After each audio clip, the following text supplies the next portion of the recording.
in important industries, highlighting India's commitment to long-term, meaningful growth and global leadership. The topics lined up for today range from manufacturing, disruption in technology, and of course the global buzzword, artificial intelligence, and how all of this ties in to present a once-in-a-lifetime opportunity for the Indian investor in the markets. Absolutely. It's a power-packed lineup. So, let's kick things off. But first, a big thank you to our sponsors for facilitating this fantastic meeting of the minds. Presented by Pernod Ricard, co-presented by Shima General Insurance, banking partner SBI, co-powered by Share.Market by PhonePe, premium menswear partner Reed & Taylor, state partner Uttarakhand Government, summit partner Invest MP, and out-of-home advertising partner Lakshya Media Group. And now for the first word of the day, please help me to welcome on stage Sanjay Pugalia, NDTV's editor-in-chief. Put your hands together, please.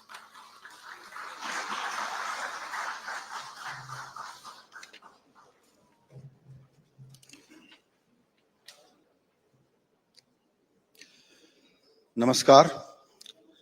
Good morning and very, very warm welcome to you all for this NDTV Profit Conclave, which is themed on Viksit Bharat.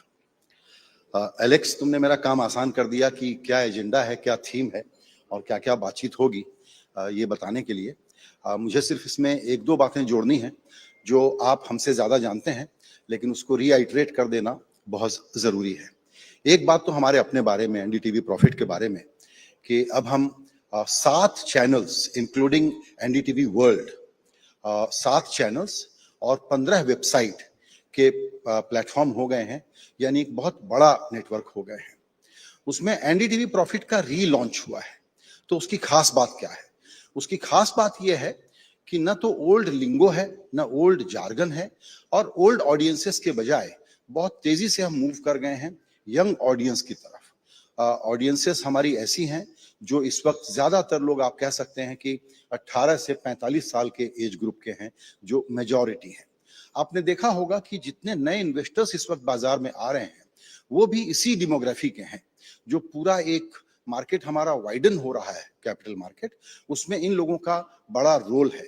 और आप ये भी देख रहे हैं कि उनकी consumption की हैबिट्स किस तरह की हो गई हैं, और उसको देखते हुए हम लोगों ने एनडीटीवी प्रॉफिट को इस तरीके से डिजाइन किया है जो यंग इंडिया से ज्यादा बात करे, डिजिटल लेड हो, और ओल्ड क्लीशेड एनालिसिस के बजाय, मैक्रो के बजाय आपको इतना माइक्रो गाइडेंस दे सके by way of inviting esteemed guests, analysts, commentators and institutional investors included on the panel conversations, जो आपको बिल्कुल पैसा कमाने में सीधे सीधे मदद कर सके।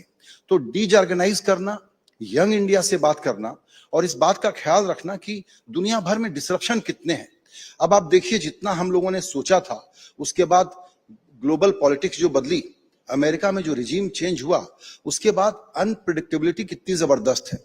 लेकिन उस अनप्रेडिक्टेबिलिटी में नोटिस करने की क्या बात है? नोटिस करने की बात यह है कि मोदी लेड इंडिया एक न सिर्फ ब्राइट स्पॉट है, न सिर्फ सबसे तेज ग्रो करने वाली इकोनॉमी है, बल्कि पूरे ग्लोब को, पूरे डेमोक्रेटिक वर्ल्ड को एक सैनिटी और सस्टेनेबिलिटी और एक स्टेडी ग्रोथ की तरफ ले जाने का काम हमारा देश कर रहा है। आने वाले दिनों में ये बात ज्यादा अच्छे से समझ में आएगी जब आप एक तरफ ट्रंप टेंट्रम देखेंगे, उसके कारण अनप्रेडिक्टेबिलिटी होगी, टैरिफ वॉर होगा, न जाने क्या क्या होगा। लेकिन अब जो ग्रोथ के बेसिक फाउंडेशनल वर्क को कंप्लीट कर दिया गया है, और ये बजट उसका इंडिकेशन आपको देता है कि हम किस तरह से एक ही डायरेक्शन में रहेंगे, स्टेडी डायरेक्शन में रहेंगे, और वो अपवर्ड डायरेक्शन है। यही वजह है कि जब अब मार्केट अच्छा है, प्रॉफिट बुकिंग करके अगर एफपीआई यहां से एग्जिट कर रहा है, तो इंडियंस बड़ी तादाद में आकर के मार्केट को डेप्थ दे रहे हैं, स्टेबिलिटी दे रहे हैं और अपवर्ड ट्रेजेक्टरी दे रहे हैं। मुझे मालूम है कि पिछले दिनों मार्केट में जो डेवलपमेंट्स हुए हैं, उसके कारण, ऊपर नीचे होने के कारण, एक प्रकार की फिर से एंग्जाइटी है, फिर ये सोचना समझना है कि अब आगे क्या होगा, वगैरह वगैरह। लेकिन हर गिरावट नए इन्वेस्टर के लिए, बनते हुए भारत के इन्वेस्टर के लिए तो अपॉर्चुनिटी है। इसलिए मुझे लगता है कि जो पहले होता था कि एफपीआई आएगा जाएगा, उस पर भारत का कैपिटल मार्केट इन्वेस्टमेंट क्लाइमेट और ग्रोथ ट्रेजेक्टरी तय करेगी, उस हम्प से, उस बैरियर से हम पार कर चुके हैं। ये मुझे लगता है कि सबसे ज्यादा जरूरी और बड़ी बात है। ये विषय एक्सपर्ट लोगों के हैं, हम जर्नलिस्ट लोग हैं, एडिटोरियल लोग हैं, उनकी बातों को सुन करके आपको बताते हैं, तो उस पर मुझे आपको ज्यादा कुछ बताने की जरूरत नहीं है। लेकिन ये बताने की जरूरत है कि आज का दिन भर का जो हमारा लाइनअप है, from mister Piyush Goyal to all the speakers, हमको पक्का अंदाज है कि आज हमको बहुत उनके विजन से, उनके गाइडेंस से, जो पॉलिसी मेकर्स हैं उनकी बातों से काफी कुछ अंदाज मिलेगा, गाइडेंस मिलेगा, एक विजन डेवलप होगा आप लोगों के मन में, खुद के, हमारे एनडीटीवी प्रॉफिट के सारे दर्शकों के मन में, कि आने वाले दिनों में किन बातों का ध्यान रखें ताकि अपनी जो खुद की भी प्रॉस्पेरिटी की जर्नी है उसको हम आगे बढ़ा सकें। तो मैं एक बार आप सब लोगों का फिर से स्वागत करता हूं और एलेक्स को वापस बुलाता हूं।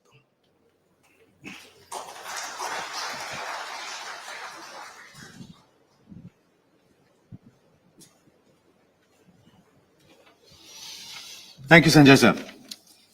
Let's kick things off with the first panel of the day. If there's one thing even market veterans are asking today, it is, market kya lag raha hai? Tezi kab aayegi? Right? And that's because it's been a rocky start to 2025. But the thing is, if you focus too long on that piece of the puzzle, you're likely to miss the bigger picture. Absolutely. And that bigger picture is what we want our guests to paint for you today. Please join us in welcoming on stage market experts that have seen the reds and the greens and all the hues in between over the past several years. Rhythm Desai, MD and Chief Equity Strategist India, Morgan Stanley; Dinesh Thakkar, Chairman and MD, Angel One Limited; Ashish Kumar Chauhan, MD and CEO, NSC. Joining them on stage, my colleague and a market veteran himself, Neeraj Shah. Ladies and gentlemen, please put your hands together on welcoming them on stage.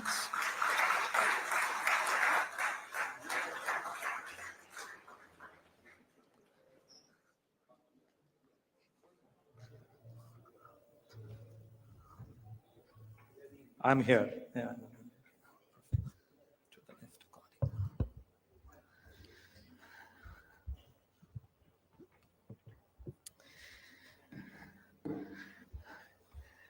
To the live audience who've tuned in right now on television and on social media platforms, thank you for tuning in. And to the audience out here at the venue as well, a loud round of applause for yourselves for taking the time out and participating in our first ever conclave.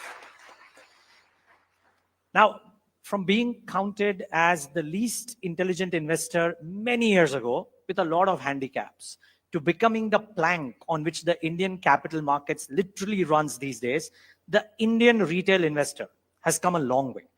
Regulations, availability of options, awareness of the power of investing and compounding in equities have all helped. The question is, can the next 25 or 35 years be as dramatic in terms of a shift as the last 25 have been, and arguably the last 5 years have been?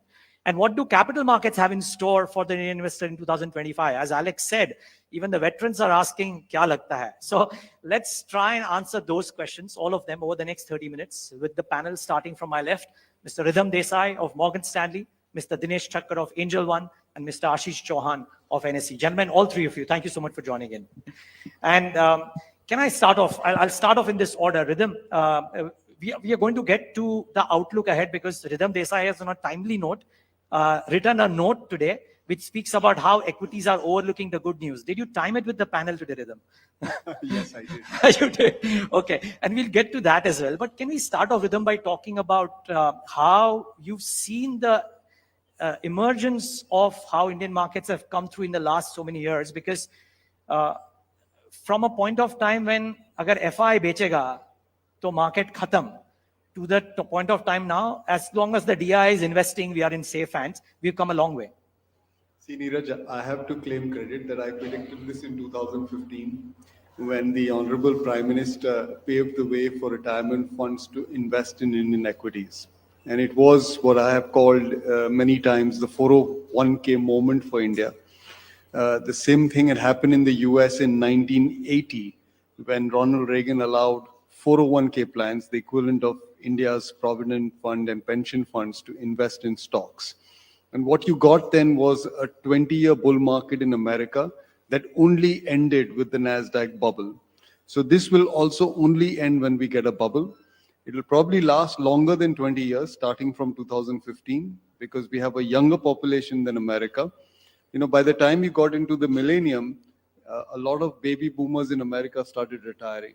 So they had to start withdrawing their funds. That's not happening in India for many, many years to come. So yeah, this is as predicted. It's par for the course, and it's got many more legs to go. Okay, many more legs to go indeed. But the evolution to both of you, and I'll now go to my next speaker to my left, Mr. Thakkar. The evolution of how the markets have come has been quite dramatic, right? From shouting in the ring to screen-based trading with regulations empowering it, exchanges playing such a vital part. We've come a long way. Yeah, definitely, because I have seen all the phases. When I started my career, it was floor trading on the floor and all that, outcry system. And it was like a wild west. There was no regulation, no capital adequacy norm. If one broker defaults, it spills over the market. And markets were like very volatile, like going up 100%, 200%, and coming down equally fast. So I think in some sense that Harshad Mehta scam gave us some kind of a sense of seriousness that we need a proper regulation in this market. And I know when this capital adequacy and all that were introduced, that time there was a big kind of like resistance from existing brokers. But we know that, okay, after all this kind of regulation came in, our market expanded. I remember in those days, BSE used to do volume of around 100, 150 crores. And by the time I think a government regulator decided that we need to bring in a modern system, NSE came into picture, and we saw a big jump in terms of volumes and penetration. And then came a Y2K kind of like phase in India, where lots of IT professionals started investing in India. But they were unable to understand how to really manage volatility of the market. We did not see as much penetration as we saw when digitization and digital India movement came. India Stack was very popular, UPI payment for stock market, and that gave a kind of like, I would say, access to tier 2, tier 3, where you saw a big surge. Like I'm talking about 2000 when there were just 20 lakh investor. And today, as we speak, we have around 18 crore demat holder. Yeah, it's been stratospheric, if you will, the last 5 years in particular. Mr. Chauhan, a word on that as well, because you've seen this through multiple lenses. And do you reckon, I mean, what to your mind has been one or two defining moments over the last 10, 15 years, especially when the pace of change has been very, very quick? And how do you see the next 5 to 10 years in terms of what exchanges would do to facilitate even deeper penetration of equities? And more importantly, even in terms of regulations, is there stuff that you anticipate will come in which could make the markets even stronger and better and safer? I mean, I'll go back 30 years. As Dinesh Bhai said, he was on the floor side, I was on setting up the NSE side. It has been a sea change. Today, I mean, even those days when NSE was set up, it was a breath of fresh air for the world, not only for India. And NSE was not only the screen-based automated exchange which became successful in India, but it was also the first screen-based automated stock exchange to become successful in the world. It changed Indian stock market, but it also changed India's IT. There was no IT project worth showing in India before that. There was one railway reservation framework which was for internal to railways. Otherwise, normal Indians had no access to computers which could actually change their lives. And I recall many of the current stars of IT industries. They used to bring their potential customers to show NSE that India can do it. And that's how Sure. Y2K and all those contracts came. Why I'm telling you this, it was the first public digital infrastructure of India. It was the first fintech of India. It was the first large IT setup in India of any type, right? So it changed India, NSE changed India in many, many ways. But what it did for stock market is amazing. That time, India's market capitalization in 94 when NSE started was around 4 lakh crore. Today it is 440 lakh crore, 110 times. And probably dollar terms also, it's more than 60, 70 times.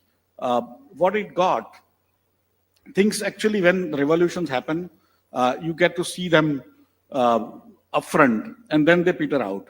When evolutions happen, they happen slowly, but then suddenly they become fast. They gather pace after some minimum critical mass is obtained. Sure. And that's what India's stock markets have happened because of NSE. That I think we can give a lot of credit to NSE in terms of automating things, in terms of the trading part, trading, clearing, settlement, risk management, ensuring the defaults don't happen and stuff.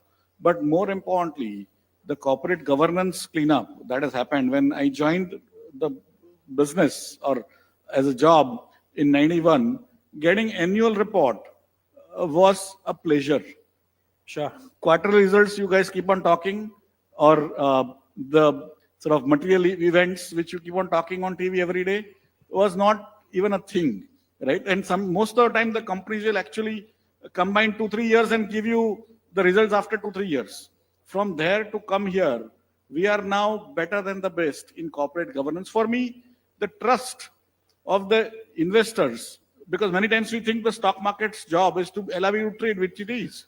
But the main job is to actually ensure that the corporate governance takes place in such a way that it is always in the interest of the minority shareholders. And I think today, India is pretty much better than the best in the world in terms of protecting minority shareholders' right. I think that is where the confidence of individual investors, of institutional investors, like America has a golden share. America has shares with extra rights, Sure. which India doesn't provide. For me, that is the true protection for minority shareholders, which we actually don't talk because we are assuming that has to be hygiene. But if we don't have that, slowly, when profits are sort of available, or one person with very little shareholding ends up making a lot of decisions, those rights actually will bring down the capital markets. And those are the things we need to watch out for in protecting our capital markets. Okay. No, so I have a follow-up, by the way, but just a shameless plug here in terms of how proactiveness is happening. A very young researcher from NDTV Profit recently filed a story about 10 days ago about how a company with hardly any employees and hardly any revenue has some 7,000-8,000 crores worth of market cap. And in about 4 days, we had SEBI come out and say that we are investigating this company as well. So some things are being taken. I urge you to actually read that story on our website too. But okay, Mr. Chauhan, a follow-up now. What's expected next? AI, machine learning, a lot of things happening, right? What do Indian markets look forward to? You are at the right position to tell us what's to be anticipated in the next 5 years. I mean, we have seen companies like, if you look back in 1970s, nobody thought a polyester company would become the largest company in India in 40 years' time, which it became. In 1993 or 94, a small IT company's IPO came. Nobody thought that IT is a thing. That issue failed. And today, it made many billionaires by accident because they were underwriters who were forced to actually subscribe, right? That company's name is Infosys. So, and then pharmaceuticals, Sun Pharma, Kotak Bank. You have seen the waves of newer and newer companies. Today, you have Swiggy and Zomato and Nykaa and so many more who have come, right? So for me, it is as an exchange, infrastructure provider, our job is to allow Sachin Tendulkar to also come, and then later on Virat Kohli, and then later on Rohit Sharma, and then Surya Yadav. We need to provide continuously good grounds, fair umpires, good facilities for people. That is what our job is. And as and when things keep on changing faster, the newer technologies will come, newer companies which will take advantage of that technology, that will keep on coming. And of course, the wealth gets created by newer technologies. So for me, whatever you say about AI or drones or 3D printing or newer sort of things which will come on top of that, exoskeletons and all, you are going to see a lot more companies which will come. Earlier, you required a lot of capital to create more capital. 1970s is first time where some of the young companies came, raised funds from the public, became large like Reliance, and then Infosys proved that you don't require a lot of capital to begin with. Sure. And now, newer technologies are not requiring a lot of capital. I call it capitalism without capital. And that's where you will see a lot of youngsters aspiring to become entrepreneurs in variety of areas. They'll come raise funds from the markets, because despite whatever proclamations and page 3 of newspaper you see, the private equity and venture capital don't fund even 1% or 0.1% of the actual companies that want to be funded. And today I have 22 crore accounts of investors, 11 crore unique investors. 20% of all households in India are now trying to fund the dreams of entrepreneurs. Of course, they also are expecting returns. Of course. But basically, that is what Which are not there right now, but that's okay. the beauty of India is that now every entrepreneur can try to come raise funds. Some of them will fail, some of them will succeed, but they will create more jobs, more wealth for themselves as well as for the economy. Okay. Mr. Thakkar, you've been at the forefront of disruption, if you will, right?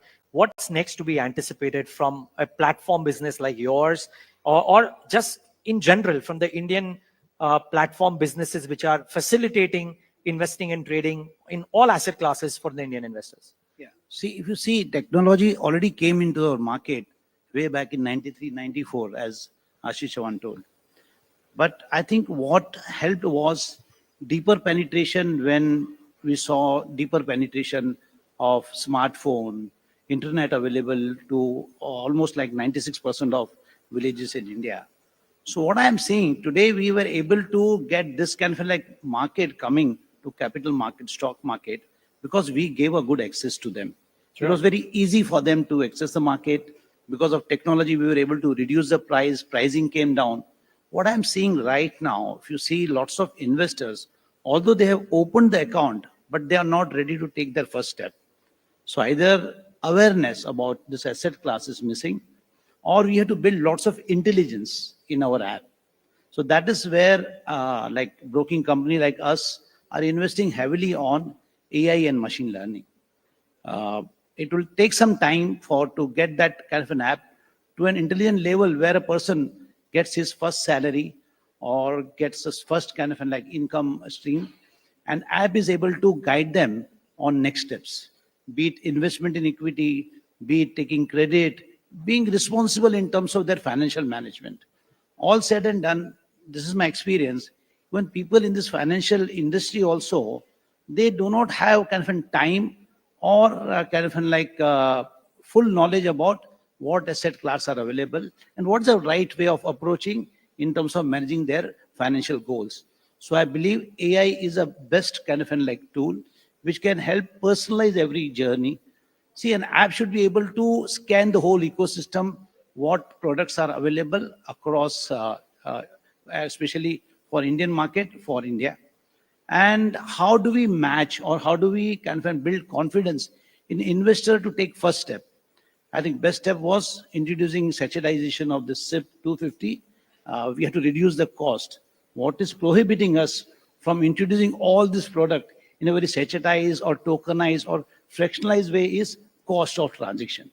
If you are able to bring it down by using technology, be it regulator, be it exchange, be it banks, I think that will create a big surge of new set of investors who will start investing 100, 200, 500 rupees. People feel that equity is only for rich, wealthier people. So we have to democratize, we have to build confidence, we have to build intelligence in our app so that it gives confidence to every person in India that even if you want to invest 100 rupees regularly, this can be invested on this app. I see a big kind of like future in terms of blockchain, where underlying asset is anything, not crypto, because crypto we are not comfortable. Yeah, sure. But I think I see a great future in terms of 5 to 7 years using blockchain technology so that underlying asset can be anything. It can be real estate, it can be painting, it can be wine, it can be whatever can be invested. And that can be fractionalized to a level where a retail investor can invest.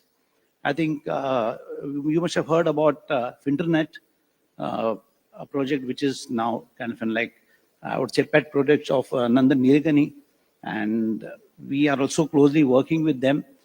I see a great future in Finternet. It may take 7 to 8 years, but I am a big believer blockchain, an underlying asset, anything apart from crypto would be a great future. And that is what I think will bring all India to this market for all asset classes. Interesting. Well, looking forward to some of that. Now, the question is, will the market buoyancy be their rhythm for the Indian investor to realize that this is yet another period which will pass through? Because the last 4 years have been different in that dips were bought into, people consistently stayed the course, right? This seems to be the current. Now I'm talking about the present. The current seems to be the first one where people are actually a bit shaken up. I see that in conversations. We see that in our show that we do, a caller show for 1 hour, our call Ask Profit, wherein people are now questioning that should we even stop the SIP? I mean, this had never come before. How do you see this? I'm sure you have tapes of your shows. Yes. Just check May 2022. Okay. Same thing had happened. Just 3 years ago, actually. So I don't think it's anything out of the ordinary. Markets do not go up in a straight line. They're bound to produce some volatility from time to time. The genesis of this particular one, I think, was the slowdown in growth that happened largely because the government started consolidating its fiscal deficit. And the central bank continued to pursue, I would say, quote unquote, hawkish policies. And that, I think, set the stage for a slowdown, which has, I think, lasted for 2 quarters. In my view, we're already out of that slowdown. The budget was a phenomenal one. I have titled it a magic budget. It continues to consolidate the fisc, but at a much slower pace, only 40 basis points versus 120 in the trailing 12 months. It has increased capex share of GDP by another 20 basis points to another record high. And of course, it has cut tax rates as well. So it has got an incredible combination for the economy. And at the same time, most importantly, the RBI pivoted. And the market has just ignored what I think is one of the biggest pivots in modern central banking history of India, where it has gone all out to convert liquidity into positive territory, cut interest rates, and taken the foot off the regulatory pedal. If credit growth doesn't accelerate from 11 back to 17, I'll be very surprised. So this is like, I am just amazed that people don't see this as an opportunity. In hindsight, they would realize it. It's impossible to catch the bottom. I don't know where the bottom is, but we didn't know during COVID as well. You have to buy stocks. They will go down maybe another 5-7% and you buy more. And I think you come out quite good. Now, are there some things to worry about? Of course, there are lots of things to worry about, but I'm not really worried about President Trump anymore. I think he's put his cards on the table and they look very benign. So this is nothing close to what we thought could be the worst case scenario. I think India has done a superb deal with America last week, which should result in much greater trade cooperation and military cooperation. 2 wars are ending. A third one is being taken off the table. The tariffs which were coming on China don't seem to be coming. So if anything, I think business sentiment in America seems very solid and improving, and it will soon turn in India as well. So my worry was that global growth slows down because of policy actions, and that worry is ebbing at the margin. So that was the biggest concern. And we will get lower oil prices, no wars, potentially lower interest rates in India, a slower pace of fiscal consolidation, a slew of tax cuts, a lot of tax reforms, and higher capital spending from the government. Can't ask for more, are you saying? I may sound like a broken record, but I am very bullish at these This prices. is great to know. And I see both gentlemen smiling, so I'm going to ask them as well. But Rhythm, I have a follow-up for you, which is a question that everybody is asking. Okay, FI wapas kab aayega? Right? Everybody wants to know this. In 2015, when the retail balance sheet started shifting, and by the way, it has not made such a big shift as people think. Trailing 10 years, in Indian households have still put more cash in their cupboards than cash into equities. They put more cash into gold than into equities. So we're still at the tip of the iceberg. We have really not traveled this journey. There are only two players in the market. It's either a domestic investor or a foreign investor. If every morning, even through this fall, at 9:15, if $100 million bid is coming from domestic investors relentlessly, somebody has to sell. Otherwise, how do you get a trade? Even in the open outcry system, there was a trade, and there the market maker would go short. Somebody has to trade, right? Somebody has to sell. So unless the issuance cycle reemerges and the third player comes into the market, which is the corporate sector, comes and offers stock, I don't think foreigners can come to buy. Now, a couple of things let me just say here is that when we look at emerging market portfolios, the underweight position of foreign investors is now to an all-time low. So they are more underweight on Indian stocks than they have ever been in the past. The last position was in 2007. The other thing that I'd say is that India is hurting considerably because of its classification as an emerging market. The emerging market cohort is no longer the story that people dreamed about in the mid-90s. So it is unraveling, and a lot of assets in that cohort are shrinking, and India is facing some of that brunt as well. So it's important, if you ask me, I think India needs to diversify its sources of capital. We need to allow other pools of capital to walk into Indian stock markets, and that would then ensure more secular flows. But in the meanwhile, I think somewhere in the next few weeks or months, I think foreign investors will start coming back. India has considerably underperformed China. China is up 50%.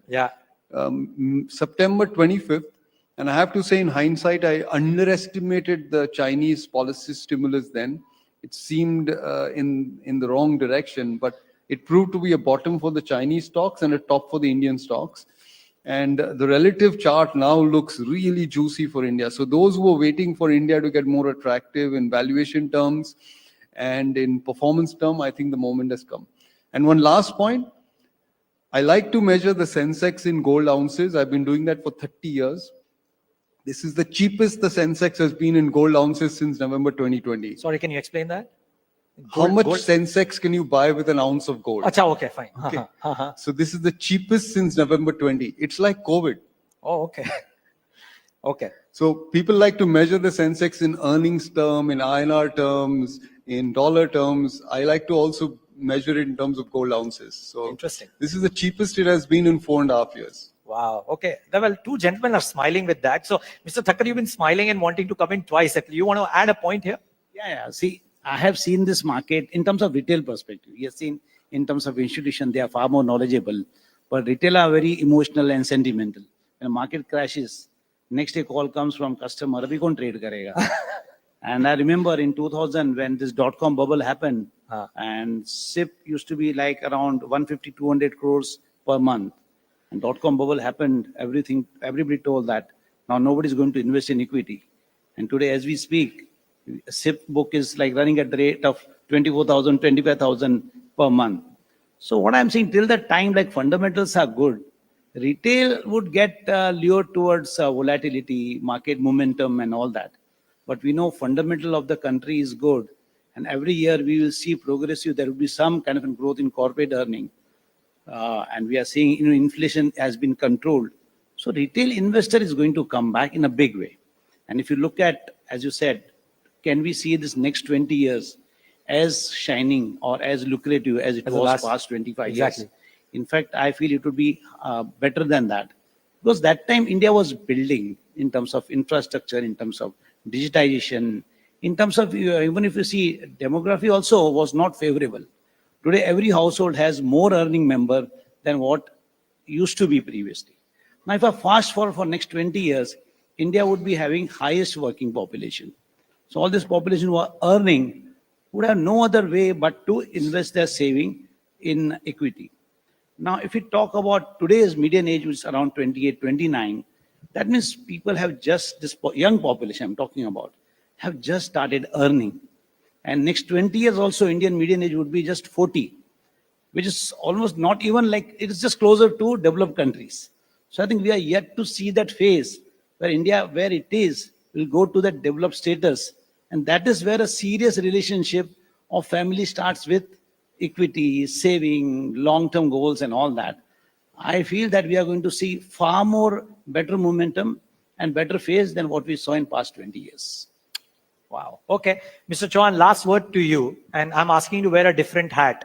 We have a world-class exchange system. We have world-class brokerages. We have world-class apps to trade. Would love to understand your view next 15 years. We have two bullish views out here. I'm asking you to wear a different hat than the head of the NSE exchange and tell us what do you think about it. As an NSE head, I usually have no view on whether market goes up. Completely. Or down. I'm not asking you for the markets. But, I'm just asking how do you see as a person who has observed exactly. and also thinks about future, for me, the technology is the only change that creates wealth. Technology brings change, and that actually change brings wealth. Technology waves used to come very slow earlier, so we didn't realize that technology was the change. And technology waves used to come so slow that the wealth also used to be created slowly. Last 30, 40 years, first time in human history, we saw in one single generation a full technology play from sort of computer not being there to computer being almost everywhere. And the next layer of technology changes are going to be even faster. So the wealth that is created in last 30, 40 years is way beyond what was created in, say, last 100, 200 years because of that faster change. But the changes are coming so fast that next 30, 40 years will create even more wealth than what was created in, say, last 10,000 years. And it happened in very many periods like Industrial Revolution in Europe and all. And this next 30, 40 years, who creates that wealth is young population because they understand new technology, they adapt to it. And basis that, they create new wealth. Of course, that economy had to have a capital. Today, technology doesn't even require new capital to be invested. So if you look at Japan, it's old. China suddenly became old. India, young and technology oriented. Europe is old. America will become old if they don't import people, right? So effectively, India is in a great position to take advantage of that technological waves and the wealth that comes with that, right? So 17% of young population, means 70% of world population, 20% of young population. If they create 25, 30% of the next wealth that gets created, India will have a chance to become rich before it becomes old in next 30, 40 years. Cross fingers. And America, well, if it has to import people, then that also puts India in a great place, I would reckon. But I think we have time for maybe one or two questions if the audience has questions. So Alex, Mahima, do we have any questions from the audience? Where's Mahima? Yeah, thanks a lot, Parag here. Okay, we have one question here, yes. Sir. So my question is for Rhythm. So while I completely agree on these two fronts, that government has started a bit in terms of giving a consumption boost in the budget, and RBI has done a lot in terms of providing adequate liquidity. And those are the foundations of a good growth journey, which we might see after 2-3 quarters. The results might be visible after 2-3 quarters. The only thing which keeps me worrying is US inflation. If because of whatever is happening, and if US inflation inches up, and again we head for a stronger dollar or a stronger US 10-year, then what happens? Yeah, so I think the turnaround is happening now. It's not 3 quarters later, because you must understand that the government's spending got stalled in the first half of the ongoing fiscal. And a lot of it has come in the second half. So the turnaround is already happening. What they've done in the budget and the RBI's policy pivot will carry that momentum into the next 2-3 quarters.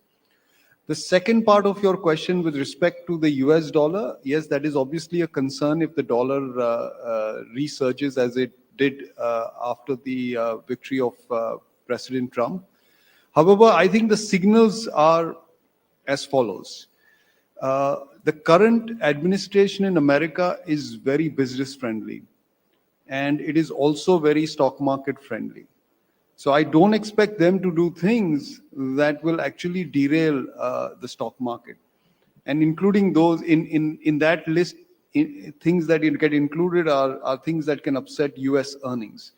So my instinct is that the US dollar, may have done its jig. So that's my assumption. But the risk that it comes back for other reasons is very much a concern for us as well. I hope that answers. Any other question? We have maybe time for one more. Yes, please. Question to Ridham Desai. Sorry? Okay. Hello, my question to Ridham Desai. Nowadays, what is debt to GDP ratio of India, China, and US? Approximately. Debt to GDP ratio of India, China, and USA. Yeah, there is no comparison. India is at 140%, and the US and China are considerably higher. Clearly, there is a problem with respect to debt in both the Western Hemisphere as well as in China and Japan. And they have aging populations. So if you ask me, the long-term outlook on global growth is not very good. There is a debt demographic problem which humanity has not faced before, and it will unravel at some point in time. It's very hard to predict when these things take place, but there will be a moment when of reckoning that will come. India, on the other hand, and I'll borrow from what Dinesh spoke about earlier, which is that we are actually on the path where our debt to GDP will rise on an aggregate basis. There will be a shift in the mix. The government's debt to GDP will fall. The private sector's debt to GDP will rise. What is debt? Debt is essentially borrowing from the future, which is spending the next generation's consumption today. So America has already spent its next 3 generations. We're about to start that journey, and that is hyper bullish for stock markets. It will end very badly, but it will happen after this room has left the planet. Okay. Sorry, I may have assumed made that assumption, but yeah, I think most of this room would have gone by then. Okay, which is a fair point. Okay, we have maybe time for one last question, guys. Okay, whoever has, if somebody has the mic here, the gentleman, yeah, whoever. Fine. Just give the mic, whoever, not a problem. Hello, very nice insights. But the only concern for the market today is that US markets have gone up considerably, and the valuation metric, which bothers a lot of people, is market cap to GDP ratio, which is about 207% higher than all the times in the past, even 2008 Lehman Brothers times, 2020 COVID times, dot-com bubble times. So that is the metric which even Warren Buffett follows, and a lot of fundamental analysts track that. So what's your view on that? Although we have a lot of growth triggers for the market, but the valuation concern, could markets still rise considering that valuations are so stretched? Is this the question on the US markets? No, I think the Indian market, the Indian debt to GDP. So no, Indian market cap. I said the valuations are stretched in USA, but there's always trickle-down effect on Indian markets also. So that's the global risk which could impact the Indian markets. Global, yeah, indeed. Okay. Yeah, Ridham, why don't you start? Maybe So India's correlation with global markets has reduced a lot. And there are fundamental reasons for that. And we don't have time for me to go through all those reasons. But in technical terms, the beta, the relative sensitivity of Indian stocks to the world is now down to 0.4. It used to be 1.3. So we are less affected by this. But of course, if America were to enter into a bear market, it is unlikely that the rest of the world does not react to it. It will. Okay. Mr. Thakkar, you want to add to that before we wrap up? I mean, do these ratios worry you? I mean, you've seen many cycles. Do these ratios worry you? No, not at all. I think currently, if I look at our ratio, it is like quite reasonable. And we have seen fluctuates from, say, like 50% to 150%. And currently, it would be around 105, 6% something. It's down to 100 now. Yeah, so down 100. So I think we are reasonably priced that way. We are just waiting for that kind of trigger point when he starts investing. And it will change when he starts investing. Yeah, well, that's good to know. Okay. Well, Ridham, the onus is on you to start investing and your clients to do that. But no, thank you, all three of you. I'll make the final point. Every day, flows are net zero in the market. Flows don't matter. What matters is liquidity. That's different from flows. Liquidity comes from the confidence in growth. A moment will come in the next few weeks when people will say, oh my God, it's looking so nice. We are buying stocks. आपके मुंह में घी शक्कर सबके मुंह में घी शक्कर because you three have sounded so bullish. A round of applause. for our lovely panel here. Thank you so much for joining in, gentlemen. Really appreciate your time.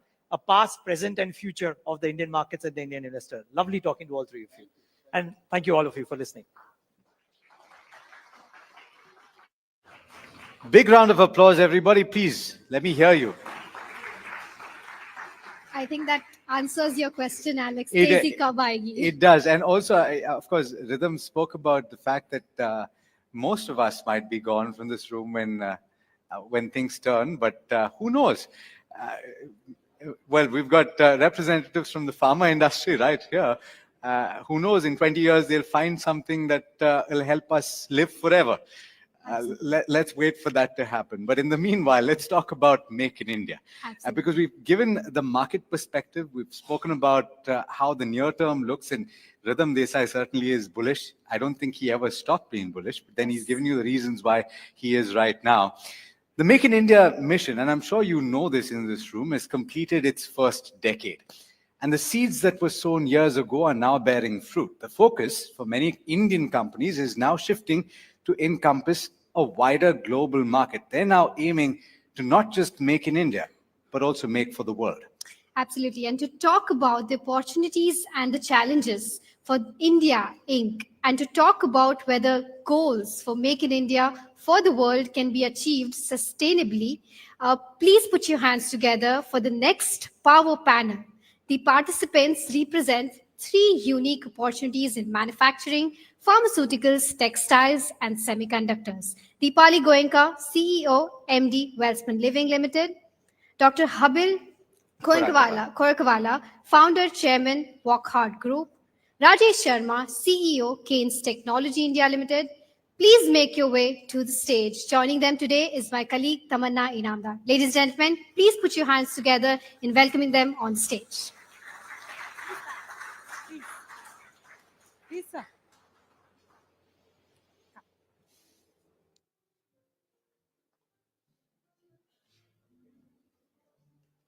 Please. One minute, please. I think Neeraj has left his phone here. Alex, Neeraj has left his phone.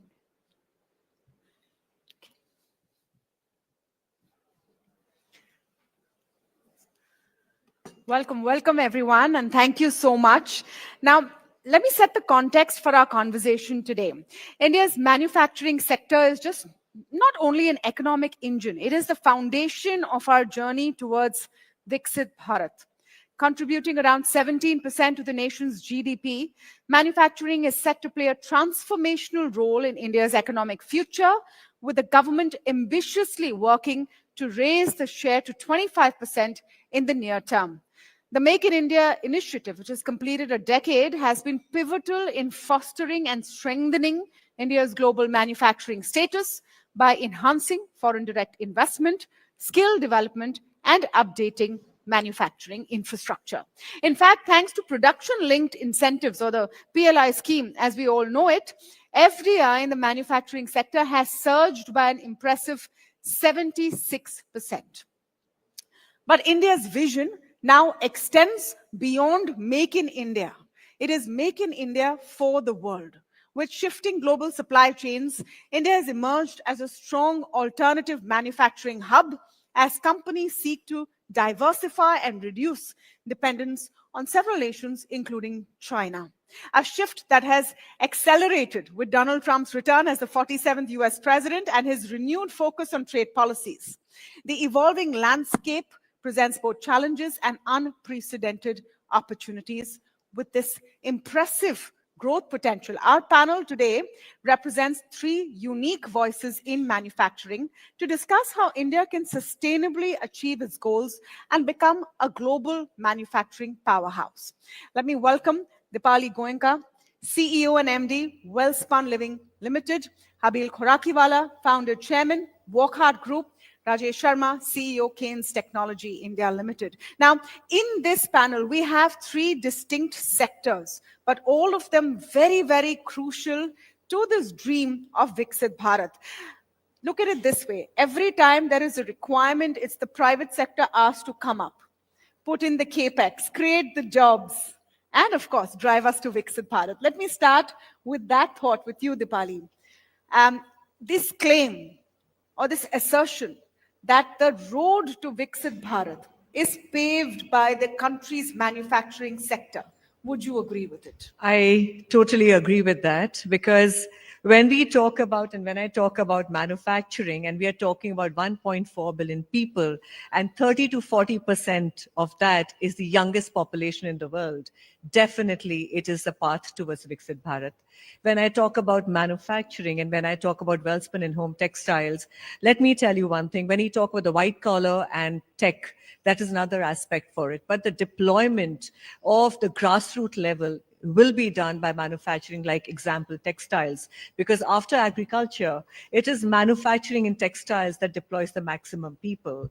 And I think the highest, and after, I think it is one of the highest revenue earner as well for India today. So yes, manufacturing will be an integral part of what India wants a journey towards Viksit Bharat, but there's a lot more to be done there, Tamanna.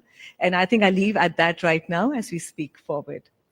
I think it's also important to set the context of why manufacturing is so crucial. From the last 75 years plus of India's independence, we have made our name in the world as a service sector powerhouse.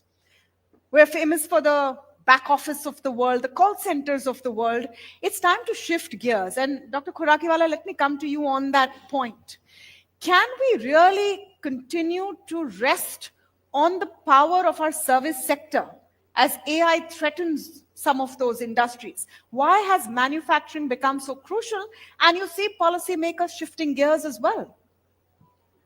One of the aspect of our industry, pharmaceutical and manufacturing, is ours is a very science and technology driven industry. So when you talk of our industry, manufacturing along with innovation is a very integral part of our industry, and our India's success of supplying medicine to US and other parts of the world is a result of a technology input over the years. And I believe that the health sector and medicine and drugs are undergoing transformational change over the years, and the future is very unlikely to be the same like the past. And there is going to be major technology shift from chemical-based entities, which is today bedrock of our pharmaceutical product, to moving towards the biological-based drugs. So new drugs which are recently approved in the last 5-7 years, 70% of them are of biological origin.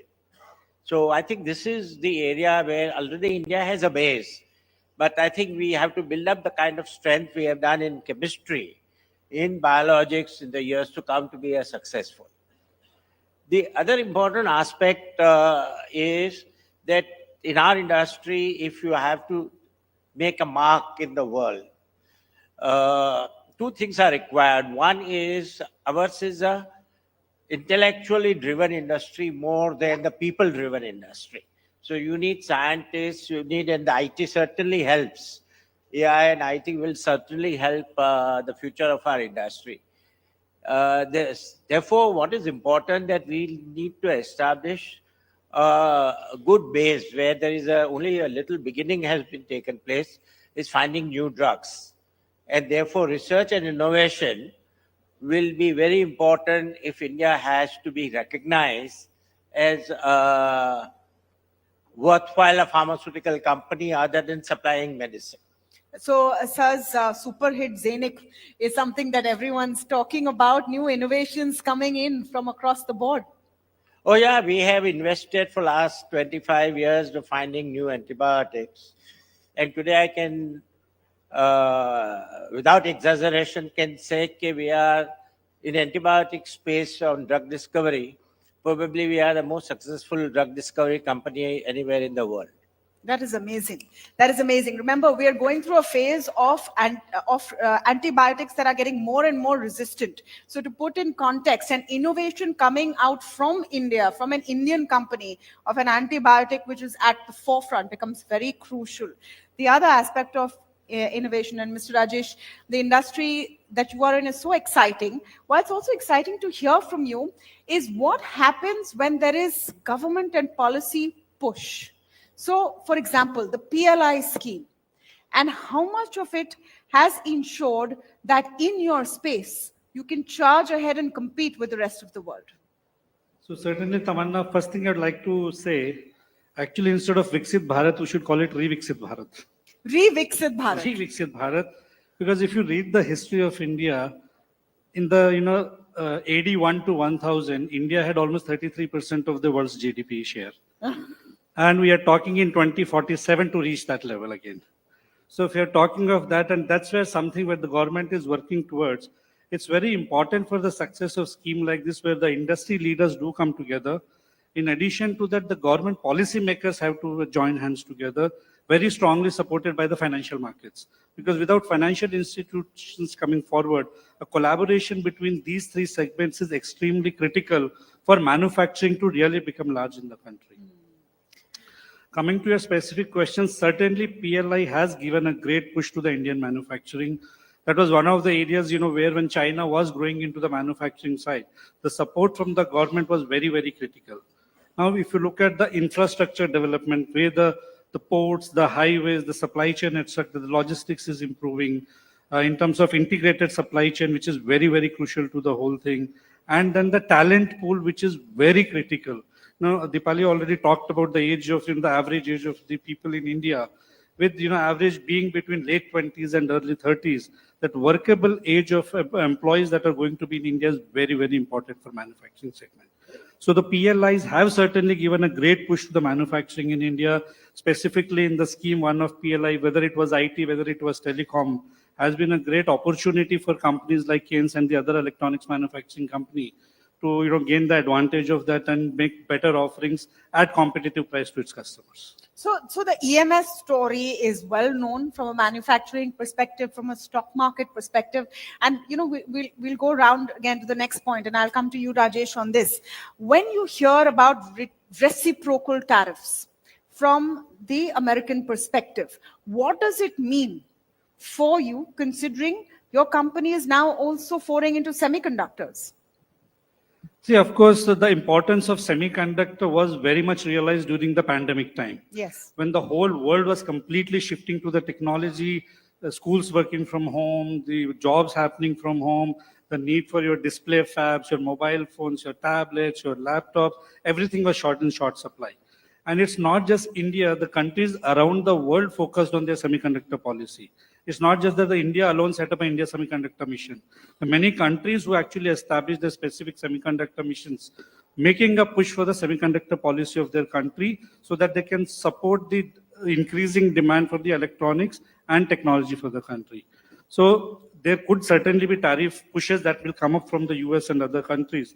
But I think more than reciprocal, the government has to work towards the bilateral tariff system with the countries, and that because it's not that everything either India could manufacture or China can manufacture or any other country can manufacture. It is, it's a global village today. We all talk about global village. Unless we all work together with bilateral tariffs, bilateral system, that will be very, very important for the success of manufacturing. Which is why the next few weeks become so crucial from the perspective of the manufacturing sector in India and the world. Dr. Khurakiwala, when you hear about reciprocal tariffs, what is your response? Are you worried? Or are you not? See, our industry, pharmaceutical, basically to make a change in formulation, for example, takes roughly 3 to 5 years. So from that context, there is, unlike steel or cement, you can switch suppliers at a day's notice. You can't do this in our industry. So the view I have is short term. Any tariff coming on Indian goods will be passed on to American consumers and Indian companies will not be affected. Okay. But long term, one doesn't know what happens after 3 to 5 years. Yeah. No, let me repeat that. This is interesting. Any tariffs that are imposed on Indian companies will impact American consumers, not Indian companies, because we'll just pass it on. That's right. Yeah. So this is an interesting perspective. I suppose, Deepali ji, the concern is that does it make us less competitive? Because if it's reciprocal tariffs, then from that perspective, we are seeming higher. So first of all, I think let's keep the tariffs aside, but let's talk about India in a position for me as a textile, hub or the manufacturing hub. I think the world needs India. And as we're speaking about Viksit Bharat, I think India has been put on the world map and is being spoken about in all the boardrooms across the globe of all the countries for being an integral part of that supply chain. So for when we talk about America, I think, and when I talk about Wellspun as a company, as an organization, the complete integrated supply chain, one of the biggest manufacturing factories or company this side of the world, apart from China, creating the entire supply chain and the serviceability for all the retailers globally, and having more than 42 patents in home textile. Wow. I think I can just tell you one thing, that while we talk about the tariffs, I think, first of all, I think it's going to be more bilateral, because I think when we're talking about two countries, they've already come to a conversation where they're going to be talking about growth in both the countries, and it's going to be beneficial to both the countries. So I think for me, I'm more positive about it. To Mr. Kurakwala, when he talked about Italy passed on to the consumer, for us in home textiles, it is a very small part of that wallet share where, we are that towel or a sheet or that rug that they use, and it is very, very sensitive. Yeah. So I think it will be something that we will have to work mutually. But however, coming to Tamanna, coming to the tariffs, I think for India and US, both of them need each other. And I think the bilateral trade will be something that will be where we will be talking about more than anything else. You want to come? I want to add a point here. Yes, of course. If you look on the semiconductor side, the US has predominantly and has a very large share of the design-led semiconductor. The manufacturing focus was always on the Far East Asia, China, Japan, Korea, Taiwan, and countries like that. And then the supply chain was completely dependent on China and Taiwan. So with that as the scene, so what we are looking at is shifting manufacturing into India. And if you look at the design workforce, almost 20% of the design workforce in semiconductor and electronic space is Indians, whether based out of India or based outside of India. They might as well do it here. Yeah, so that's what would happen. So there's a lot of shift happening on design-led manufacturing and also on the manufacturing per se in the country. I just would like to add, as far as pharmaceutical industry is concerned, we are one of the largest supplier of medicine worldwide. Yes. Our industry is about number 3 in terms of export earning today, and we supply 40% of medicine the American consumers uses. Wow. 60% of vaccine worldwide it is supplied, and that is same happened in COVID-19. So it's a very, very significant player. We are already there. And therefore, from that point of view, if we keep up with technology and science, as we have done in the past, we can always aspire for more. We should acknowledge the role of Indian pharmaceutical companies in supplying affordable medicines across the world to nations and people who have not been able to afford them. So that is a huge contribution of the Indian pharmaceutical industry, and that is something that we should acknowledge. But Deepali ji, since we were talking, and this is something Rajesh brought up, about being an alternative to China. So let's address the dragon in the room. We keep talking about India +1 or India versus China as an alternative to China. How do you see us getting there? In your industry, are we able to capitalize on what we are seeing in neighboring Bangladesh, which has been a textile hub and is undergoing some issues right now? So, we always speak about China plus one for India, but I think the important aspect, let me point out here, is that, we are talking about the youth and the skilling here. There's a lot more to be done here. The government has leveraged, government has given us the opportunity for Samarth, even in the kind of budget when you're talking about the government is talking about upskilling, skilling, the whole Gati Shakti being the, the logistics, because that's an integral part of the entire supply chain, the PLI, as we spoke about. There's something that we really need to do is about the culture in this country and the speed to market, because it's not just about the investments in manufacturing, it's the investments in that, the manpower and the people. And I think there's something that we need to really look at as if we compare ourselves to China. There's lots that we've done, but there's still lots more to be done. And for us at Welspun, we deploy around 25,000 people.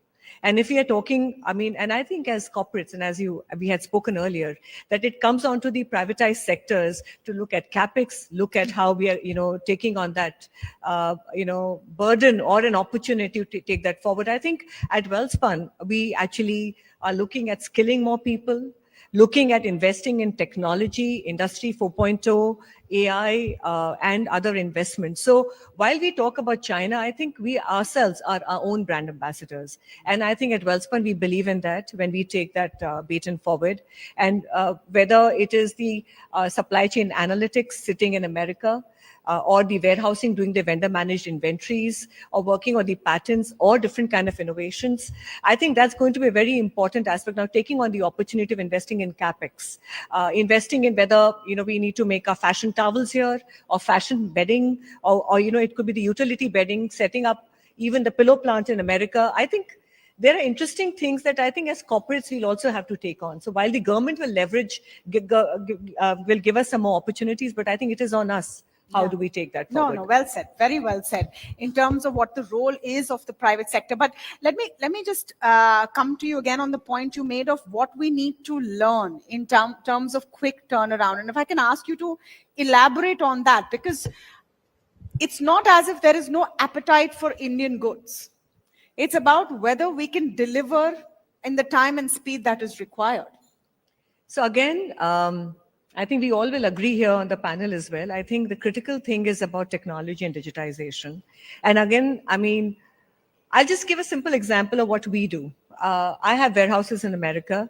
For certain retailers, I do vendor managed inventories. That's like literally writing the POs for them, actually analyzing what the consumer is wanting, and actually integrating the entire supply chain together. So, for all of us sitting here in this room, the key thing is that now it is about how you are going to contribute towards the Viksit Bharat. It's not just going to be the government working with you, but it's also going to be how you are going to be working towards that as well. Let me come to you, Rajesh, on the point of should India be looking at, or should Indian industry be looking at itself as an alternative to China, competing with China? And is this moment ripe for it? How should we position ourselves in a global scale? You see, in my opinion, we should stop looking ourselves as an alternative to China. We have our own strengths. We have our own market in India and outside of India. And that's what Indian Inc. should be focusing on, delivering with your capabilities. See, one of the advantages or how China positioned themselves was on scalability. If I look at electronics industry or semiconductor industry, if we talk of the factories in China and Taiwan and these places, they run into square kilometers. We talk about acres. If you have a 500-acre factory, we think it's like really big. And there we talk of, factories of Foxconn, which runs into square kilometers. Right. They talk of hiring 4 to 5 lakh people in one single factory. Wow. And we are talking of employment of a few thousand or maybe a few 100,000, that's it. So that is the huge opportunity. The scalability can be delivered. No, so how do we deliver that scalability? How do we get there? Because this is, I think, the nub of the entire conversation.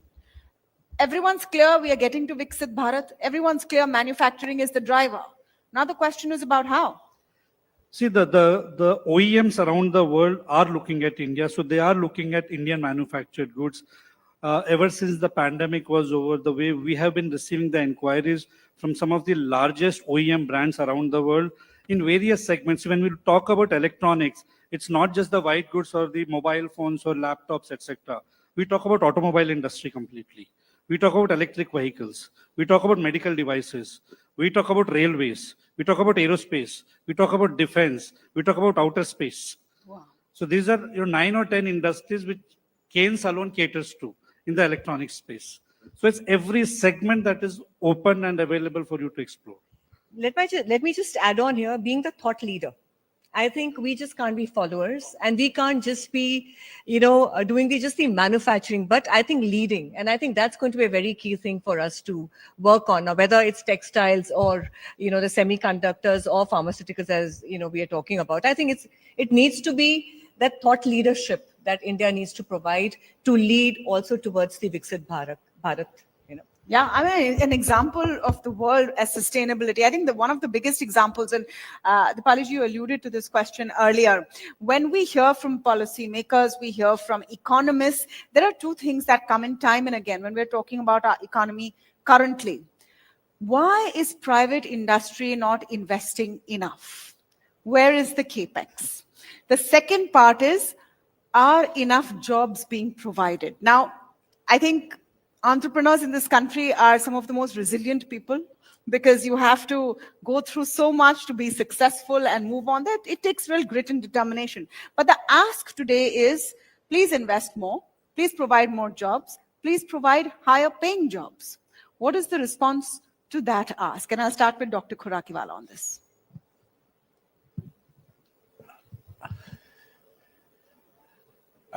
It's a tough ask. One aspect basically is that as industry, at least I can talk about our industry, as industry, science and technology progresses, and if you move to a higher level of doing things with more science and newer technologies, and we are highly regulated industry in India and worldwide. One of the things I continuously observe, there are regulatory mechanisms and regulatory people who manage this hasn't changed in the last 30 years. So that itself creates a dissonance, what is needed to be done and how it is to be done. Many times, the regulatory bodies are not aware of a new drug or innovation. In India? In India. Okay. How to be managed. So we generally go by what happened in Western countries. If that is the same, okay. If something innovated in India, they have 100 questions to ask on the same subject. So that is a very massive structural gap we have in the country. And that needs to be corrected. Maybe this is true in other industry also. I am not aware. But this is one area which needs to be corrected. Second aspect is in terms of capabilities. From a regulatory perspective, it is available plenty in the country. Because of the kind of system and the rules and approaches they have, they are not able to access those competencies within the private sector which is available. So I think this is a very major handicap which will be there for innovation and new work done, because it takes awfully long time. I'll just give you one or two examples to illustrate. See, if I have to do for a new drug a phase 1 clinical trial, I go to Netherlands, I need ethics committee clearance. If I go to US or Europe, a 30-day period. And if I don't hear, I go ahead and do phase clinical trial. Here it is 3 months, plus after 3 months, they can raise questions, so it gets 6 months. Now, in a new drug, at every stage, there are so many stages of delay takes place, you eat away of your patent life and you become non-competitive. So many of us chose to get it done outside India, even though we have capability to do. Yeah. No, so that's an important illustration of how things can, make business easier. Ease of doing business can be improved. But then let me come back to my core question on capex. So my question is on capex. The ask is for Indian industry to invest more and invest more domestically. Will we see that cycle? Yeah, I think so. Capex, in fact, as far as the pharmaceutical and chemical industry is concerned, the need for capex is limited. But when it comes to chemical in part of it or biological, the need for capex is high because it's a fairly complex technology and facility. And I think people do invest significantly in capex. But our industry, whatever may be reason, is not a kind of most industry where your capacity utilization is important. I think we work on keeping a fairly wide margin of capacity and the demand so that you meet your demand every time. Yes, your perspective. No, I'll just say, so when we talk about capex, I think the important aspect, and I don't know about the other industries, but I think the key thing would be about even investing in the indigenization of the supply chain, because a lot of things when we talk about, and let's face it, when we talk about manufacturing and the key ingredients still coming from China. There are a lot of things that, India still is dependent on a lot of other countries for the supply chain. And the important thing would be when you're talking about capex will be very should be done, whether it's for automation, technology, or also indigenizing the supply chain. For example, I'll just give you a small example. We set up a flooring plant in Telangana. Our 80% of our supply chain was dependent on China. Today, I would say that it's reverse because we set up the entire ecosystem on the whole supply chain here, because it is one of the it's the first time that a flooring plant of this size was set up in India.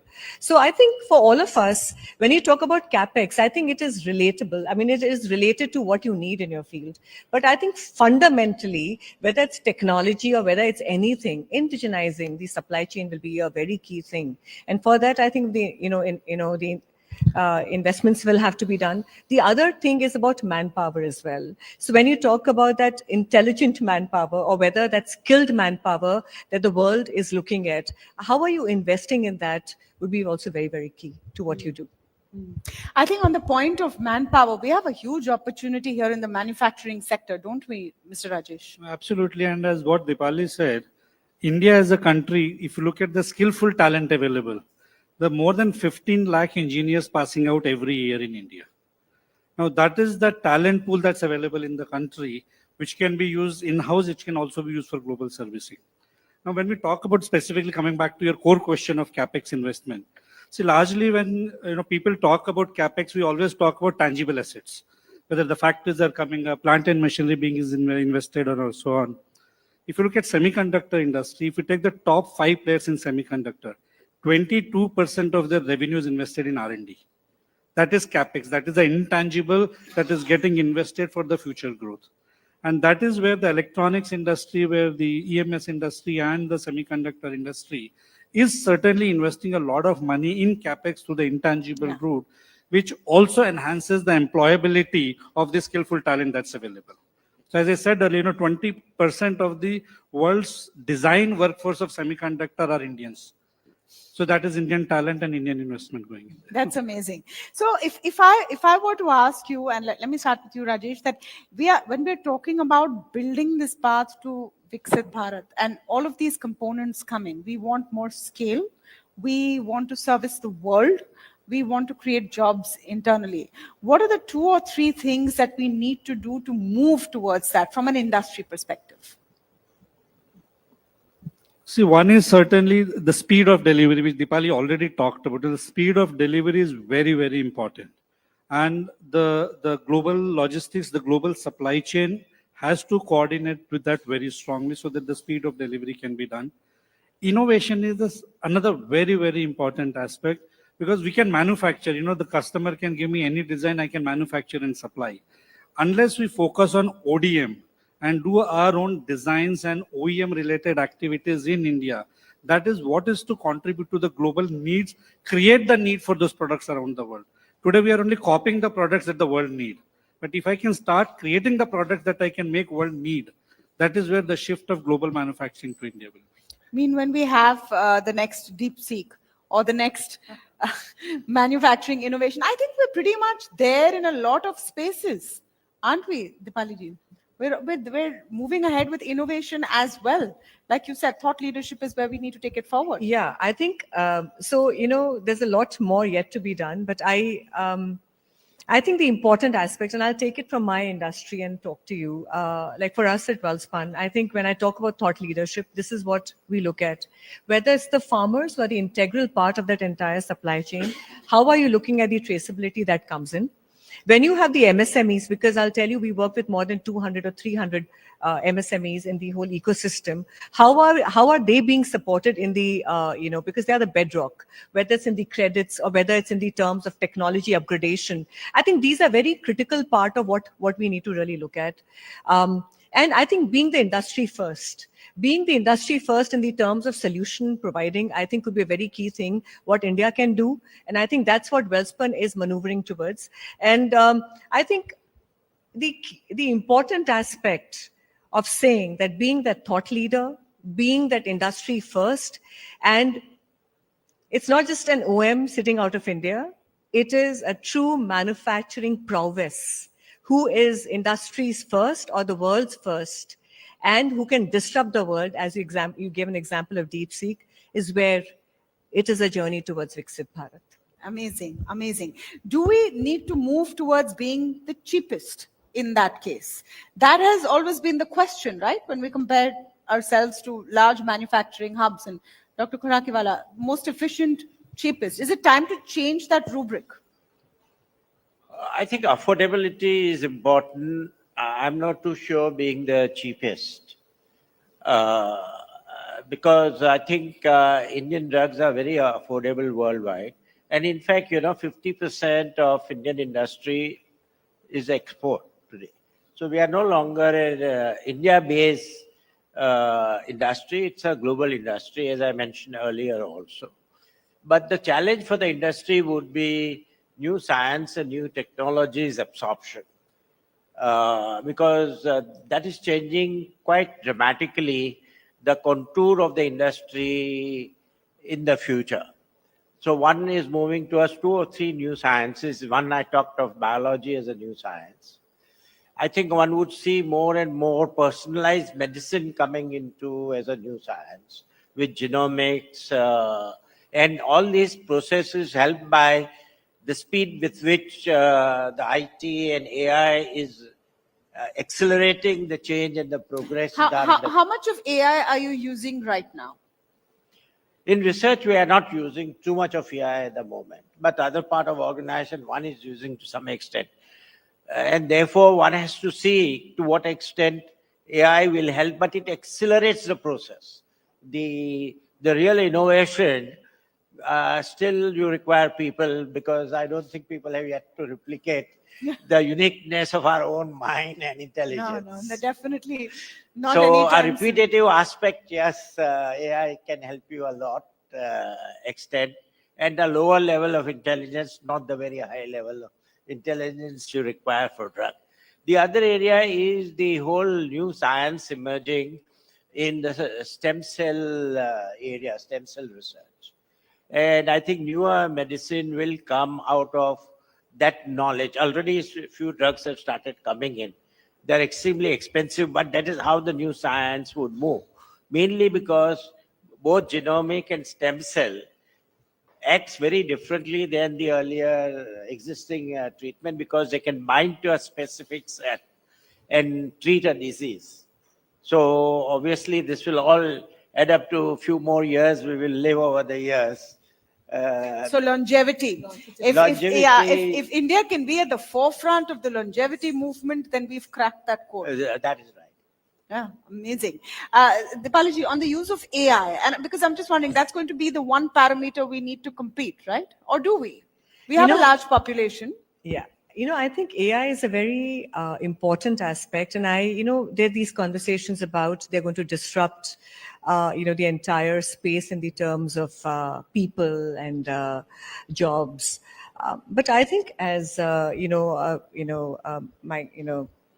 Khurakiwala, Dr. Khurakiwala just pointed out, I think AI actually will facilitate a lot of things. I'll give you a small example. And it is, we've been talking about technology, but I'll give a small example in manufacturing.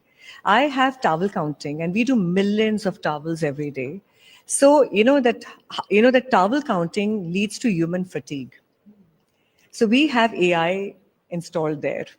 So as a result, the human fatigue is not there, and my index of right first time is over 98%. So, these are the things that actually help you to facilitate a lot of things. The ability to predict, the ability to see. I'll give you a small example what we leverage in India. Just quick, fast one. In India, in one of the catchment areas, suppose my ticket size of buying a towel or a sheet was around $2,000. We, after a lot of analytics, found out that no, the ticket size could go up to around $4,000 as well. So these are the things that can enable to actually speed up business or an opportunity. So everything will have to coexist together. I think the fear of letting go people or fear of, but I think it's going to add on huge opportunities, what we can see.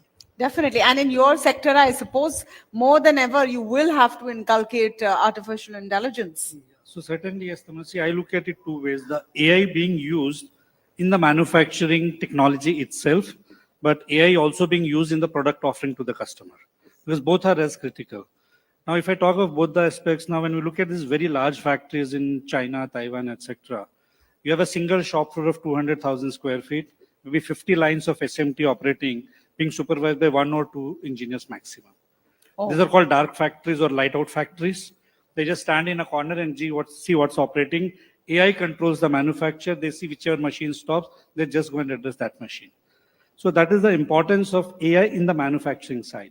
Now, when you look at AI on the product offering itself that's being made, a couple of spaces where Keynes has entered into. One is the smart metering solution.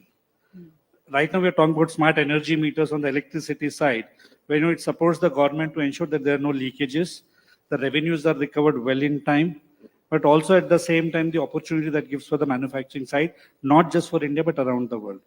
Second thing is we have seen about the safety requirement in the railways. So we have acquired a company based out of Europe, which is AI-based sensor technologies used for the railway safeties. Okay. So that certainly minimizes the incidence of accidents that can happen, the property leakages that can happen on the railways network that is in the place. Yeah. So AI is certainly very, very critical. AI is definitely going to be included. As we wrap up this conversation, let's start with closing comments. And I'll come to you, Mr. Rajesh, on the thoughts of India as a manufacturing hub, manufacturing as the key push for Viksit Bharat. Is this a distant dream or a reality waiting to happen? So I would make 3 statements for this. For me, it's very clear on India being a manufacturing hub. So the 3 statements are, one is, it's not why India, it's why not India. Second is, if India can become the manufacturing superpower, it's not if, it will how fast it can. And third is certainly India is not an alternative to China or manufacturing. It is going to be the global manufacturing leader. That's amazing. A round of applause for that amazing statement. But Dr. Khurakiwala, your take. I believe India is already a very important player in the world. And this is all driven by manufacturing. And one of the uniqueness of our industry is it is not a mass-produced activity, because you have so many drugs for so many disease treatment. And that gives us a very unique advantage vis-a-vis China or any large Western countries. We are not in a mass production like many items. We are on a small product, and therefore our ability and agility to deal with the complexity of changing and other things is not only it is driven by new technology of AI and other things where you can reduce your cost and operation, but our ability to supply a large number of products, and that advantage is a very significant advantage India has. And this is the one we should continue to capture, innovate in our technology and this flexibility which offers. And we are very good at that. Excellent. Yes, ma'am. As we close, do you agree with that statement? It's a matter of not why India, but why not? And I totally agree and endorse to that. Let me just give you one thing. I remember the time when we set up the first terry towel plant in India in 1993. They didn't believe that there could be a beautiful towel be made in India. To being the fifth towel in America today, every fifth towel made used in America is made by Welspun. I can tell you there'll be 100 more companies that will be here who will be making world-class products, whether it is going to be in the terms of textiles, apparel, fashion, and also being on that table to contribute towards the thought leadership is what I can say. So I can definitely say India's era has begun, and it is that journey towards that Viksit Bharat we will see. Wow, excellent. Thank you so much to all of you. Thank you so much to all of our panelists for speaking so clearly and eloquently and laying out the roadmap really of what we will see to Viksit Bharat 2047. With that, it's a wrap on this session. But before we exit, just request you for a quick photograph. Thank you.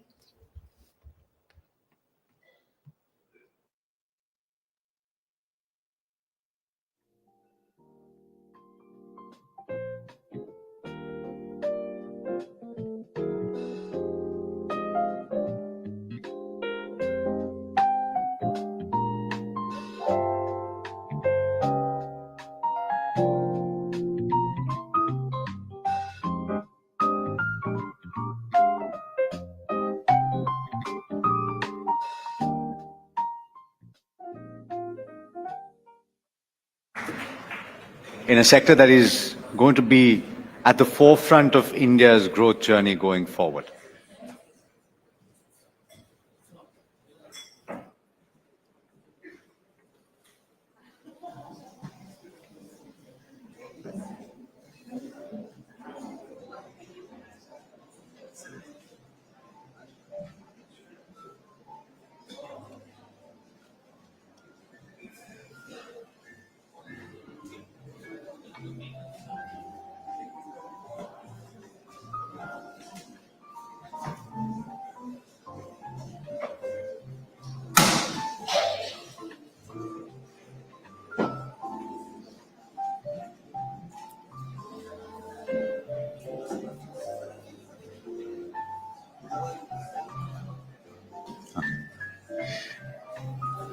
All right, don't leave the room. We've got lots lined up for you.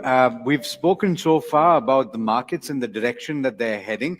And I thought that the insights that you got from that first panel are quite encouraging. The turnaround is not in the offing, it is here and it is underway. Don't miss the bus is the message that I took from that. Manufacturing, you heard from three very core participants in that manufacturing process in India. Certainly the pharmaceutical industry, of course, the textile industry, and the future, which is semiconductors. And hopefully we get more of the slice that you have that is currently concentrated in certain pockets in the world. It's going to be a very core leg of the manufacturing journey going forward. Now, what do you have lined up for the rest of the day? Of course, we're going to talk about certain insights that you can get from the mutual fund industry. We're going to talk a little more about how to open up the opportunity to invest to a lot more people. Currently, it's concentrated, if you think about it, in a very small part of the addressable market. So how do you widen that? We've got all of that lined up for you. But we've spoken about manufacturing. I do want to draw your attention to the fact that agriculture was a predominant contributor to India's GDP for a very long time. It has declined in the recent past, but it remains a very, very integral part of the Indian economy. And so it's therefore important to talk about India's farmers and providing guidance and insurance for their future, which is critical in keeping this sector on the growth path. May I now call upon the stage to deliver his keynote address, Mr. Nataraj Nukkala, who is the founder and chairman of Shema General Insurance. Sir, please.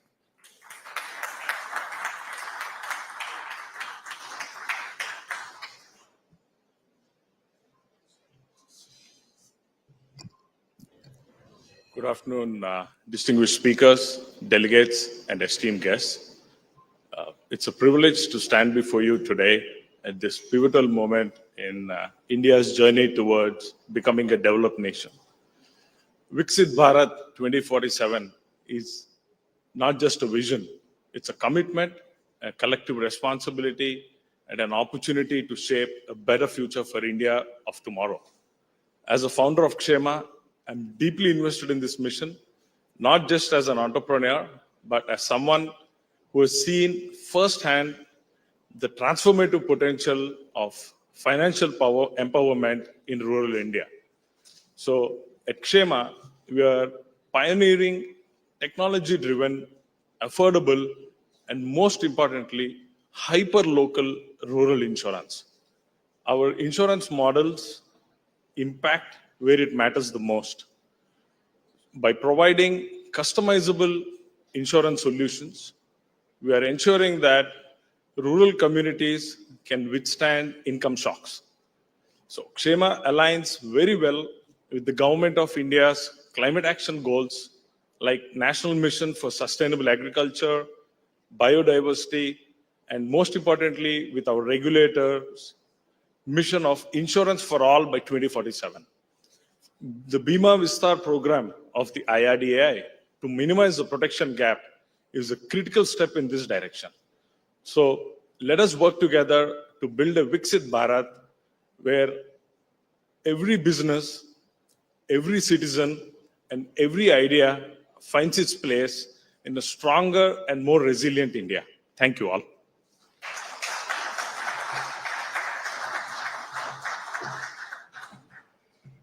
Thank you, Mr. Nakula. As we all know, climate is the risk that has become, climate as a risk has become a specialized field. And our farmers, who are the frontline warriors, face its consequences first and foremost. They require tailored, innovative insurance solutions to navigate these challenges. To talk more on this, let's welcome in Mr. Rajesh Nani Dasari, Executive Director of Kshema General Insurance.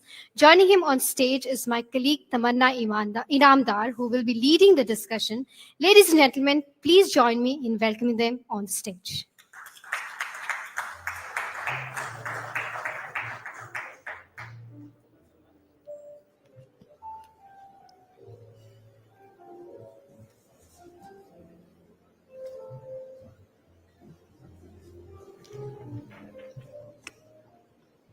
Hi, Rajesh. Looking forward to this conversation.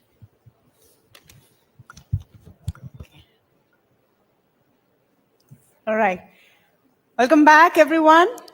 I think the next conversation is one that is a crucial one because India's path to Viksit Bharat, and we're talking about Viksit Bharat by 2047, is deeply linked with the prosperity of its rural economy and agricultural sector. How much ever we talk about urbanization, an economy around delivering everything in 10 minutes, the fact is over 60% of the population resides in rural areas, and agriculture contributes to the livelihood of millions. Sustainable growth in this sector is an economic necessity. A key challenge facing the agricultural sector right now is that, of course, of climate change. It's a reality we're all facing. We see it some parts every year, whether it's erratic monsoon, rising temperatures, droughts, extreme weather events, which threaten crop yields and farmer incomes. Now, these risks make resilience building more critical than ever. Expanding access to insurance cover for farmers then becomes a key pillar of this resilience to protect farmers from climate uncertainties. Government initiatives are there, of course, the Pradhan Mantri Fasal Bima Yojana. This has made strides in improving coverage to rural India, yet much more needs to be done. And this is our next conversation. I have with me Mr. Rajesh Nani Dasari, Executive Director at Kshema General Insurance, that seeks to empower Indian farmers by protecting them from financial losses, especially those caused by climate change. Mr. Dasari, thank you so much for speaking with us today. Yeah. Let me begin by asking you about the premise of agricultural insurance, because we are a nation that knows we have to pray to the rain gods. Yeah. How does that work for an insurer where uncertainty is a problem? Yeah. As an insurance company, uncertainty is what we would want to cover, right? because insurance company, it's all about ensuring that we cover the risks of the customers appropriately, right? And in this case, like you aptly said, one of the biggest unknown for the farmer is weather. That's the one thing that they just cannot control whatsoever, right? But they very well understand that that's something that they would want to mitigate, right? So we have a customer that understands the risk, that is looking for a solution, and they know that insurance is one of the ways in which that can happen, right? So that's how we thought, like, probably that's a place where we would want to play. Because today, if you see, the market is there, because there are about like 38 million acres of, crores of acres of arable land in India, right? But only 30% of it is insured, right? And there aren't any companies that are focused specifically on providing customizable products to the farmers directly. No, 1 minute. Let me go back to that. Sure. You're saying only 30% of agricultural land or farmed land in India is insured. Yes, as of now, correct. So that shows you the extent of people whose livelihood depends on farming, completely dependent on vagaries of weather. Absolutely, yes. And most of them are part of the PMFBA program, like you said, right? Because before that, the awareness of insurance among farmers, it's not as high. And definitely IRDA has, with all these programs, right, has raised that awareness considerably. But still, there is a lack of having customized products that a farmer should be able to opt in versus just having to go with the flow is lacking at this point in the industry. And that's where we are trying to make a play using technology as our key focus area. So how do you go about this? How do you go about this mitigating risk? Because that is a big part of the insurance bucket, right? You have to insure premiums, you have to mitigate risks, and there is already a large government-run program. How do you segue and how do you dovetail rather into that? Absolutely, very great question actually, right? So the government program definitely helps, right? But there are a lot of perils that are still very local, like what Nataj was saying, right? What we are looking at is providing customized products that are hyper-local, right? When I say hyper-local, the perils are not consistent across India, right? There are about 127 different climatic zones in India, and each climatic zone has its own kind of vagaries involved in there, right? And if you look at, say, coastal Andhra, cyclone is the major peril, whereas in Rajasthan, sandstorms are a big issue, right? And one of the perils that we cover is animal attack. Even within that, between, say, Haryana, where Nilgai is the biggest concern, whereas in Kerala, elephant is a bigger concern. So there is no one-size-fits-all product that's available for covering for all the farmers in India. And that's what we are focusing on, wherein we would want to provide customized solutions which would help the farmer to choose exactly what they want and be able to protect their livelihood. No, so this is very interesting. Give me a little bit of detail and example. What would be the customized solution for an agriculturist, for a farmer who wants to protect themselves from a Nilgai attack? Yeah. You have no idea when the animal is going to come. Absolutely. Even they can put up a fence. Yes. So what exactly are you doing and how are you protecting them? How does the mechanics of that work? Perfect, right? When we say protection, we are talking about the loss, right? We are not talking about protecting the farm from the animal attack. My point exactly. This is a likelihood which is very high that this will happen. The chances of this happening are very, very high. A sandstorm in Rajasthan is a very, very high chance. Yes, absolutely. Likewise for a cyclone in Andhra Pradesh. Perfect, right? That's a very good question. So that's where technology comes into picture, right? So the first thing that we do is we look at all the past data, right? Based off of which we develop our own machine language models, which is used for pricing all these products, right? If, like, say, for example, cyclone coverage in Andhra Pradesh would cost you more versus cyclone coverage in Rajasthan, because the likelihood of that happening there is less. Similarly, Nilgai coverage in Haryana, the cost of that would be higher there versus Nilgai coverage in Kerala, because there is no risk there, right? So we have our own internal algorithms that we use to figure out where we want to focus, what kind of risk that we want to focus in, and how we would want to price it, to your point, right? That's the first aspect. The second aspect as an insurance company is for us to distribute the risk, right? We don't want to be focused in just one area of the country. where, let's say, our complete revenue is coming, say, from Andhra Pradesh for cyclones, right?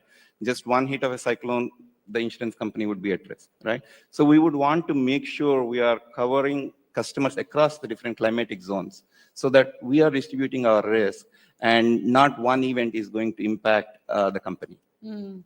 So let's come back to the point about the 30% that has agricultural insurance. One would presume a bulk of this is government push. Private would be a smaller portion, and if those details can also be shared. How do you go about customer acquisition in this case? Because think about it, there is a government-run program. What is the advantage you offer, and how do you convince farmers to go in for a product like this? Yeah, initially that was a question that was raised to us when we were pitching this to the regulators as well as the other investors, right? But you'd be surprised, when we just did a registration drive, there are 10 lakh farmers who expressed interest in saying like, hey, we are interested in a product like this, right? And we did a number of market surveys internally within India and in collaboration with some of the external entities as well. Pretty much the customer is looking for a solution that works for them, that they can trust, and that pays in a timely manner, right? Because what we are trying to do with our product is essential, because we know exactly where the farm is located, because that's the first thing that we do is georeference the farm, right? Because all the perils, the crops that we present to the user is based on their specific location, right? And because we know exactly where they are at, and we can monitor exactly what's happening on this piece of land using the satellite imagery, right? Because we take images almost on a regular basis to see exactly what's happening on that piece of land, so that we can get estimate on what's potentially coming there, so that we can inform the customer and also start managing the risk from our perspective, right? And as and when claim happens, we use all this information along with the additional data. If it is a peril-based, we use the IMD and the local weather station data. We collate all this information and we try to process the claim within hours, if not a couple of days, right? Because that's where customer sees the value, because farmer needs that money at that point in time when the loss happens, right? Not at a future date when after all the assessment happens, like after a month or two. Yeah, so you are a faster provider of the comfort of that insurance payout. Very fascinating, because think of it this way, you cannot look at a Viksit Bharat leaving behind the agricultural sector. It has to be part of the driving force, and that comfort and cover is what is required. Thank you so much, Mr. Desai, for speaking with us today. Sure, thanks, Tamanna. Thank you. And in fact, as you rightly mentioned, Viksit Bharat 2047 is certainly not possible without rural upliftment being happening. Now, in a nation, where traditional investment avenues have long been the domain of, a select few, we stand at the cusp of a revolutionary transformation in India's investment landscape. As we progress towards our vision of Viksit Bharat, democratizing the access of investments has become not just an aspiration, but a necessity for, an inclusive growth. And today, we're privileged to explore this critical transformation with someone who's at the forefront of revolutionizing how Indians invest. Please join me in welcoming Mr. Ujjwal Jain, CEO of Share.Market by PhonePe, who has been instrumental in reshaping the investment ecosystem through technology and innovation. Leading this conversation is done by my co-host, Alex Matthew. Ladies and gentlemen, please put your hands together in welcoming them. Hi. Very kind. Thank you so much. Okay, so I think to a certain extent, the context has been set for us, Ujjwal, because in the first panel, you heard one of the panelists, Rhythm, speak about the fact that while things have changed, a lot of things have stayed the same. Because you have increased participation by a retail investor, and we cater to them. We speak to them every day. And the makeup of that retail investor has changed very dramatically. But if we're talking about the number of investors, we're still scratching at the surface when we're talking about the actual potential. And I don't think it's the individuals that are listening to us right now, Ujjwal, that we have to talk about. Because when do you really increase the breadth of investors in the Indian markets, when you go down to the smaller towns and cities, when you go beyond that, and the main question here is about democratizing access. How do you provide that? Actually, if you look at last 10 years of Indian capital markets, I mean, I was actually building for global markets till 2016. And when I realized that access to markets in India is actually very, very underpenetrated. So it's people like us who can build for the Viksit Bharat should take the step. So we started building for it. And if you look at the last 10 years, I mean, access to market is one of the things that has been well served in terms of making sure that people have access to possibly if they want to invest in markets directly, they have access to a broking account, or if they want to set up an SIP in a mutual fund, they have an access to an SIP.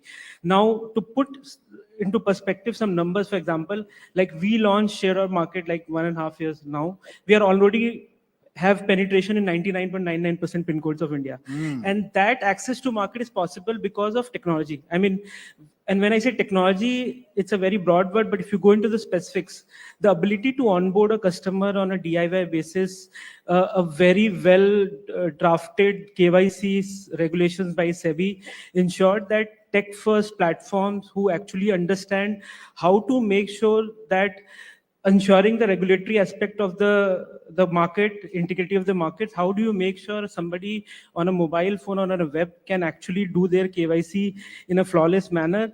And even if they are not very natively digital, they can still have great experiences. I think that's some of these things that we have cracked at scale. And that is why if you see the number of accounts that are growing, like for example, we have almost like 5 crore plus mutual fund, unique PANs who are doing mutual funds. And for the industry. Overall industry level. And the total folios are 20 crores. While demat accounts have actually crossed, unique families or unique PANs have crossed 10 crores. Total demat accounts are in the range of 20 odd crores. Now, coming to the penetration part of it, like if we look at our numbers, I'll share some numbers from our platform itself.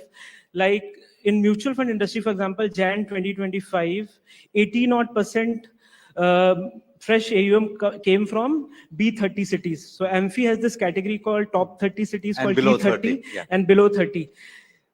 Like 18% of the AUM came from, at the industry level, came from B30 cities. On our platform, for that matter, 2/3 of our AUM came from B30 cities. Oh, that's significant. So that's an area where we have realized that as a platform, we have been able to bring access to market to a different spectrum, which means that today, when we see that incremental AUM on our platform, 2/3 of that is coming from B30 and beyond, while overall industry is doing at 18%, we have already actually are scratching the surface where we can further penetrate and make sure that access goes. Okay, so this is very interesting insight, and I intend to speak to the mutual fund leaders that are going to come through later in the evening as well. I'm going to ask them about this penetration, because when you're talking about particularly the mutual fund industry, Ujjwal, you're talking about a predominantly distribution-led model, and we're talking about mutual fund distributors that are spread across the length and the breadth of the country that are essentially doing this. You're trying to disrupt that,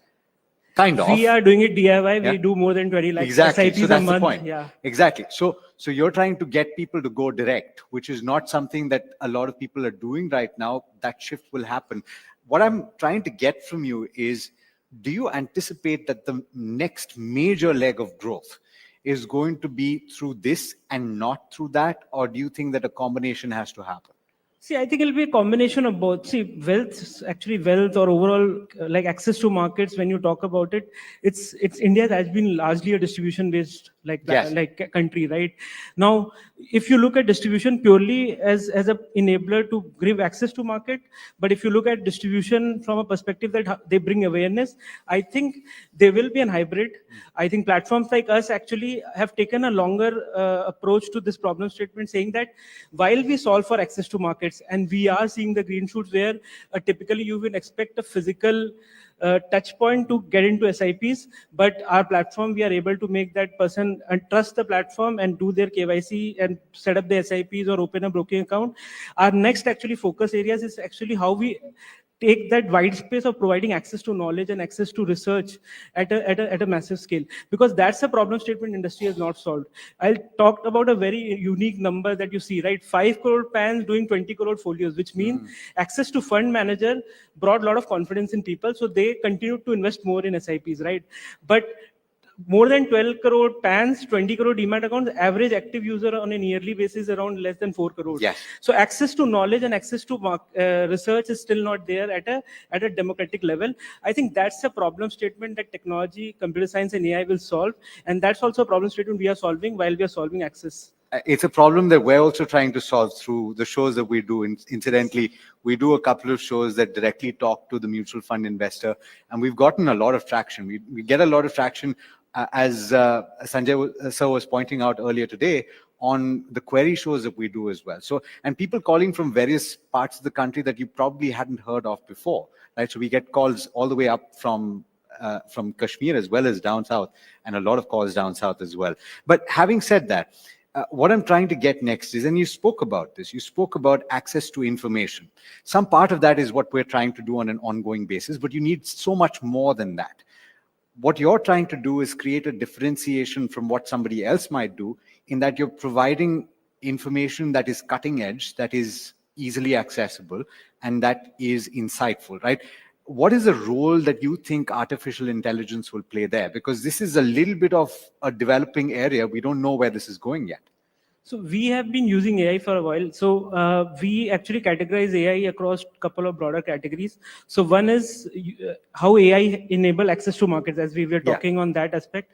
The other is access to knowledge, which is an opportunity to solve, access to research, access to insightful information. And third is access to personalized experiences on a DIY basis. And those experiences not only is about providing contextual experiences, but also about providing trust and safety. Yeah. So when it comes to access to market, if you know that on KYC, one of the biggest bottleneck was liveliness detection. Like a lot of innovation has happened on machine learning models to innovate on that. And that is why the entire KYC journey is largely foolproof because of the ML models that have been deployed for liveliness. So that I think will continue to improvise as an industry level. Regulators will further build confidence on those journeys. So I think access to markets will be benefited by AI. Then comes to access to knowledge and access to information. There, the interesting part is AI is a very natural extension to quant research. Now we have been building quant research platforms since 2016.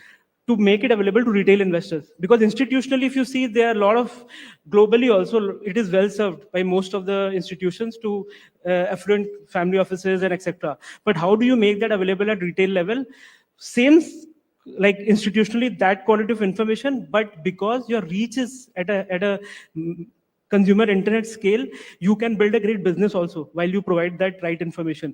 I think that is where we are extending our quant stack to enable AI, because quant research uses time series data. Yes. So we ingest data across the board from all exchanges, etc. And when we look at the natural language, when it comes to social media, when it comes to exchange filings, which are still in PDF formats or unstructured data formats, we have started able to ingest that into our systems and bring that into an actionable information form. So we just launched sentiment factor also on those analyst sentiments. So I think AI is helping us to actually even leverage unstructured data, refine it to a level. Right now, we are using it under our research models. At some point, some of these will come on in our chat experiences and etc. So I think AI will help on that access information. And from your perspective as a business, this is going to be that one factor that makes it remunerative for you as well, because you're providing this perhaps as an add-on, right? Yeah. And so to that extent, build on that for me.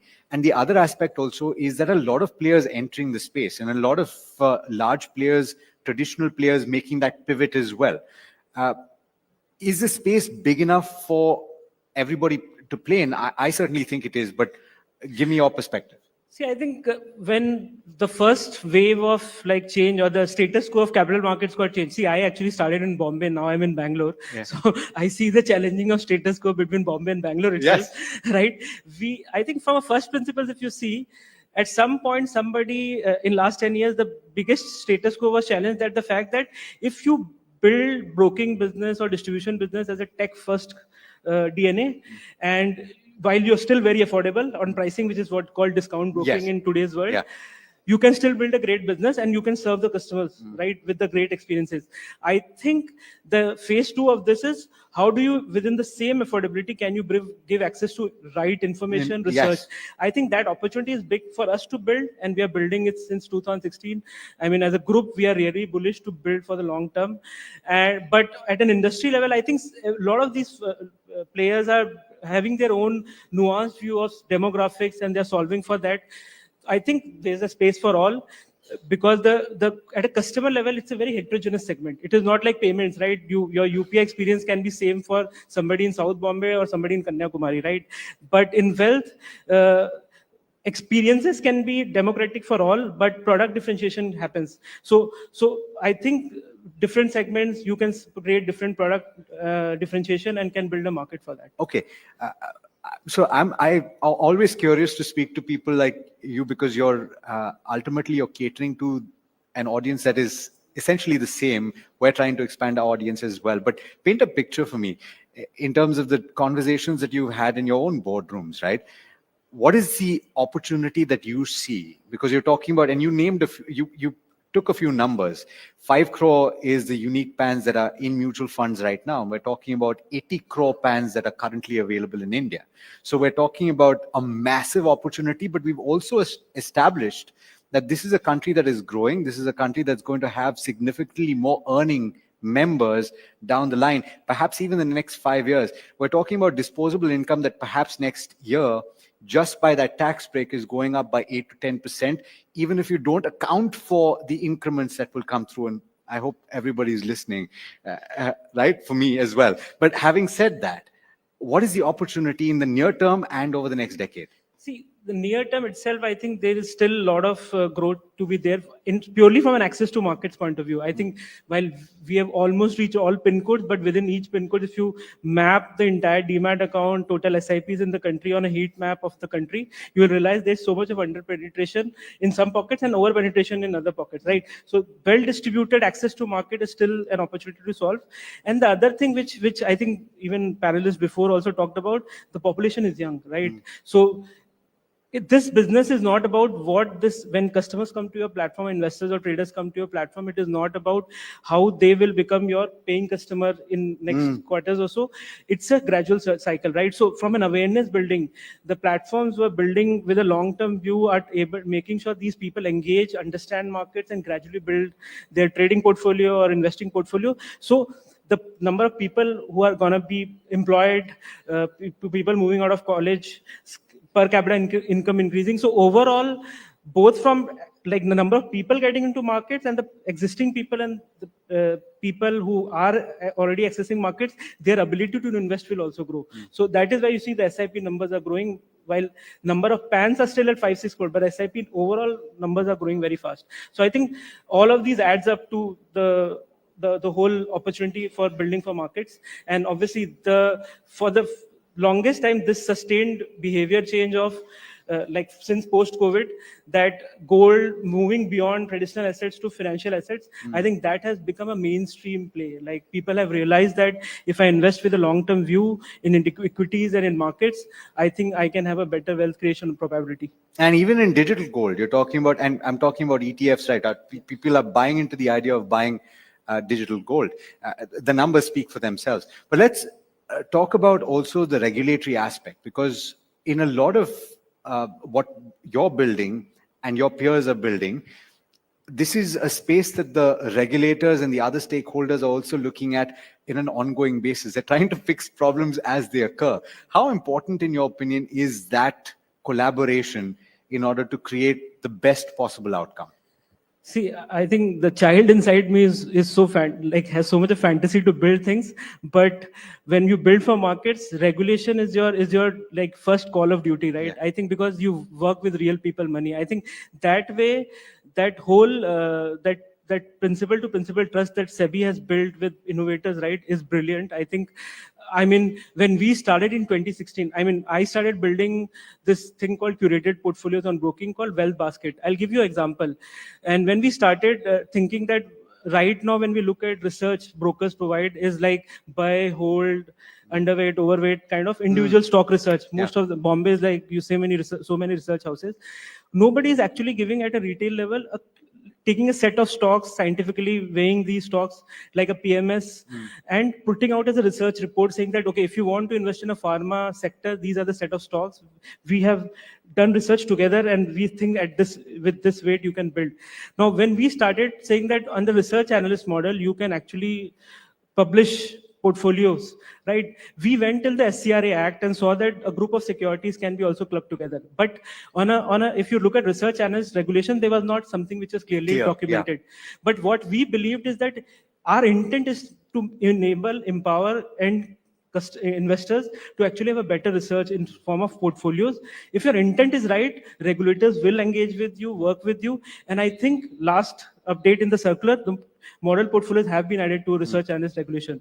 So a part of the innovators and the builders of today in markets, I think we believe that if your intent is toward the end consumers, regulators work with you. That's a great place to be as a builder.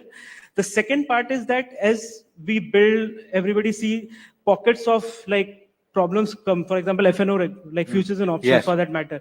Now, you see FNO as an instrument is very, very important for the markets because it's a great leverage instrument to hedge, to speculate, as long as you know what you're doing. But a lot of these retail investors and traders ended up coming to markets and started looking at option buying as a way to actually make Build fast wealth. money. And without understanding that it's a leverage instrument and what it means. Now, all the current regulations that SEBI is doing and have brought, and there are a bunch of them that's going to come in phases, I think it's great for the category to be protected because the instrument is great. The investor, the trader needs to know why they are getting into FNO. I think those hurdles are important for the long-lasting nature of the product, right? So that way, regulators coming at different points, identifying problem statements, taking a consultative paper like approach to engage with stakeholders. I think we are doing great in that, like in the way regulators are working. I think going forward, I think the balance between not knowing whether I'm regulatory right, I think the first call of duty should be, are you working in the interest of the investors or traders? I think regulators work with you. So you can innovate and work with SEBI. Fantastic. I've really enjoyed this conversation. Please put your hands together for Ujjwal. Fascinating. Thank you so much, Ujjwal, for taking the time. Pleasure speaking with you. Come, stand with me for a minute. Let them take a picture.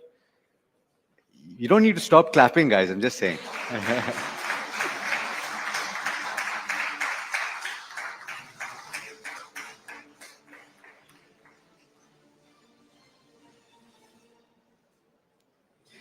Thank you so much. Oh, it's me. Hold on. All right. As you can see, it's my time back behind this podium. But Mahima is going to put on her anchoring hat, and our next guest has redefined corporate dressing in India. And this is as innovation and AI are transforming the textile business. I'm pretty sure that you've not heard too much about this. It's time to bond with the best. Let's welcome Mr. Ajay Agrawal, who is the Group Chief Executive Officer, Reed & Taylor. Joining him, my colleague, Mahima.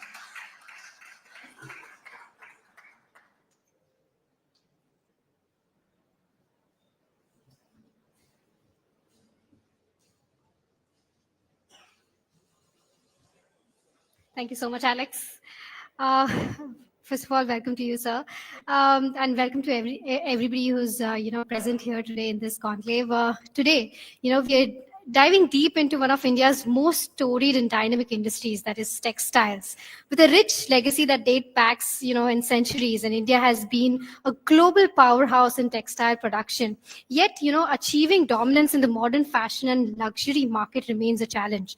And in the backdrop of Viksit Bharat 2047, we explore how the Indian textile sector is evolving, innovating, and positioning itself in the global leadership era. From policy incentives like PLI to sustainability, to AI-driven automation and the e-commerce boom, there's a lot to talk about when it comes to the textile space. And, nobody better than you, Mr. Ajay, can, talk to us through, what's happening in the entire textile space. So, we have the Bangladesh +1 strategy right now, which is, playing its role. India is, kind of getting advantage when it comes to, the kind of developments that have taken place in Bangladesh. To you, how is the textile space developing right now, and what does the future for textile look like? Thank you, Mahima. I must say one thing. Bangladesh +1 strategy. That's a new phrase which you have put in my mouth. And exactly the same thing which I also wanted to tell people basically. See what has happened in the textile in last 3 months. I'll just give you a last 3 months example. Apparel exports in last 3 months of year 2024 have grown by 41%. Traditionally, they were growing at 6 to 7%. Okay. It's again Bangladesh one effect. Now, I don't want to, it's an aberration, no issues. But we need to make it a habit.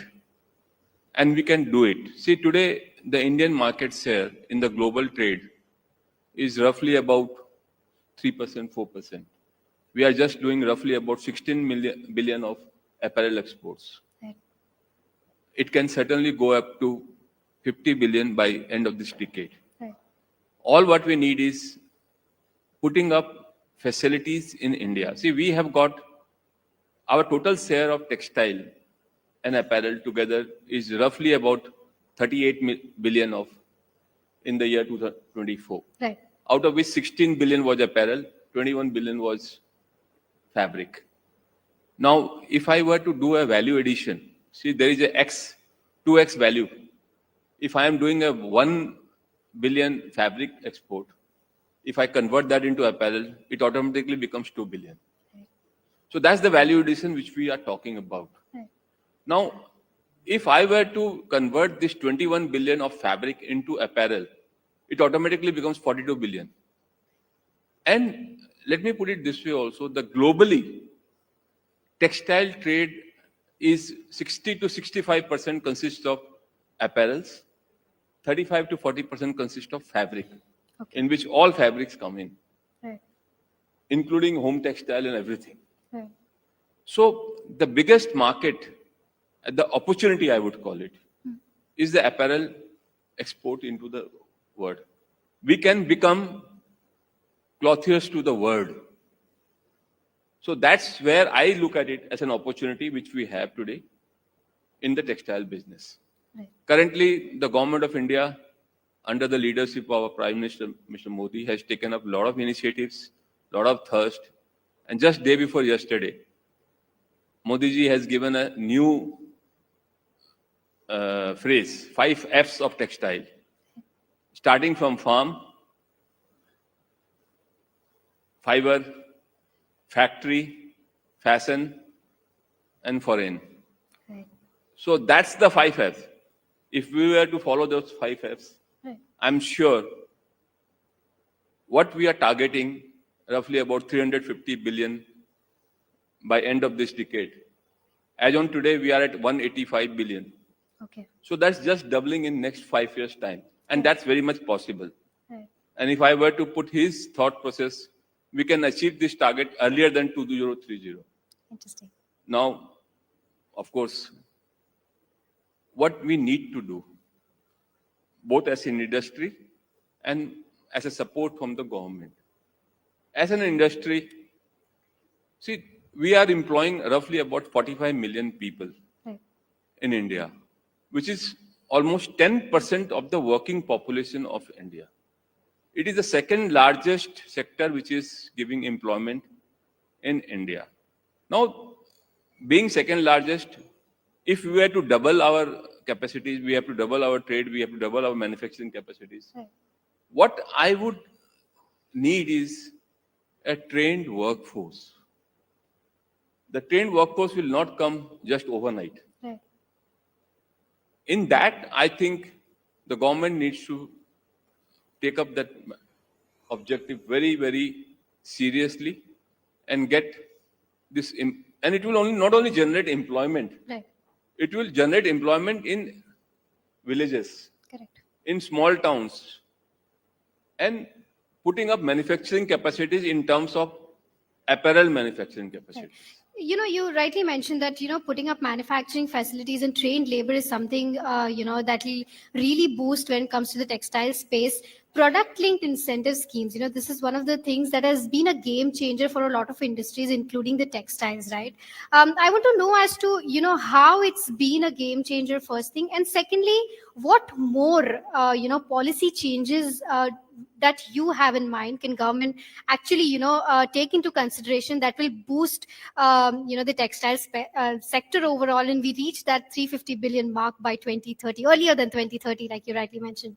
See, the PLI scheme has played a very crucial role or critical role in boosting productivity, capacity utilization, and at the same time putting up new facilities. See, what has happened in terms of technology upgradation, the existing units which are there, let me put it at my own end. In Reed and Taylor, we have basically doubled our capacity in last 2 years, just by virtue of, with incentive of PLI, secondly, technology upgradation, and trying to rationalize processes with the help of AI, with the help of new technologies which are coming up. And that is what is the most game changer. Right. Secondly, recently government has come out 2-3 years back, that PM Mitra scheme. That has also is going to give us a results starting down the line 2 years, 3 years. And the last year, government came out with technology, textile parks in various places. They have allocated some 10,000 crore which for setting up this technology textile parks in various cities and other things. And I'm sure this is going to evolve a new manufacturing capacities coming up in the respective areas. Till now, let me also say one thing. We are having 23% of the world's share of cotton production. Right.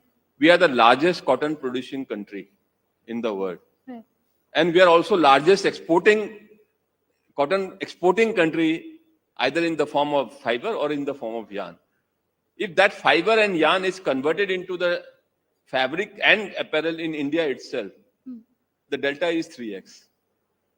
So that is where we need to concentrate on and need to move on. Right. You very nicely mentioned that automation is kind of reshaping the way things are being manufactured, and not just being the manufacturing field. In fact, even when it comes to training people, things are changing. What has that change been like in the textile space, and also how is Reed and Taylor as a brand adopting those changes, and what are more changes that you look forward to when AI comes into picture? See, when you look at AI, the AI has been majorly in textile industry, been helpful for two aspects. One, the biggest contributor is CRM, the customer relationship management. Right. That is something which is very, very critical, and AI has helped a lot in customer relationship management in terms of looking at their behavioral purchases previously, Right. then augmented reality, virtual realities, basically. Those things have, in fact, giving us a history. With their browsing history, I am able to understand what is my customer's preference, which area the customer is looking at. Now, let me put it this way. In last 1 year, what I have been seeing that the customer preferences in tier 2 and tier 3 cities has changed a lot. The brand appreciation has come. And that has been happened. We didn't know that. We were mainly concentrating on the tier 1 cities or the top 10 cities in the country. But now what I find that tier 2 and tier 3 cities are generating much more business than the tier 1 cities. And that is an area which we have been able to get is because of the majorly with AI driven information which is being said. So that customer relationship management, customer preferences, customer likes and dislikes has led us to remodel our business Right. and our product profile. Right. So now when I know that X wants this, what is the customer preference? We convert that into our designing Right. and fashion basically. So that by virtue of that technology, we are able to get into more into design selection, design creation, and fashion creation. Right. So that's something which AI has really done into. And thirdly, most importantly, and which is going to be again a very, very important tool for the textile industry to expand its base. See, e-commerce. E-commerce has come up very fast today. Just now, one of my colleagues mentioned that we are getting orders from Nagaland to deliver the apparel. Right. So that has been possible purely because of e-commerce. Right. Now, that e-commerce now today, what is happening? Previously, just 2 years back or 3 years back, there are a lot of issues regarding returns and this and that. Nowadays, the return ratio from 50% has come down to 20-25%. Right. That has happened because now the customer, before he makes a purchase, is able to virtually wear that garment, Right. see to it how it looks like on his body, and then take a call. Right. So that is where this innovation, AI has really driven the textile industry in terms of fashion is concerned. Right. See, Reed and Taylor basically is into premium category. They are basically, we are trying to give the premium fabric, premium apparel to the consumer. So when you have to be in premium category, the likes and dislikes change overnight, Right. if I may put it in this. Right. So that fast Absolutely. turnaround is possible through the technology. Absolutely. Well, Mr. Agrawal, thank you so much for giving us those valuable insights on the entire textile space. And hopefully we cross that 350 billion mark as soon as possible and hopefully before 2030. Ladies and gentlemen, please put your hands together Thank for you. Mr. Ajay Thank you. Agrawal. You just stand for a picture.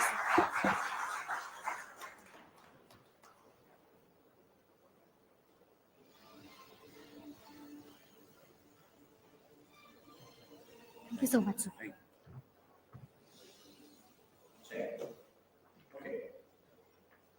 Thank you so much, Mahima. Fascinating conversation as always. And I'm sure that you found it engaging as well. But we've got more lined up for you. I'm sure some of you are hungry, but then this is, I promise you, is going to be a fascinating conversation. So stay in the room with us. It's time to take this discussion on manufacturing and sustainability a step further. How can the beverage industry embrace sustainable practices while empowering local businesses?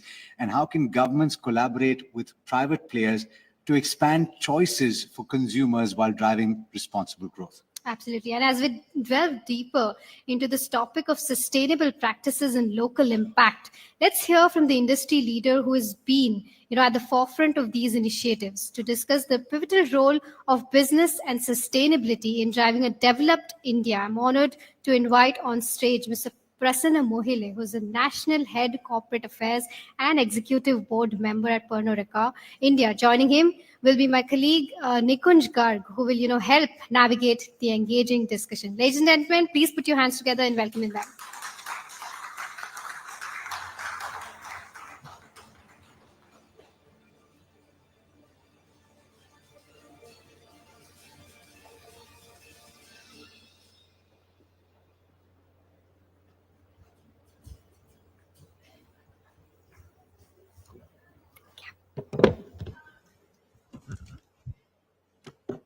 Mr. Mohile, once again, welcome to NDTV. You are a friend of NDTV. I welcome you on the platform once all over again. Thank you so much. Thank you for having me today in the NDTV Profit Conclave. And it's always the pleasure to be there with you, especially Nikunj. And I know after tiring journey from US with Mr. Modi, you've come especially here. Thank you for that. Thank you, Mr. Mohile. This is the maiden conclave of NDTV Profit. They make their debut in the world of conclaves and thought leadership from this show. And I'm especially happy to welcome you here. But tell me something that your journey in this country, that is Pernod Ricard's journey in this country, has been almost a 3-decade-long journey. What have been your lessons in that journey? How do you see the company going forward? How do you see the entire industry of conviviality, since you are a major player in that industry? And as we have been hearing a lot, the premium segment of the economy growing, and that segment also grows in your industry and makes your company all the more an important player. How do you see the last 30 years and going forward, your journey in India? Thank you, Nikunj. As we all know, Pernod Ricard, many might not be knowing, but my convivial folks, they know Seagram's more. So in last 30 years, I mean, our journey started in 1993, immediately after globalization and liberalization era. And it was founded in 93, and I think the production started 94. And from there on, I think we take pride in saying that the premiumization was introduced in India by Pernod Ricard there. And we initially started from, say, a volume of 1 lakh cases to 65 million cases today, and leading the industry in India. So our journey, we have always partnered with the growth of this country. As the economy of this country consistently grew, we also grew with the economy of this country there. So you are the one who made alcohol expensive for all of us, basically. You are the one, who brought expensive alcohol to this country. So we introduced, as I said, premiumization was something which was introduced by Pernod Ricard to the Indian consumers to get that kind of a quality to our consumers, that experience. It was Pernod Ricard who initiated that. So with premiumization, there comes a cost. Yes, I mean, jokes apart, premiumization and better quality and a global experience is something that the Indian consumer today demands. And almost every sector, we have now companies which are global companies like yours, which Pernod Ricard is a global giant in the industry that you operate in. Yes, so we've been a responsible company in this field. And we knew that there is a lot of scope in the country to grow in the premiumization segment. And year by year, if you see, there's been a lot of potential for the whole industry today in premiumization segment in India. And that is where, in a very planned way, we went ahead year by year. And this is where we are today. And Mr. Mohile, I must ask you this question because yours is a sector which is seen more from the prism of revenue in this in various matrix. But the theme of this conclave today is Viksit Bharat, a blueprint for 2047. And our Prime Minister has been very insistent that by that time he wants to see this country as a developed country on all the global platforms. In fact, that reminds me that he recently went to France, met the French president, Mr. Macron, where your leadership was also present in those meetings. So how are you partnering, your sector, your company partnering to see a developed India's journey coming to fruition by 2047? That's a nice question, Nikunj. I mean,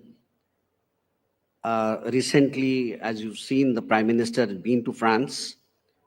There had been certain bilateral discussions there.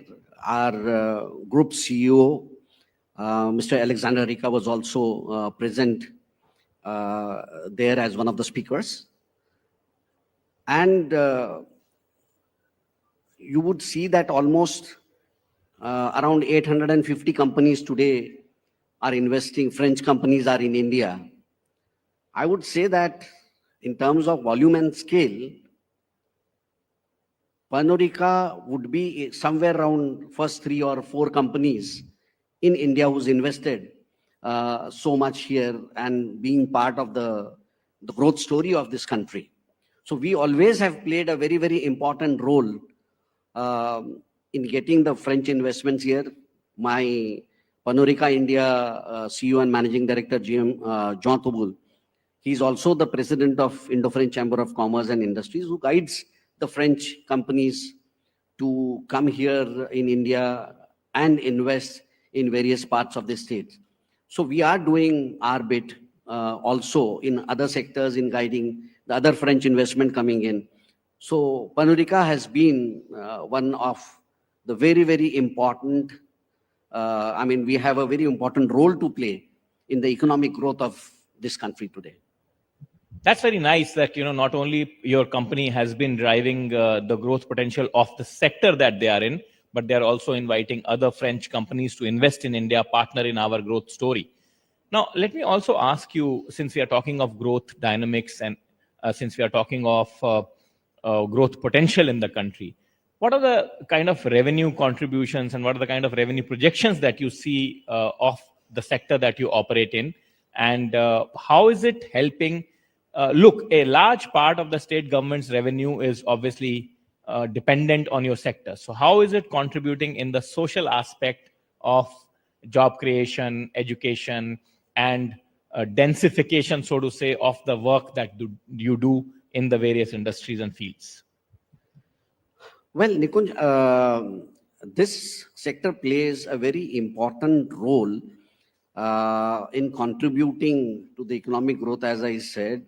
In terms of job creation, industry as a whole, I would say, direct, indirect, taking the induced economic theory into place with the complete value chain, we generate as an industry almost 50 lakh jobs. And 50 lakh jobs annually. Annually. And Pernurica contributes to that almost 9 lakh jobs. And out of those 9 lakh jobs, 6 lakh jobs are into the agriculture sector. If I talk about the revenue contribution, the industry contributes almost around 3 lakh crores. Annually. Annually. And Pernurica directly contributes almost 23,000 plus crores. And to the GDP, it contributes almost 39,000 to 40,000 crores today. So that's the kind of contribution we do to the growth of this country. And when you asked about how we contribute, if you have seen the times of COVID, when the entire economy had collapsed, at that point in time, it was this Alcobev sector who stood by the government there. And this was the only source, I must say, for government for the revenues that time. And we stood by all the state governments in whatever bit we could do. So that is the kind of potential this sector has. You were talking about agriculture job growth and 6 lakhs job annually being created in the agriculture sector. Look, at the bottom of the pie, and particularly as our previous speaker was also talking, in tier 2 and tier 3 cities, in smaller towns, job creation is a challenge. It is a challenge that government of India also wants addressed. Various state governments also want that challenge addressed. And through multiple initiatives and schemes, all the governments have at all points in time tried to answer that crisis or try to sort of respond to that crisis. So do you think, Mr. Mohile, that your industry has been able to make a positive impact as far as the agriculture sector is concerned, because a lot of your raw material actually comes from the agriculture sector? Yes, you are right, Nikunj. Basically, if you see, as I said, out of those 9 lakh jobs, 6 lakhs are into the agriculture sector. So my main byproduct is grain. And today, if I see that most of the job creations which are done are on the urban side, but on the rural side, there is not much investment which has been done.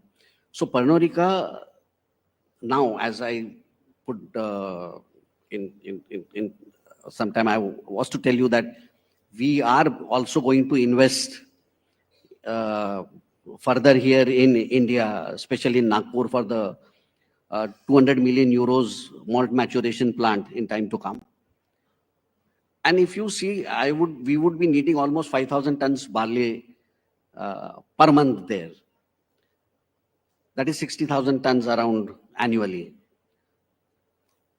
Our rough estimate says that it will contribute almost 80 to 90,000 farmers in the state of Vidarbha, where there is a lot of distress today in the farming sector, in the agriculture sector. So Pernodika is one who basically believes that, unless the rural economy is not linked with the urban economy there, then the real sustainable development and the dream of Viksit Bharat will never come true. So there has to be a proper linkage between the rural economy and the urban economy mixed together, which will we will see the dream of Viksit Bharat coming true. That also is something that the policy makers have almost always spoken about, that if the country has to develop, the rural areas, the mofussil towns, the smaller towns have to develop fast. But I'm glad that you bring me to this part of the sustainability aspect of your industry, Mr. Mohile, because one of the criticism of your industry sometimes is that while you are making your own segments premium and a lofty urban picture is there, but in the end use where you are drawing your raw material from, the sustainable practices remain a challenge. Have you been able to, since you are such a giant in the industry, since you are you have such a legacy in the world, not only in India, have you been able to move your operations in the sustainable directions? And if yes, what all have you been able to achieve so far, and what are your future plans? See, we've done a lot of initiatives in this. Sustainability is basically is a core value for Pernodika today. It's in the heart of Pernodika. We value our Mother Earth and the community at large. By eliminating our monocartons today, we have reduced the carbon emission by 7,310 tons annually. That means conserving almost 250,000 trees annually there.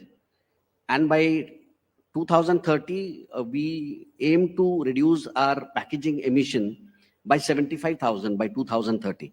So we are very conscious about the environment. We are very conscious about the community around us. So we do a lot of initiatives in farmer upskilling, helping them for a sustainable farming there, on how best they can get their yield. We focus on women empowerments. We focus on digital educations. We've also had a tie-up with the Maricom Foundation to promote the rural sports. So Pernodika has been very conscious about the role Pernodika has to play for sustainability. And when you talk of sustainability, one of the important parts is that you mentioned in brief, but I want you to discuss it a little more about it, about the farmer upskilling or the upskilling of your partners, as you call them, on the ground. So in terms of rural economy upskilling overall, are you investing there, or are you taking people out to get trained, or are you showing them new sustainable practices in the farmland?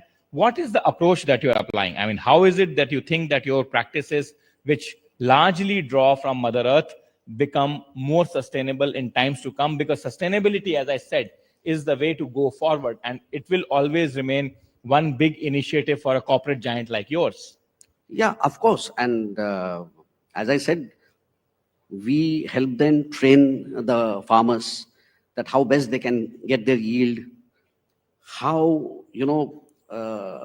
the wastage of water should not be there, how it can be used optimally, and basically help them also get the right value for their produce today, which is a challenge in the farming sector, in the agriculture sector. So Pernodika also plays a role in helping them develop a sustainable farming in this way. Not wanting to take too much of your time, but let me ask you last one or two questions, Mr. Mohile. One of the questions is that you say that your industry contributes a large pool to the revenue side of the state governments, also to the various other activities that you undertake from social welfare, etc. But yours is a very highly regulated industry. Going forward, as the country moves towards a Viksit Bharat, the experience of the developed world in terms of dealing with this industry is something I would say completely different from what we have in this country now. Do you think, in your mind, as the industry leader, as an important player of the industry, do you think that experience should change your interface with the governments, your interface with the consumers? What kind of change that you would desire in coming years, and what is it that you will think in your mind that will change the contours of the industry? A very good question, Nikunj. I'm happy you asked this. As I told you, the contribution of the alcobev sector to the Indian economy today. To further grow, I think today this sector needs an industry status. We are struggling to get that today. And if this sector comes into the mainstream sector, then you would see more investments coming in and the sector growing much more faster than what it is today.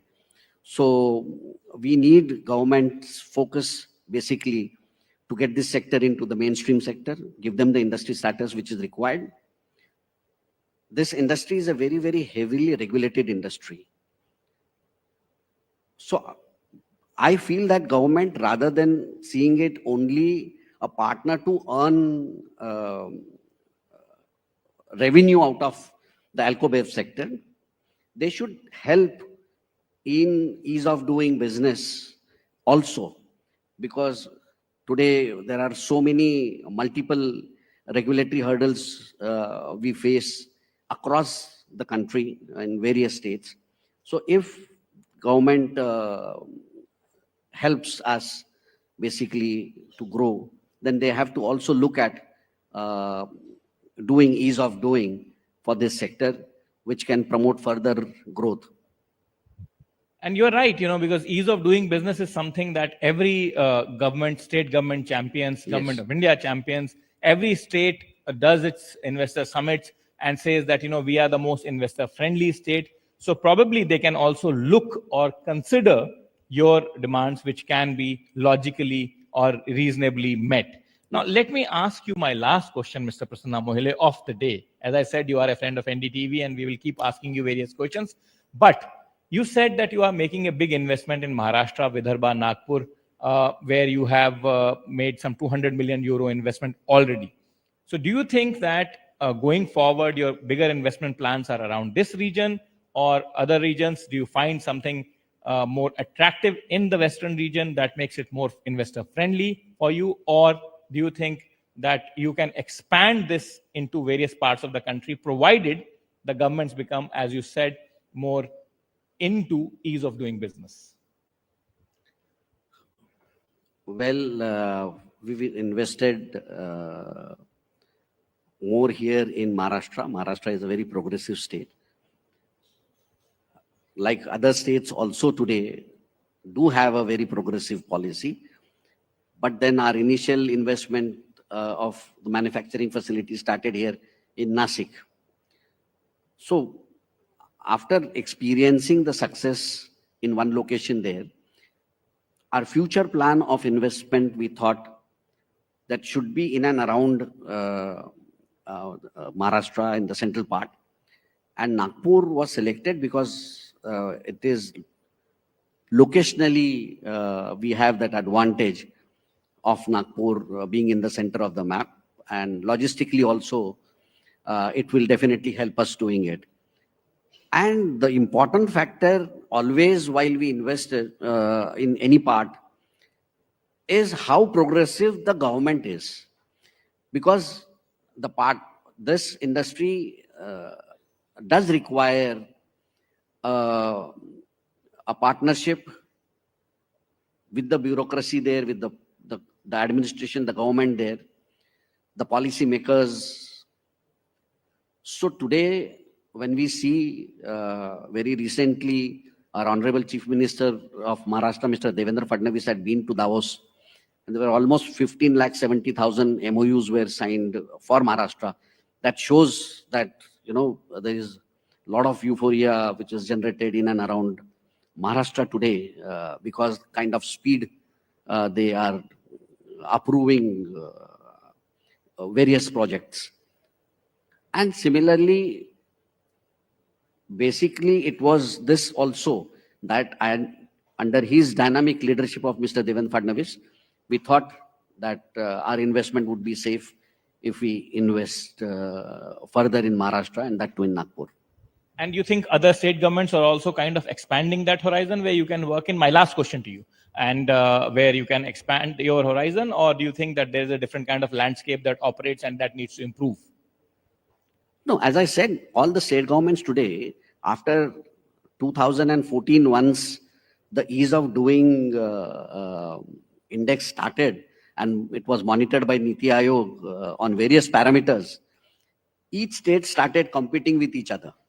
So there was a very healthy competition between all the states there. So everybody tries to see that, how best I can compete on various incentive packages which we can offer to the industry. So there is quite healthy competition coming in. So I would say yes, Maharashtra, because we've experienced success in Maharashtra, we have come here. But other states also are not lagging behind. Everybody has good dynamic industrial policy in place today.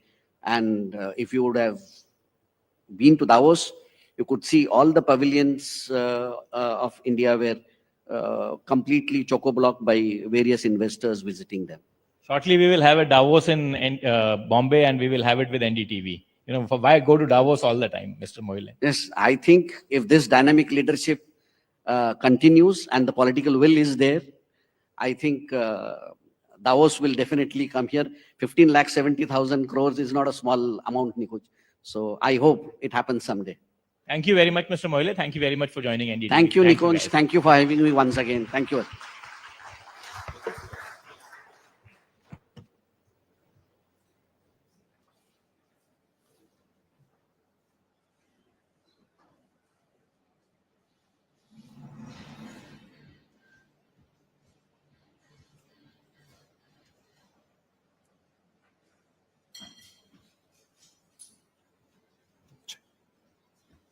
Check, is this on? Okay. So fascinating insight so far today, and there's a lot yet to come. In the manufacturing space, and specifically in the automotive space, there is one company that stands out that has touch points across the board. Whether you want insight on how rural India is doing, whether you want insight on urban consumption and urban demand, and now in the latest, the auto enthusiast, of course, you've always catered to the auto enthusiast, but the latest products that you've launched in the electric vehicle space has created waves across the board. We were watching from the studios on Friday. It was a different Valentine's Day experience. And I'm talking, of course, about Mahindra and Mahindra. So let me lay the context for this. From Make in India to Make for the World, India's manufacturing sector is rewriting the rules of global competitiveness. With new age technology, sustainability, and a strong industrial background, the country is positioning itself as a powerhouse of innovation. Absolutely. And as we, reimagine India's industrial future, one company that stands as a testament to, our manufacturing evolution is Mahindra and Mahindra. And today I'm delighted to welcome Dr. Anish Shah, CEO and Managing Director of Mahindra & Mahindra, who is joining us. And this conversation will be led by none other than Neeraj Shah.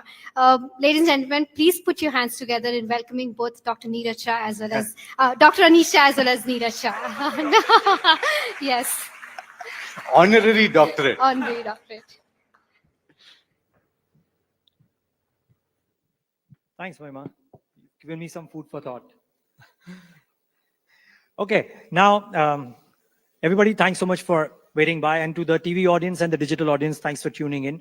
As I think we've stated that manufacturing will play a key role in a successful Viksit Bharat, and while the share of manufacturing may have come off in the last few years, the focus of the government as well as the private sector seems to be on enhancing the manufacturing prowess in India. And as we stated, one group present across key manufacturing industries and actually key service industries is Mahindra and Mahindra. And the architect of the group's current strategy has also a sharp mind on what the nation can do to enhance the manufacturing prowess.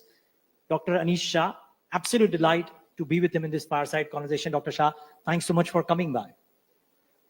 Thanks, Neeraj. It's a pleasure to be here.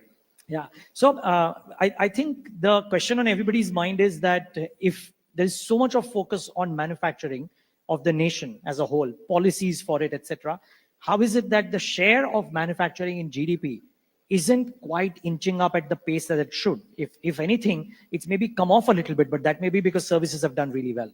How do you view that enigma? It takes time for that change to take place. And a number of efforts have been put in place already to make it easier to do business in India, to improve infrastructure, to reduce logistics costs, to have companies focus on innovation. And all of that starts coming together at some point. From a Mahindra Group standpoint, our leaders 20 years ago had a vision, and their vision was to create R&D in India, to ensure that India could create the best vehicles. And that was the birth of the Mahindra Research Valley in Chennai. As I said, it takes time. And it has taken us time as well to really be able to harness the strength of a research center. And what you've seen over the last 5 years is products that were put in place earlier, but we are delivering now.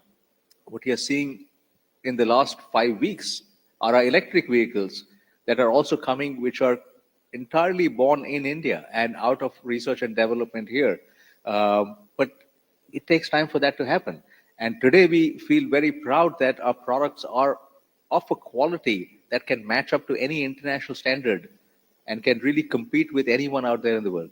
Yeah, well, that showed in the way the bookings happened on Friday, and quite stunning, really, Dr. Shah. So just trying to understand, I mean, you reckon that, and congratulations on that number, by the way, quite fascinating. Though I must say that it didn't come as a surprise. I mean, the sneak peek that people got of the two vehicles that you kind of opened up, if I can use that term, it was partly anticipated because they just look so good. So great stuff there.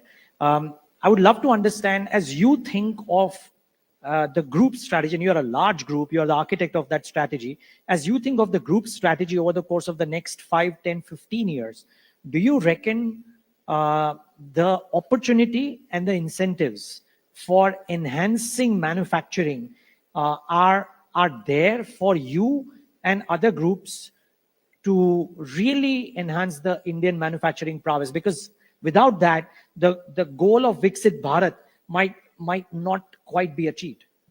So we feel very confident about that, especially after what we've seen with our electric vehicles and what we've seen with our tractors. So India clearly has the ability to manufacture at scale, to manufacture at a lower cost. It does require a few more efforts for that to happen, but we've been able to show this with our products. And we've had many questions over the years around how will you compete with all the foreign companies coming into India. There have been many who've written us off at multiple times over the last 20, 25 years as well, saying that the entry of such and such company is going to be the death knell for us in either automobile or in farm. And our teams have been able to show that they can manufacture in India at strength and be able to compete with the global majors in a very significant way. Over the last year as well, on electric vehicles, there were a number of questions saying, how are you going to compete if such and such company comes into India? And our response has always been our products will speak for themselves. And that's what they're doing today. And this is the strength that not just us, but we see other Indian companies also bringing to the fore and essentially setting up the opportunity for India to be a manufacturing hub for the world. And that is what we aspire to. And that is what we feel confident we will be able to deliver in our path to Viksit Bharat. Okay. And I'm going to make this equal parts manufacturing as well as services, because less Mahindra and Mahindra, I mean, yes, the dominant share is auto. There's lots beyond that, right? And would love to talk about that too. But just for a moment, because you mentioned that point, I can't not invoke that conversation, right? This whole talk of One Tesla coming in, the Chinese companies, BYD, etc., making their presence felt. Now, your numbers, booking numbers speak for themselves, but I'm still trying to understand, not just for Mahindra Group, but for others within the auto ecosystem. How would the industry face up to deep-pocketed global car companies or vehicle companies wanting to create their foothold in India? Just trying to understand. Neeraj, that's a question we've been answering for the last 25 years. Because that's exactly the question that was there 25 years ago when various deep-pocketed global players came into India and Mahindra was written off as dead, saying you're not going to be able to compete with them. Right? That's happened on multiple occasions. Today, we have the products that speak for themselves. And in fact, we went to the extent where at our launch, at our test center in Chennai, we actually had some of the best vehicles in the world there along with our vehicles, and we invited the folks at the launch to drive all of them. And our vehicles stood up extremely well against some of the best vehicles, some of which were priced 3 times or 4 times our vehicle as well. So that confidence today comes from the people we have, from what they've done, from what they've developed. And therefore, we feel fairly good about the fact that we can compete with various folks. And I'm glad you were talking about services as well, because we do remind everyone we talk to that auto today is just 1/3 of what we do. Mahindra plays in 70% of India's growth over the next decade. And we are in multiple sectors, and some of those are growing very well and contributing very significantly to our businesses as well. Yeah, most certainly, and I'll come to that. Just so sorry, if my question came across that, oh, Indian companies will find it difficult to compete with global brands, no, because in some sense, Indian companies are global brands unto themselves. Your tractors in the US, I mean, making a mark, right? And Indian tech companies making a mark globally. So I didn't mean it that way. What I was just trying to understand, because a lot of these global brands are very famous per se, and there might be an allure for that. But I get the answer. You're saying that the products for you and for other companies will speak for themselves.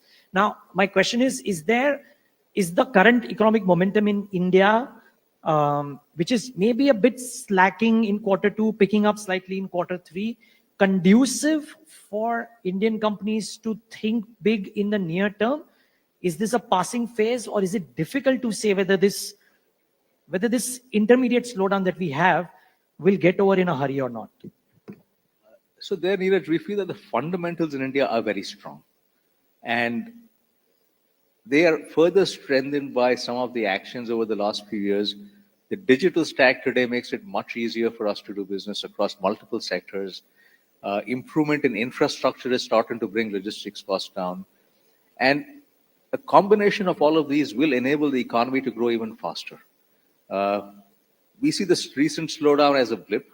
And with some of the actions taken, we feel that we will be back on track. I personally do expect that we should be seeing growth north of 8% in the near future as well. And that's something that I think the Indian economy will be able to deliver, because we've grown at 6.3 to 6.5% over the last 30 years. And there are a number of positives that we have in place today that we didn't have over the last 30 years. So we should be able to see a faster growth rate. And we're investing in a significant manner across multiple industries. And we feel very bullish about the India story. Yeah, there's some bit of pivot that this budget has taken, if you will, right? That there is a focus on consumption being given. It may be a small portion of the overall economy size, but it has a multiplier effect, the moves taken in the budget, if you will. Do you reckon that this move towards 8% growth, and I heard you say near future, it may be 1 year, 2 years, 3 years, depending on where you believe. In fact, would love to know that as well, if you have a kind of time gauge in mind. But 2, would consumption and manufacturing both play an equal part into this, or can it ride on the plank of manufacturing alone? It has to be both, because consumption is what will drive further private sector capex. And there has been concern, and rightly so, that private sector capex hasn't quite kept up, and government capex is really what has taken the economy forward over the last 3 or 4 years. But private sector capex comes in when capacity utilization goes higher. That's driven by consumption. And therefore, we feel that this is the right path to take. And this consumption boost will enable private sector to put in even more capex, and that creates a virtuous cycle that allows the economy to grow faster. It's been elusive, sir. I mean, this capex, and I'm not blaming the private sector, right? The private sector will put in capex. I'm not talking about you, but in general, the private sector will put in capex when they see the right kind of IRRs for the project. But private sector capex has been elusive. Do you believe that we will sooner rather than later see this again? I mean, is there some estimated timeline that you reckon maybe in 2025, 2026, that there's a higher probability of private sector capex coming back with a bang? So the one metric to look at is capacity utilization across sectors. Right. And that has been inching up. In a number of sectors, it's over 75%. In a few sectors, it's over 80%. So as it starts getting over 80%, that's the right time for companies to start thinking about capex and making sure that they have enough capacity to meet the demand going forward. As consumption increases and we see further growth, it only accelerates the need for private sector capex. And you're right, for us, we've tripled capacity in the auto business in the last 4 years. We've added significant capacity to farm, to a number of other industries as well. And that's because we've seen demand for our products, and that will drive further private sector capex. So again, we feel that India is well positioned right now. The actions that we've seen the government take have been for the long term and to create stimulus for the economy in the recent past around the short term for consumption as well. And that's the right set of actions that will enable private sector capex to come in and provide a further boost. Okay, you're an industry captain, but a lot of our audience are investors. I would love to know. The worry seems to be that we're not getting out of this growth quagmire. I know I'm maybe repeating this question, but I'm just trying to understand. We've seen a bit of an uptick in Q3 numbers relative to Q2 numbers. The hope is that Q4 and then Q1 onwards, some of these moves that the government has taken will take or bring about an impact. Do you reckon, I know you mentioned that there's no reason why India can't grow at 8%, but I'm not going that far. I'm trying to understand, do you in your wisdom believe that, let's say Q1 FY26 or maybe Q2 or Q3 onwards, we will actually see meaningful growth come back? Is there some estimate around the timelines that you have? So if you look at rural India, we've seen growth coming back already. So our estimate for the fourth quarter is that tractor sales will be 15% higher than the previous year from an industry standpoint. And that's a fairly significant level of growth for tractors. It's in a very good place at this point. We see some of that momentum continuing into next year as well, though it's a little early to call next year from a rural standpoint. There is a lot of positivity around that. We've seen some slowdown in urban, but there again, we feel that's more of a blip right now. So we would feel very confident that by Q1 next year, we're going to see the economy on a faster track from a growth standpoint. Okay, does the budget kind of try to address the urban slowdown as well? Because in effect, a lot of that taxpayer savings that happened impact, I would presume, the urban consumer. That's correct. The tax effect as well as the rate cut, a combination of both of those, will provide a stimulus from an economic standpoint. The key is to ensure that inflation does not come back, and that's a fine balance. And then therefore, the RBI has its task cut out, but it's a balance I think they've handled very well in the past. And as they do that, I think we will be in a good place to see growth coming back. Okay. I'm sorry if I'm putting you in a bit of a spot, but because you have US business interests as well, and I'm just trying to understand, what are your thoughts on the India-US meets that have happened? That is, I mean, the tariffs, reciprocal tariffs, what have you. Rhythm Desai was here in the morning, and his note suggests that the risk of a large impact of reciprocal tariffs is very less. Would love to understand, one, that from you. And two, somebody invoked this thought and asked me to ask you this. I mean, what if there were trade agreements which were nearly equal to a free trade agreement between India and the US? And if all of those moves were to happen, what are the impact for Indian industry per se? Any thoughts? So the starting point is that the relationship between India and the US is very strong. And I think that's a very important factor. Each country is going to take actions based on what is required for that country at that point in time. And on a longer term, we want the world to be completely free from a trade standpoint. And that's positive. That we've seen the benefits of globalization in doing that. But we've also seen each country, and whether that's the US or China or Japan or Thailand or India, take actions based on what makes sense for every industry at a particular point. And our sense is that will play out in some form. I don't see a world where there is no tariff at all across the board. That doesn't make sense for multiple countries because it depends on their phase or their life cycle at that point. So I think we will come to a place where it makes sense for both countries. There will be some industries that are hurt more than others, possibly, depending on what finally happens. But I do feel that it will be in a place where it makes sense because India has to protect manufacturing in a significant way as well. And that's an important lever for India's growth for the next decade. Yeah, I mean, and which is why my concern was could that have an impact? Because for the last 3 years or 4 years, we've been talking about the China Plus One benefits coming into other ASEAN countries. Some of them have come to India as well. Do some of these trade agreements or reciprocal tariffs impact that manufacturing ambition in a meaningful way? You don't think that?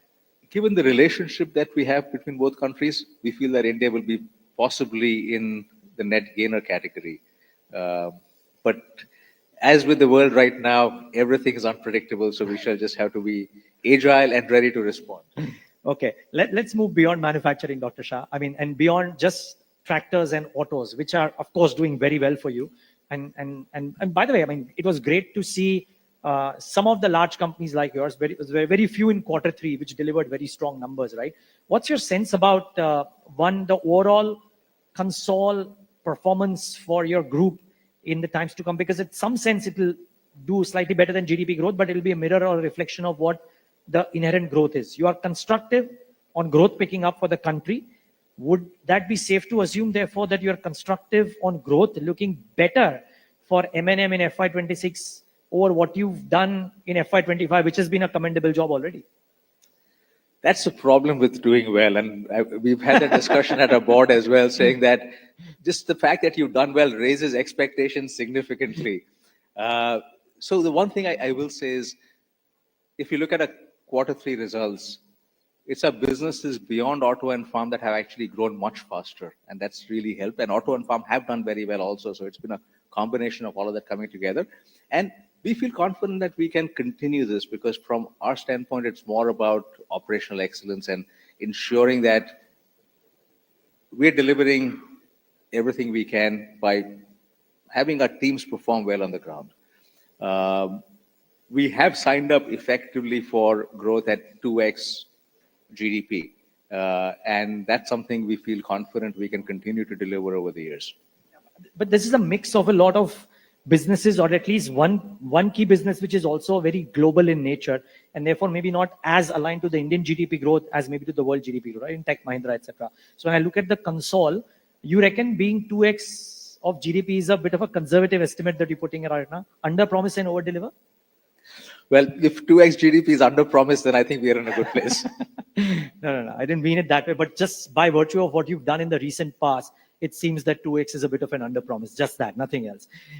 Okay, what about the GEMS strategy? We spoke about that briefly while we were together in the World Economic Forum as well. But now that you've just completed your Q3 numbers, how did you feel the rest of the non-auto businesses are doing for the group? And if you can just extend that argument for whether you see growth in those respective industries for the sector as well. I mean, whatever brief 50,000 feet view that you may have.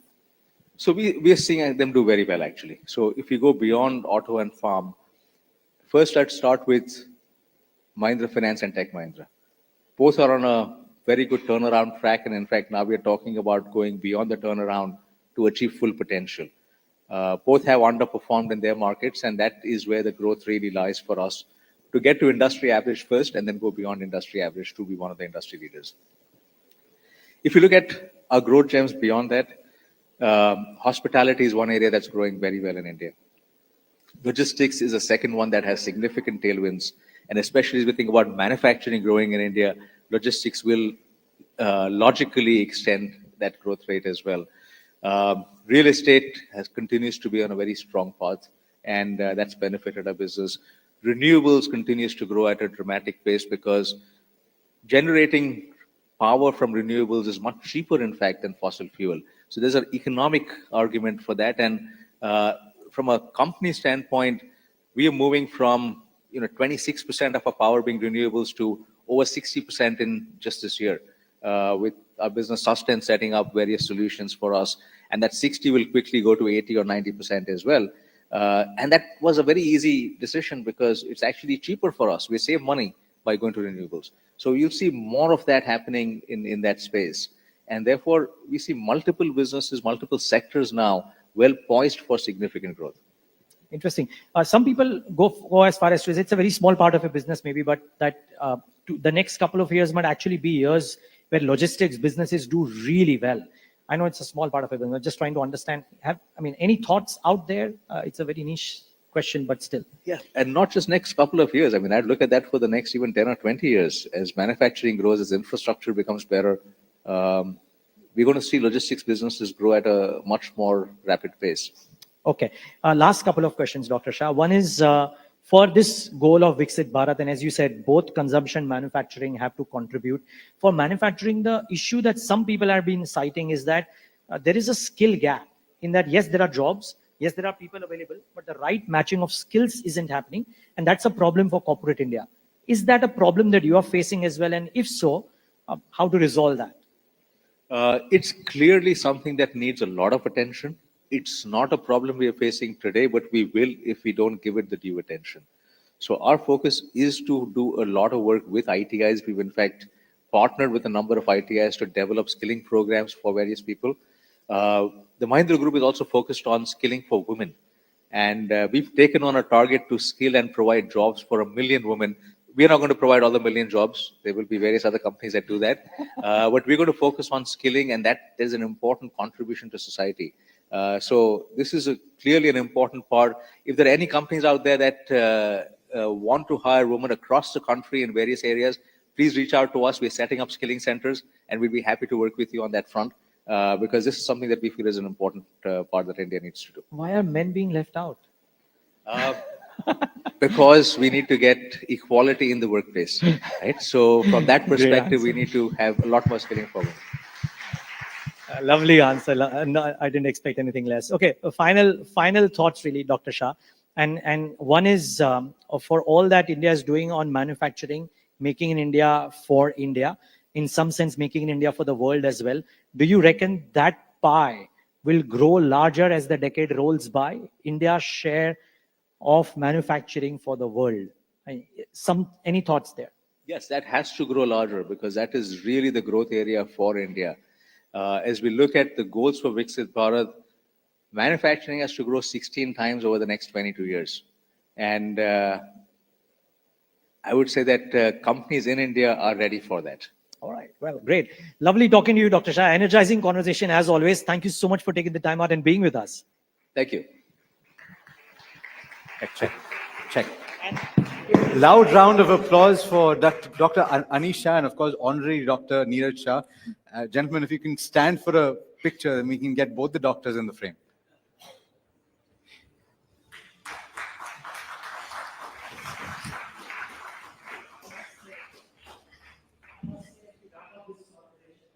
One, this was a delightful opportunity, but we also had a wonderful opportunity to hear Dr. Mohan Yadav, Honorable Chief Minister of Madhya Pradesh, on the Invest MP, the forum to raise investments, opportunities for that state by bringing all the main stakeholders on one platform. As we wrap up this conversation, let's listen into that piece as well.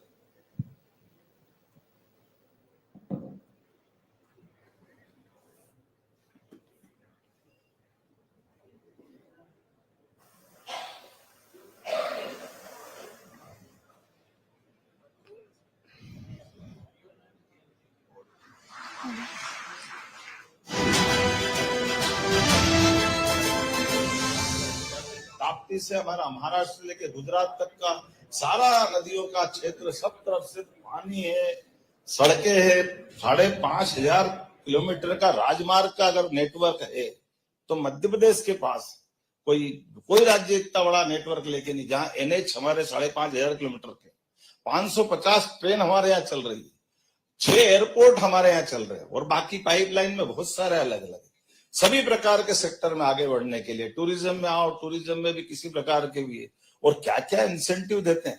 Readymade garments में तो 200% में तो मेरा दिमाग ही काम नहीं करता, जोड़ बाकी करते करते कि 200% का इन्वेस्टमेंट को इन्वेस्टर को अगर इंसेंटिव दे रहे हो तो वाकई अब बचा क्या है। तो ये आपने सही कहा कि 50,000 करोड़ लगवाए वो साल 2 साल में 25,000 करोड़ वापस देने की गारंटी दिला रहा हो, गलत थोड़ी कह रहे हो आप। क्योंकि ये तो हमारे लिए केवल सेक्टर को समझ करके डालने की जरूरत और निकालने की जरूरत, और मैं मान के चलता हूँ गलत नहीं है।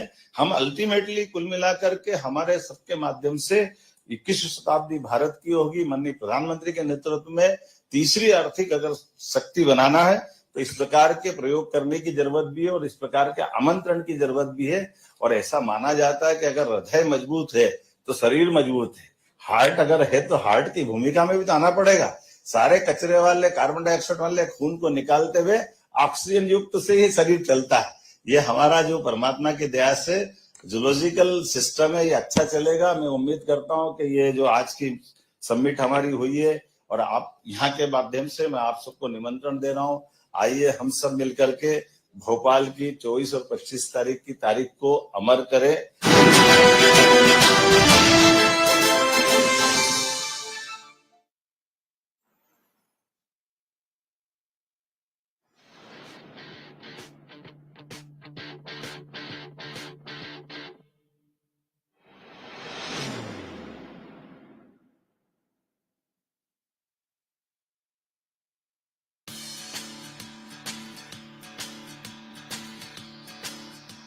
अक्सर ज्यादा ही आते हैं।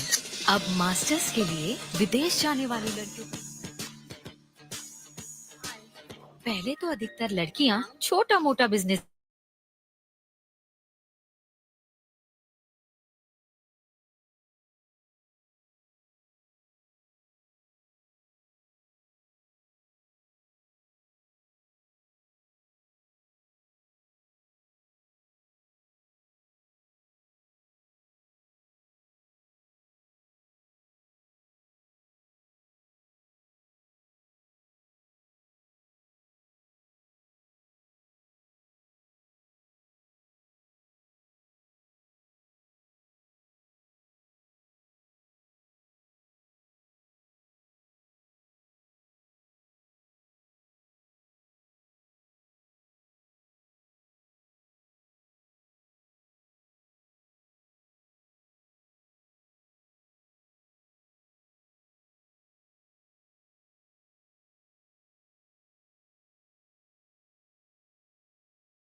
the one topic that I think सबको आपसे ही जानना है. मैं स्वयं आता बुक पे और महत्वपूर्ण विषय है विकसित भारत 2047 हम सबके लिए प्रेरणा भी देता है, हम सबका सामूहिक संकल्प भी है. लेकिन आज कतार के अमीर यहाँ पर हैं, तो हम सब उसमें व्यस्त हैं दिल्ली में. Of course, sir. Of course. We are going to start in another 10 seconds. Which language are we doing it in? So we'll do it in English.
GDP figures. We're laying the foundation for an Atmanirbhar Bharat. At the center of this is the crucial public-private partnership, and who better to discuss this than the man at the center of it all. Union Minister of Commerce and Industry, Piyush Goyal, is a visionary who has been instrumental in steering India's journey towards Viksit Bharat. Under his leadership, India's commerce and trade landscape has witnessed unprecedented growth, with India clocking its highest ever exports of about $776 billion in 2022-23, which is further poised to touch a record $800 billion this year. Mr. Goyal has also been pivotal in fortifying India's international trade relations. In 2022, he led the signing of an FTA with the United Arab Emirates, which he recognized as the fastest negotiated FTA globally. Mr. Goyal's visionary thinking is also evident in domestic initiatives designed to transform India into a global manufacturing hub.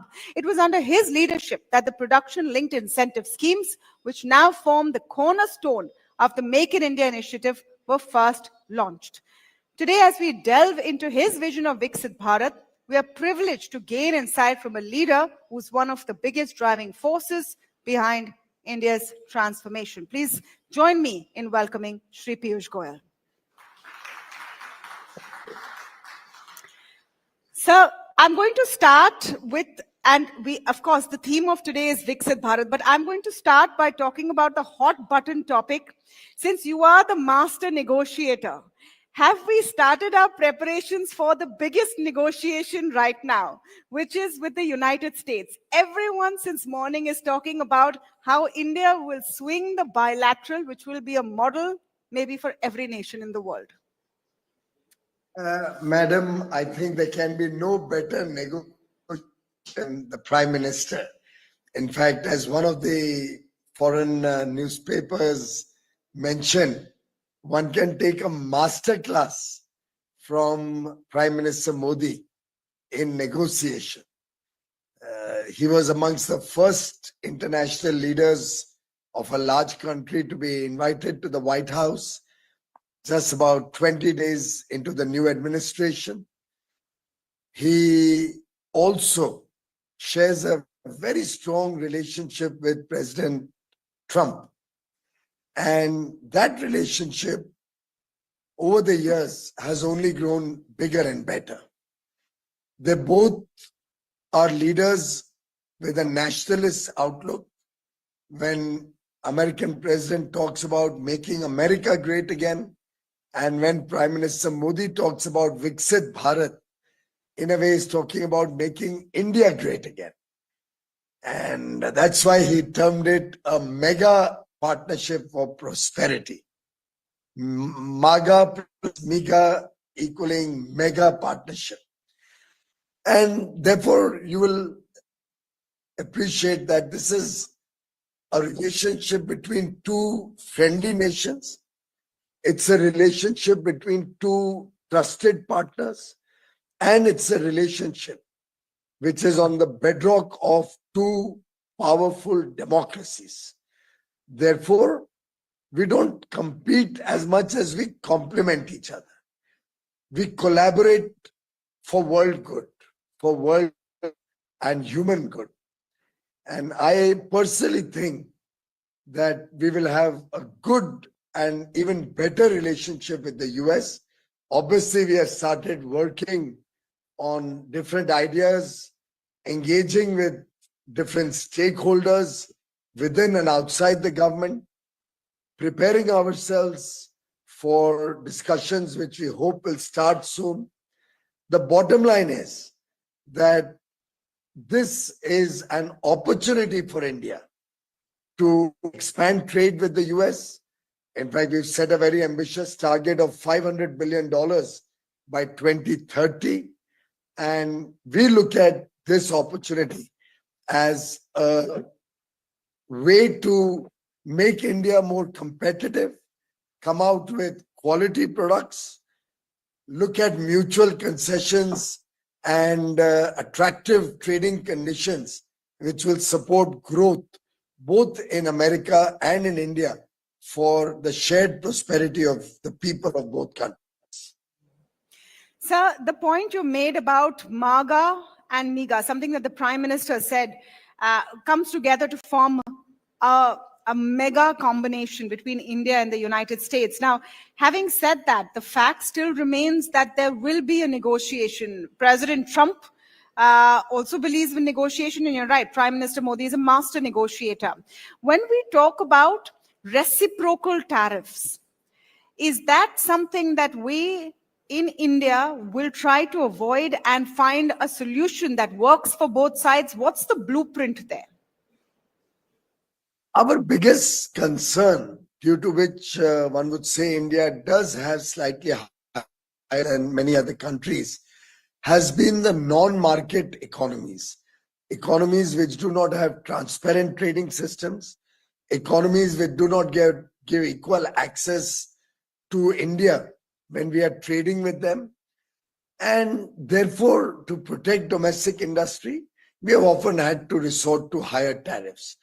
The American problem is pretty much similar, where they have a reverse situation. They have lower tariffs, but because of which these non-market economies are flooding the market with a lot of goods which hurt domestic manufacturing.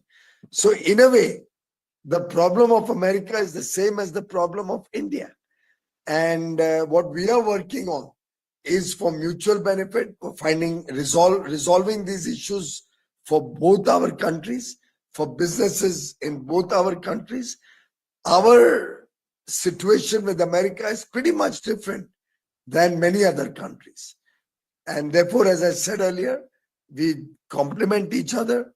We can give mutual concessions to each other, tariff reductions, make it easier to import and export both between the two countries.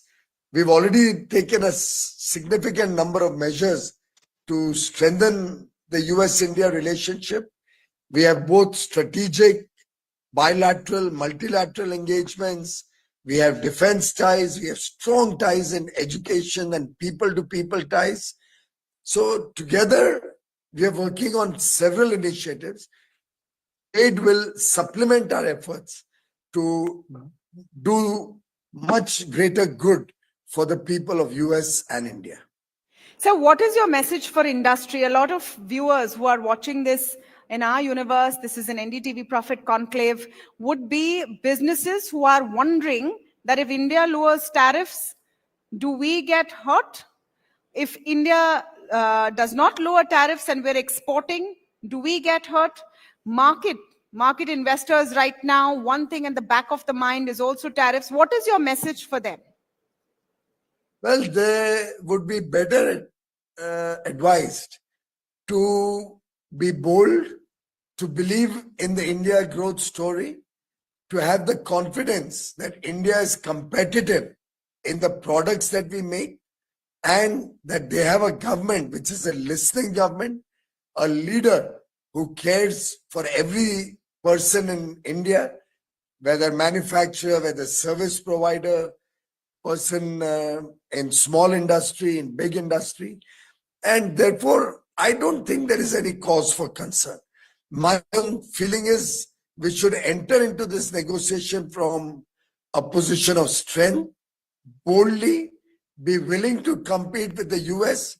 Madam, tell me, can there be any product where we cannot compete with an economy where the per capita income is $80,000 per person? We are at $3,000 per person. If there's any product where we can't compete with the United States with such a large differential on the labor costs, I don't see any cause for concern really.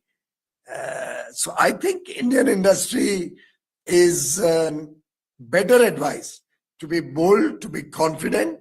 We can assure them that this is a golden opportunity to expand business. It'll open up a floodgate of new business opportunities. And my sense is those who are panicking today will regret tomorrow. Said so. Well said. Those who are panicking today will regret tomorrow. Let me come to the question of Viksit Bharat, which is our theme. And this, I think the moment we are in right now with negotiations, etc., our place in the world on global trade is a milestone on the way of what we think is Viksit Bharat. I'm very keen to know, sir, your vision of Viksit Bharat by 2047. There is one definition which is per capita income, but what is India's vision of Viksit Bharat? I think Prime Minister Narendra Modi has laid out a very nice roadmap as we go along this journey in the Amrit Kaal.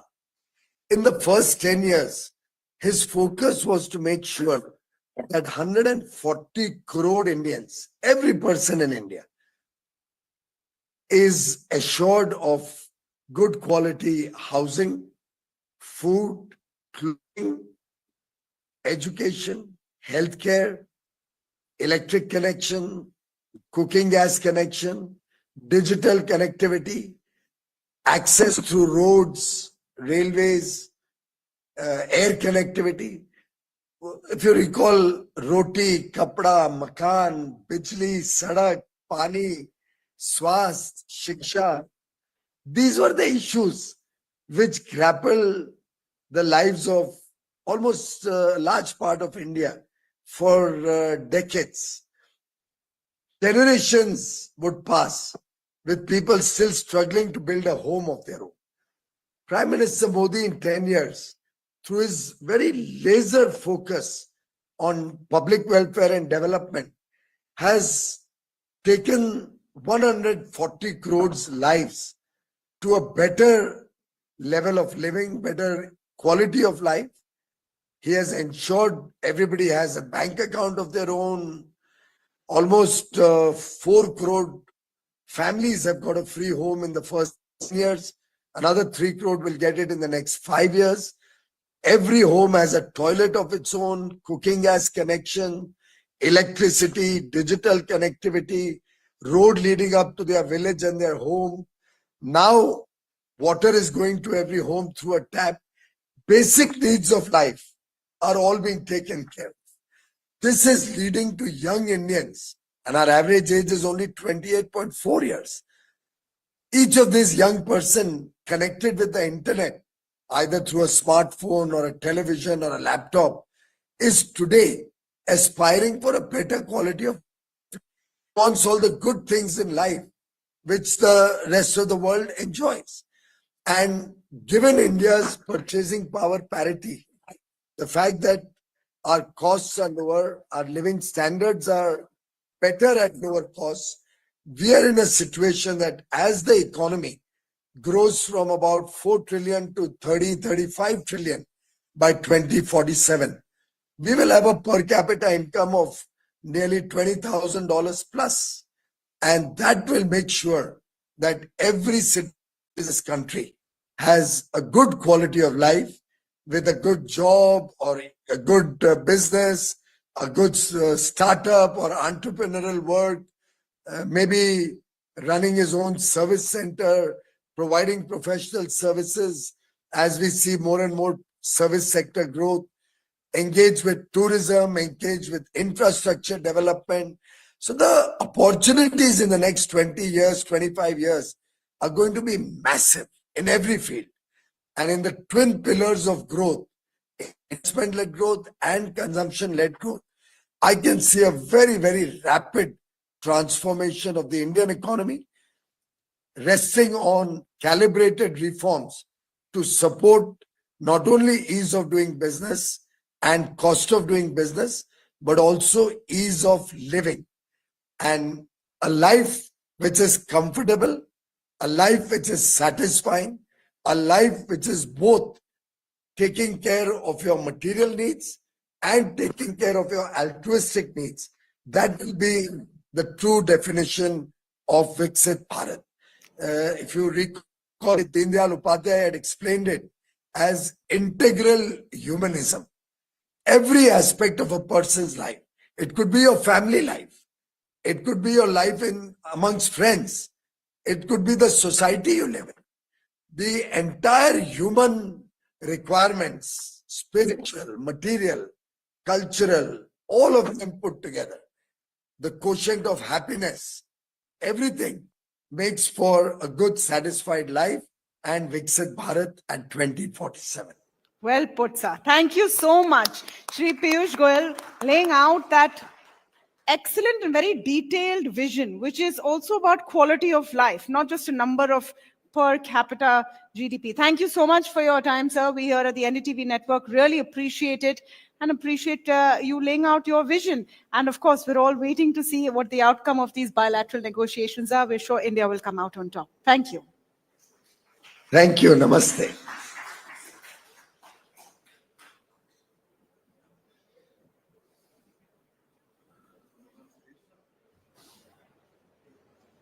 Right.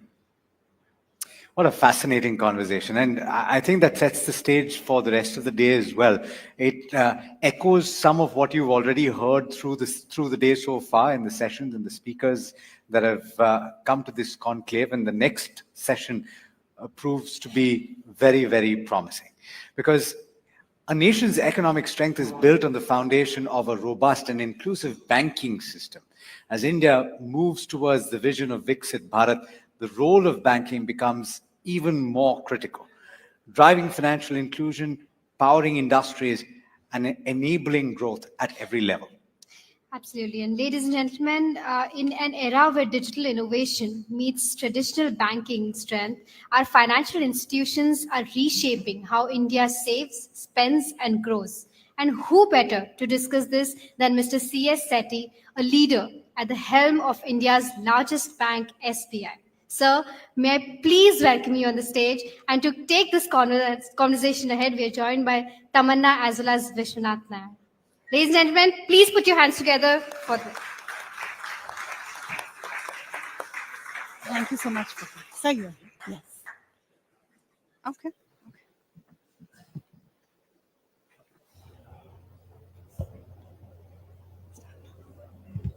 All right. Thank you so much for taking time out, sir. Now, from funding infra and industry to enabling financial inclusion at the grassroots level, the banks have served as a catalyst for national progress. A strong and inclusive banking system is the backbone of India's vision for Viksit Bharat. Now, over the years, India's banking system has undergone a remarkable transformation with stronger profitability, digital banking, fintech innovations, and government-led initiatives bringing millions into the formal financial system. India's largest lender, State Bank of India, has been at the forefront of this change. To discuss how the banking system can accelerate India's journey to Viksit Bharat, ensuring both financial inclusion and economic resilience, we are joined by now Mr. C.S. Shetty, the Chairman of State Bank of India. Welcome, sir. So, sorry, just before we start, I wanted to make the point, sir, that we analysts every day who look at your sector as an investment.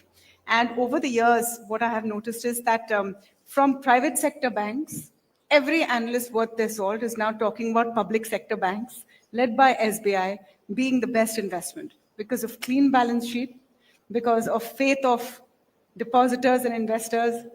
So we should start by talking about this huge turnaround in the perception of banks, and of course, SBI leading from the forefront. Thank you. Thanks for giving me this opportunity. I think the trust element was always there, right? We public sector banks generally carried the great amount of trust of the depositors. What has changed in the last few years, particularly post-asset quality review in 2015, that the recognition, recapitalization, and the reforms, which have really worked well for the public sector banks. Today, the balance sheet, as you mentioned, are cleaner. And more importantly, I think from the last cycle, we have learned our lessons in terms of how to use the great amount of data which is available now for underwriting the loans. There's also a mix of advances, loans which have happened. Most of the public sector banks were wholesale lenders. Now, in the last decade, we have moved to a judicious mix of retail and retail agriculture, MSME, corporate. I think the books are much more balanced in terms of the loans. So when you're talking about this Viksit Bharat idea, the idea that you're in about 22 years from now, you're going to have a developed nation. Obviously, banks will form a core part of it because financing is the necessity. But if you can tell us a little bit more in detail as to what, say, State Bank of India and the broader banking system can and will do in these coming 20 odd years, what can we look forward to? So I think you called it blueprint for Viksit Bharat, right? One of the critical elements for this blueprint to work is the capital. And today, much of the debt capital actually comes from the bank loans. Earlier also I mentioned that the nature of savings is undergoing a change. There is a shift in the depositors' behavior or the savers' behavior, that a asset allocation is being adopted across the segments of the savers. So if we really have to contribute to the capital which is required for our goals of $35 trillion economy by 2047, this capital may not come purely from the banking system. It has to come from where the savings are going to. Even today, there is an immense need in terms of getting this capital, particularly debt capital from the mutual fund industry, insurance industry, pension funds. So there is a requirement of deepening the bond market. The bank loans alone will not be sufficient. If the savings are getting allocated, I think the debt capital also come from these segments. I think this is one point which, going forward, we will have to see more depth in the market. While the banks continue to play an important role because the 36% household savings, what we have, one of the largest household savings in the world, they predominantly go to the banking sector currently. So that role will continue to be played, but I think significant contribution has to come from the other sectors also. Do you see that changing, sir? The shift in saving patterns?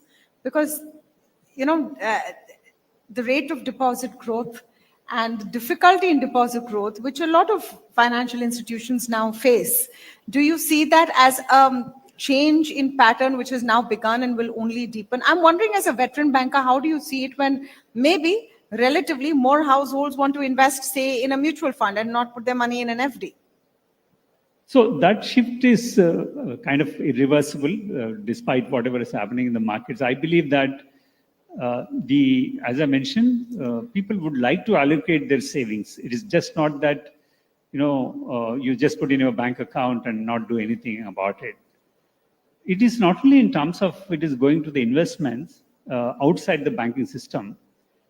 Within the bank also, we see that the ease of doing transaction has contributed to a significant term deposits. So if somebody had 50,000 rupees in the past, and if they had to make this 50,000 rupees into a fixed deposit, going to the branch, filling up the form, people didn't bother about actually moving that funds to fixed deposit. Now in 2 clicks, 3 clicks, you can shift and there's no click also required if you are actually putting the sweep. So which means that there will be a shift in terms of, I think we should be okay with as long as it is moving from savings to fixed deposit. But if it is going out into the market, which is inevitable, I think that is what point which I'm making is, for Viksit Bharat, the capital has to come from domestic capital, from the banking system, and also the sectors where the savings are being acted upon. And also we need foreign capital to come in. I think that is also another thing what FDI, role of FDI in the development of infrastructure, other corporate, capex programs is extremely important. I want to jump to the asset side of the story. Now, as the largest lender in the economy, obviously, you're a barometer for this entire ecosystem, right? One thing that seems to be a constant sort of question from the media and from people outside is when is the private sector going to actually start spending on this, on their growth, on their capex? I wanted to get your view. Are you seeing green shoots, or are we well past the green shoot stage? A, and B, what can you do more so that the private sector does feel more comfortable to come out and spend and thereby help the growth? The private capital expenditure, from where I sit, I see that private capital expenditure is happening. Maybe we are kind of an outlier because we are a largest player in the project financing. So obviously, whatever projects there in the market will come to us. So if you see our pipeline, I mentioned in my analyst meet also that we have both in terms of the capital expenditure by the public sector as well as private sector is almost about 2.5 lakh crores, which is a very good visibility.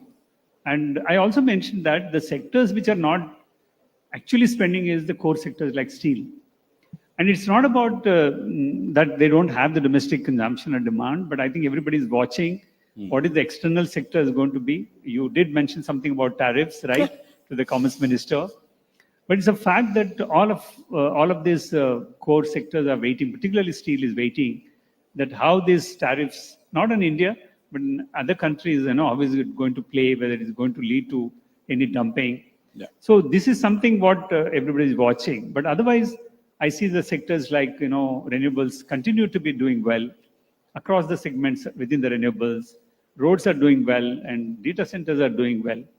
So if we measure the private capital expenditure only by way of steel, cement and these things, I think we need to wait for some more time for the dust to settle down in the West and then things become clearer.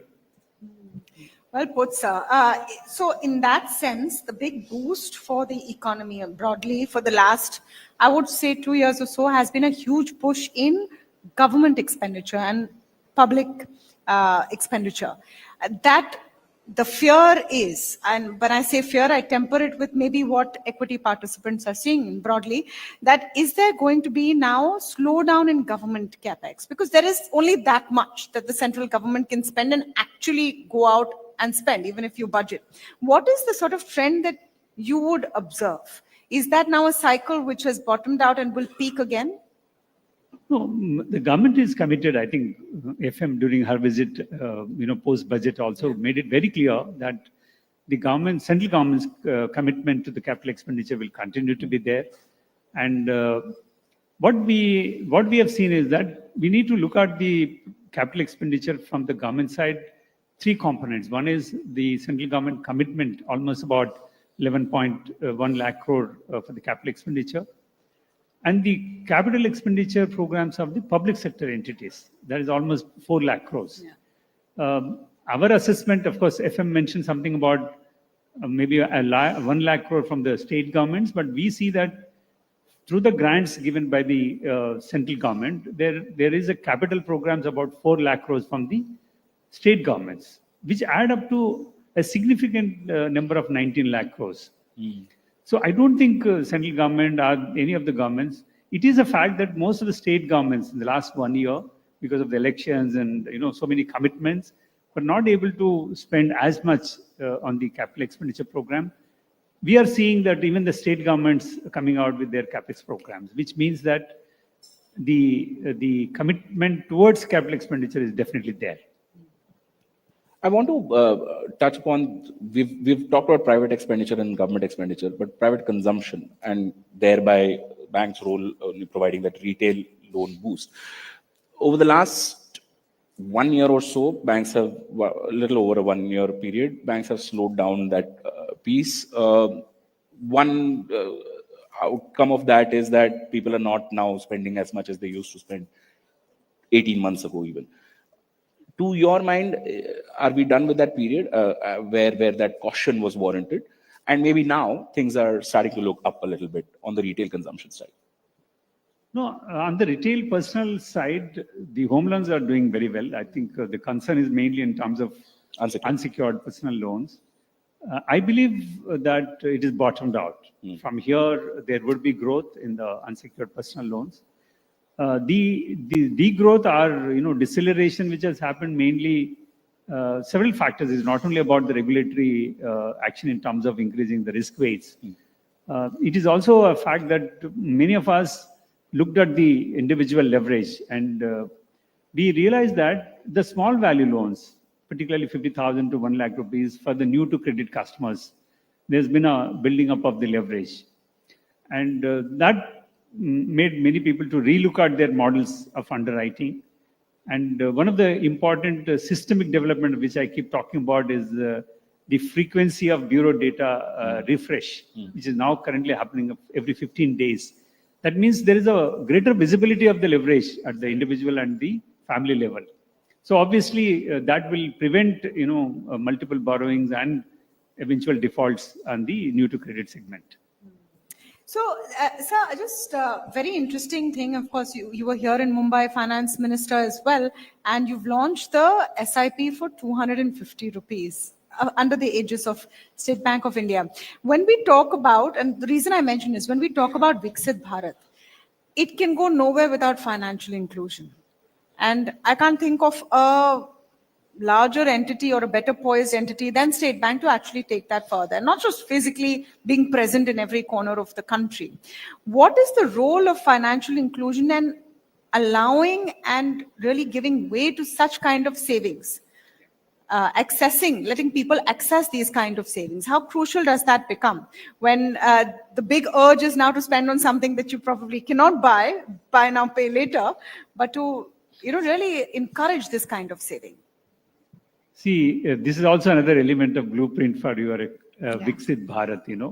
You can't truly become a developed nation unless we take every segment of the society in our economic development journey. And when we talk about financial inclusion, the financial aspect of it had element of savings, credit, and insurance, right? Investment, the fourth piece. The savings had element of having a bank account, and we have done phenomenally well in terms of Prime Minister Jan Dhan accounts. We take pride in the SBI. We maintain almost more than 15 crore Prime Minister Jan Dhan accounts, which all of them have started with zero balance a few years ago. But today, they're all funded. Less than 1% of these accounts are zero balance, which means that people have caught up with the savings habit, right? That is one part. The second segment in terms of the insurance, which with the support of the Government of India, the Jan Suraksha program has been extremely popular. And we have almost 40% market share, and millions of people are now covered under the accident insurance, life insurance, and the pension schemes of the Government of India. So the piece which was, in our view, was missing is in terms of how do we make them start a little bit of investment. If we think that the capital market has helped, or the mutual fund industry through the capital market has helped to create the wealth, if not the wealth, at least increase their potential from their savings is the background of this Chota SIP, what we call 250 rupees. And this is completely digital journey. Again, we will achieve the twin objective of making them digitally savvy, which they are. And the second thing is that, and this 250 rupees is not a monthly SIP. I think a lot of people think that 250 rupees mein kya hoga? How long you'll have to save? But we notice that a lot of people in the rural and semi-urban areas do a daily savings. Wow. So this SIP, initially we are starting with fortnightly and monthly, but we would like to have a daily SIP. At the end of the day, if somebody has got 250 rupees, can I put in this? I think this is, in our view, is a great step towards financial inclusion in the investment side.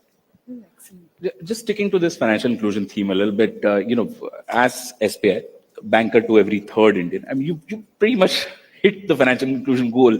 What is it that that you, as a bank, I'm not talking about as the SBI group, but as a bank, what more do you think that you can do for the broader population at this point?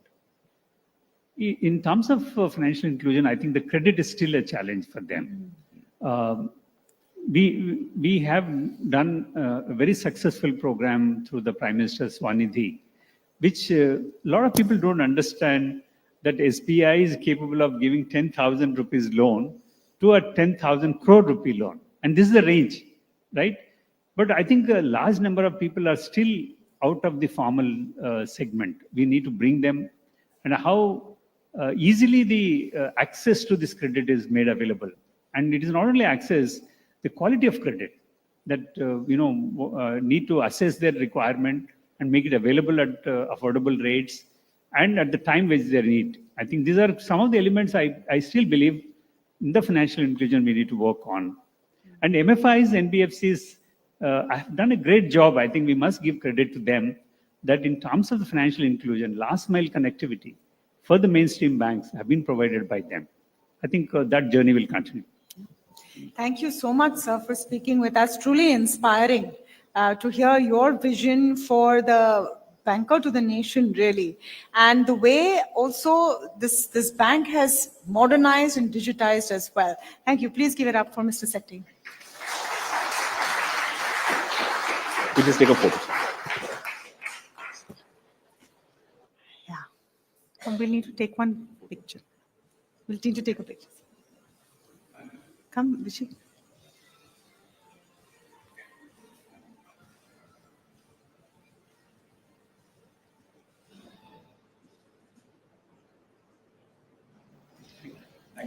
Thank you so much, Mr. Shetty. Big round of applause, ladies and gentlemen. Well, Alex, now, I have a question for you. Some say AI is coming for our jobs, but some say that AI might create more jobs than ever. I think the answer lies somewhere in between. Won't you agree? Remind me to ask you later whether you're going to take my job. Yeah, she doesn't have a response yet. But, the thing about it is that it is a talking point. I'll tell you my own instance, right? I was thinking at some point that I should look at voiceovers as an opportunity. And you hear about Scarlett Johansson's voice being used. It's pretty easy nowadays, right? You have an artificial intelligence language that is capable of generating content. You have a lot of the stuff that we do that can either be enhanced or replaced, depends on what you think. And speaking of that, I write a newsletter every week.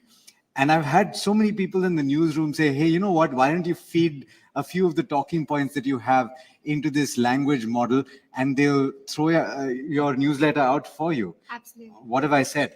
You've always said no. I've said no because... Considering that, your creativity cannot be replaced by AI. Exactly. Because the voice that you have, and I'm hoping that that is true for anchors as well. I was told a short while back that anchors will not be replaced by artificial intelligence. And I fervently hope that that is the truth.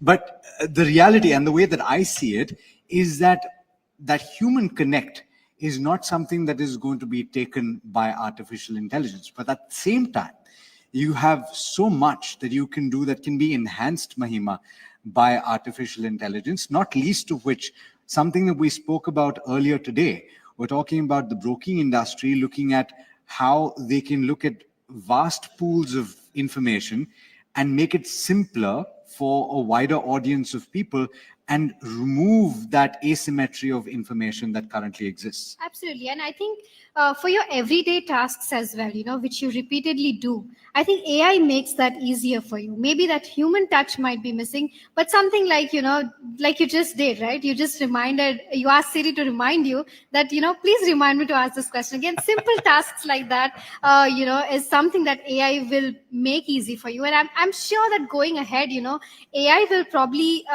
enhance in terms of, the quality of output that it is giving, and productivity for us, will improve in terms of AI. And for us, we can, use that time, into something better, a better, work that we can do when it comes to, using a human brain and not AI. Yeah. So everybody listening in at home and perhaps even in this room, perhaps you can tell us how you think artificial intelligence can enhance the work that you do. My biggest fear is that I will forget the language that I know if I get somebody to write it for me, even an artificial intelligence language model. But that's a conversation for another day. The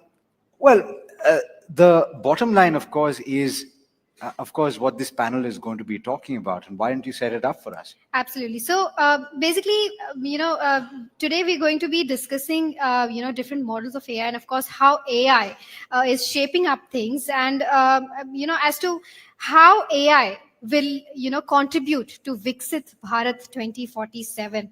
And, we're going to be joined by, a great panel, and to set the stage right, at the forefront of AI are, Mr. Puneet Chandok, President, Microsoft India and South Asia, Mr. Manu Chopra, co-founder and CEO of Karya AI, Dr.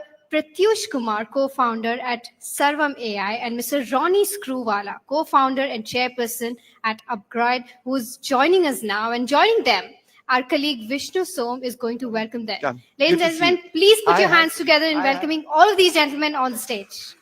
All of you. Mr. Good to see you. Come. We've already introduced you, sir. So right on cue, you walked in and... Big round of applause, please. Ladies Thanks. and gentlemen. Come, please.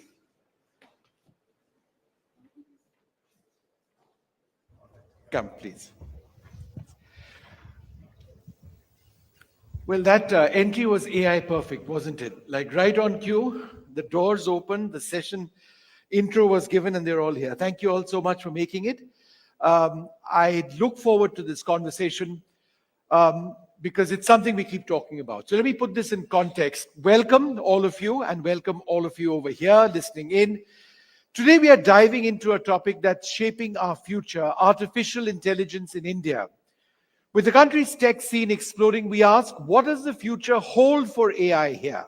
From Bengaluru's burgeoning startups to government initiatives like Digital India, AI is not just on the horizon, it's already transforming sectors from healthcare to agriculture. But what about the challenges? Will India lead the AI revolution, or will we face hurdles in privacy, in job displacement, and in the ethical use of artificial intelligence? Now, experts predict that AI could boost our GDP by billions. But the question remains, how will we manage the ethical implications and ensure inclusivity? Will our education system rise to train the needed talent? And crucially, can we craft policies that balance innovation with responsibility? Join us as we explore these exciting, but I dare say daunting questions about India's AI journey. We've got super panelists, real experts on this. Puneet Chandok, President, Microsoft India and South Asia. Thanks, Puneet, very much for being with us.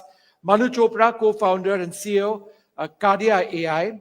Dr. Piyush Kumar, co-founder of Sarvam AI, and Ronnie Screwvala, familiar face, somebody we've all grown up with, co-founder and chairperson of Upgrade. Thank you, Ronnie, very much for being with us.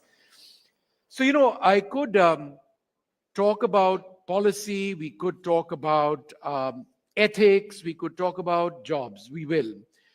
But I think for a larger audience, the question which everybody wants to know is that how is AI going to look like for us as users, let's say 5 years down the road? It's evolving so fast. So let me ask all of you that question. Would you like to start, Puneet? AI in the next few years will be a guardian angel. It'll be a coach, it'll be a companion to all of us. It'll have a lot of intelligence, it'll have a lot of empathy, it'll have a lot of agency. I think it'll make all of us a lot more efficient and effective at what we do. Empathy. So how smart is that? Because if you're getting into a very exciting theme already. Empathy. I think technology, for the sake of technology, of course, matters, but what matters is how technology feels, right? And I think where these agents and where this AI is headed is a lot more personality, a lot more context on who you are. And I genuinely believe in the next 5 years, it'll be Puneet plus Puneet's AI. So if somebody hires me, if I'm on LinkedIn as an example, I'll say it's Puneet plus Puneet's AI. It'll be you plus your AI. All right. And I think that's the world we're getting into. Ronnie? 5 years from now. I mean, if intelligence meets artificial intelligence, it has to be a 2 plus 2 is equal to 22. And I think that's what it will be, because it's going to be a combination of both. And I think for all of us, we need to take it that it's going to be in that manner, rather than actually looking at it as going to be a threat. I think today everyone's looking at it much more from a threatening perspective.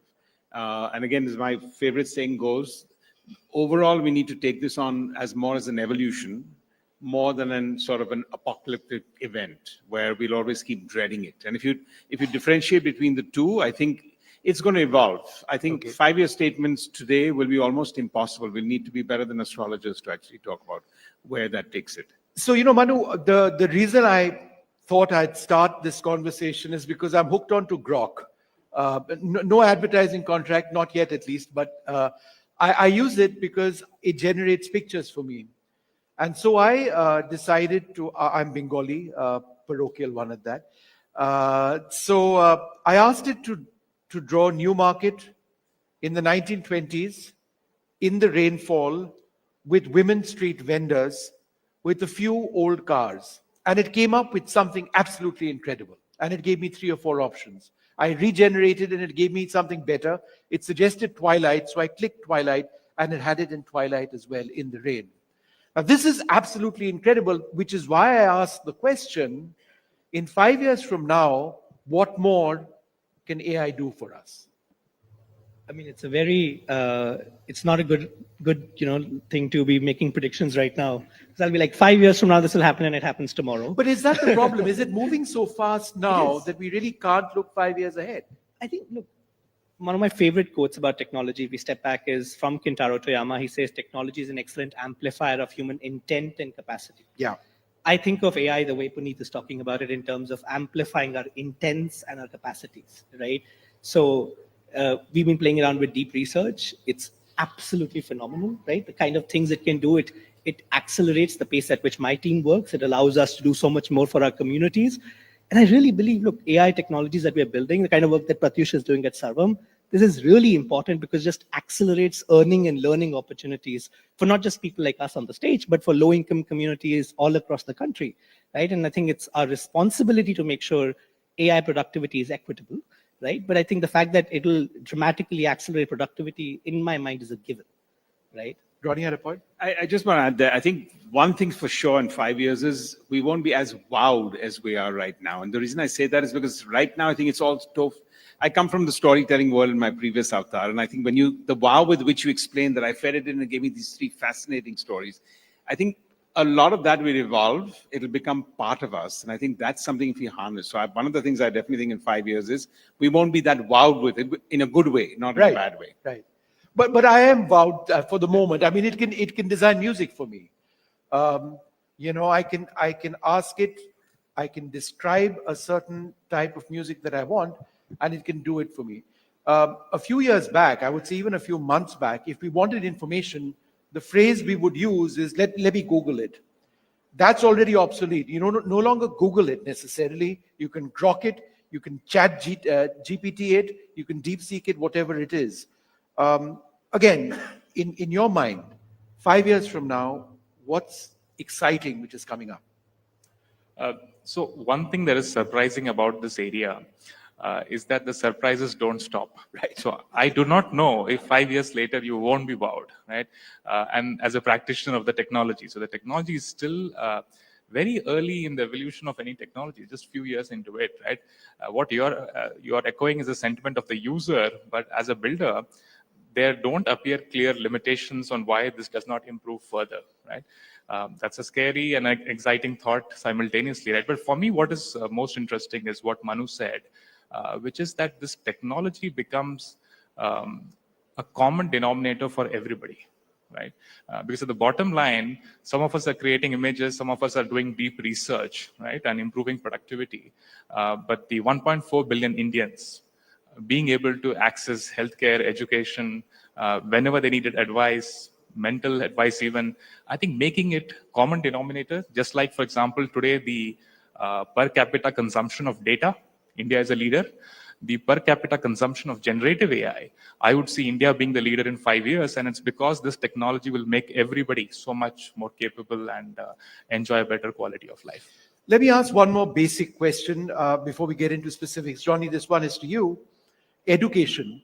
If there's AI, then, you know, the way you and I studied in school and in college and did our research, you don't need to do that anymore, right? I mean, that's the pessimist in me speaking. Because I can quite easily tell you, and this is the truth. I promise you, this is the truth. I've got about 8 or 9 questions. I looked up AI and I got them, right? How do you learn if you've got a machine doing those functions for you? No, I think that's a little too far-fetched. I think it's also then destructive. So I think it's going to have to be coupled. You're looking there and you're looking at this as an add-on, but there is a lot of the other part of the day where you're doing a lot of your own logical self. So I think you just need to look at it from that perspective. I think we need conviction, actually. Right now, you're talking about everything else from a caution point of view. True. If you just look at it with conviction, I don't think you're going to displace the schooling system. If you see what's happened in the last 50, 60, 70 years and overall in learning, there's a certain base camp that you would have to necessarily go to. So I'm not a subscriber where this is going to be completely replacive. And the next generation, of course, every generation is getting wired in a different way in which they consume things. But some things I think will remain constant. I think the coupling of it rather than the decoupling is what's going to be important. Puneet, the other, of course, common question is jobs. And I think it's, again, in a sense, a worry that people have addressed and have moved on. Will it take jobs is perhaps no longer the relevant question. It's how do jobs change given the reality of AI? And that has to do with skilling. So we'll keep skilling out for the moment, but to the basic fear that people have, AI is around, I'm going to get canned. How would you respond? I think just sticking to Ronnie's framework of kind of just thinking about the positives of this technology, right? To me, I think this has the ability to reduce the cord between knowledge and agency. And let me explain to you, right? Which is, my favorite example is you go to any hospital in this country, the first year doctors are out of work, the 20th year doctors are out of time. Because everybody wants to go to the 20th year doctor. Same for teachers, same for lawyers, same for technologists. Yeah. And if you can create a co-pilot, if you can create an AI agent, which brings as much information, as much expertise, as much judgment to the first year doctor and the first year teacher and the first year lawyer, imagine the work they can do. So it reduces the floor, it raises the ceiling, right? I think specifically on jobs, it'll both create new jobs and it'll change the nature of our jobs. And on creating new jobs, nobody better than Manu to talk about this because he's generally creating these jobs. I can talk about it, but he should talk about it. And then I think changing the nature of jobs, right? I think we're used to defining jobs as a title. Like you're the chief editor of this thing, I'm the CEO of this organization. All our jobs are a collection of tasks. And I think this is time for us to reflect on, going back to your piece around saying these questions and the research work and the grunt work, that can be taken away. Now that frees you up to do so much more, right? So I think that to me is exciting. New jobs, changing the nature of jobs, and then cutting the cord between knowledge and agency. And especially for a country like India, getting people started much faster, much better to do a lot more work and a lot more amplification, as Manu said. Manu, I'm coming to you on that. But in terms of specifics, I do know that specifically we are working on agriculture and AI already presently in the country. We are looking at AI being able to decipher fairly complicated medical reports and then advise people. We are looking at AI interpreting legal documents and then advising people as well. How is this fundamentally changing our lives in India right now? Look, for our communities, information asymmetry is still a problem, right? And it goes back to what everyone is talking about, right? Like access to this information that is still a challenge, right? We thought that internet would change that, right? It made a huge difference. It certainly changed all of our lives, right? But with access to these technologies, to this information in your language, through voice, the kind of work that so many people on the stage are doing, that's really, really critical, right? To answer your in general question, I think, look, the reason we need to approach this with optimism is important. I almost think of it as like, it's hard to demonstrate this with a mic, but I'm going to try. Think of this as like the kind of work that humans can do, right? That's all the work we've done in the past. A certain subset of this is the work that AI can do for us, right? Which is the work like coming up with questions. But because that's happened, now the kind of work we can do with AI is so much larger, right? One of my favorite thinkers on this topic is Eric Bryn-Jofson from Stanford, who says that, if ancient Greeks automated all the labor known to them, there would be no work, but then there would be no NDTV Profit, there would be no vaccines, there would be no, several other things that we did because of the technologies that were created, right? So given that these basic needs will be taken care of, right? Access to healthcare, access to information is taken care of.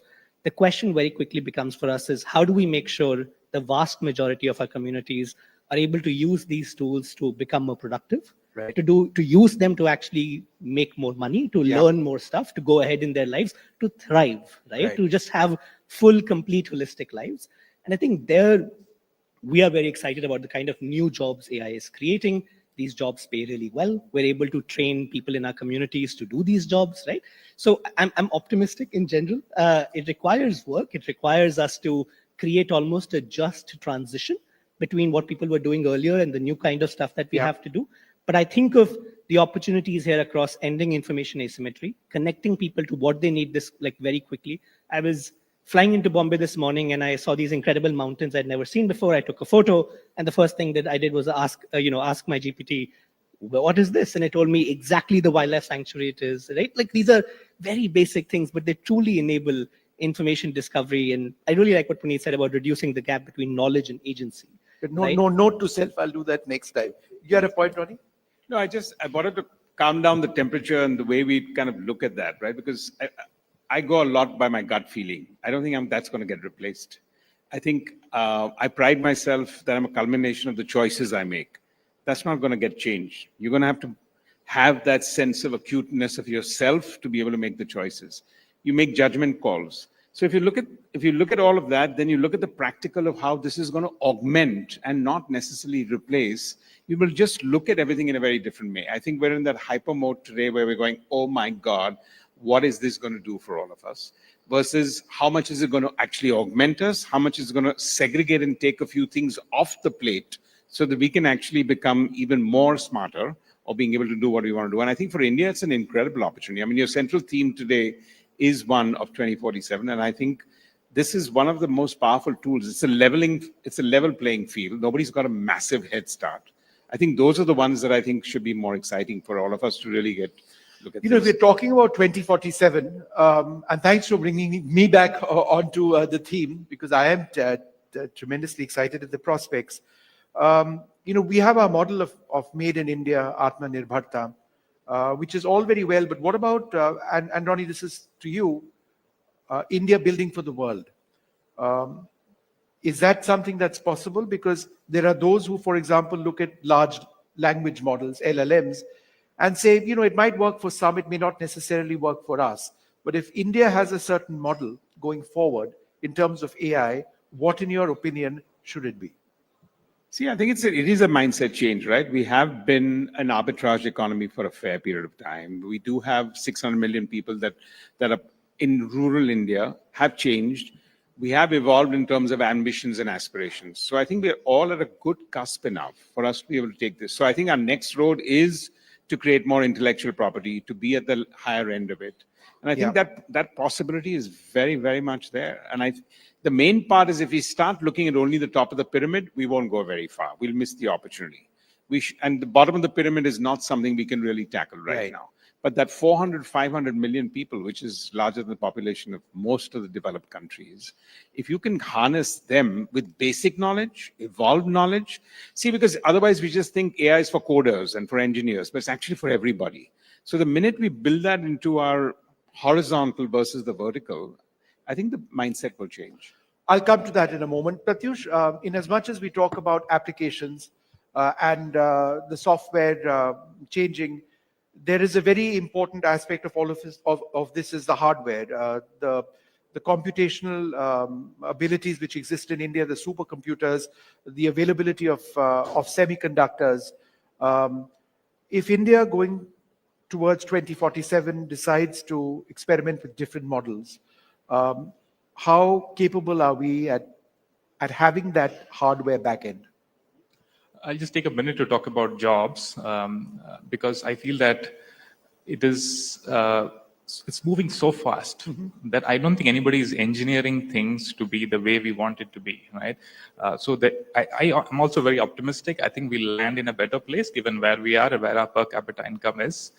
But what I want to also highlight is that no one knows. Right, so this is a big social experiment we are going with as a globe.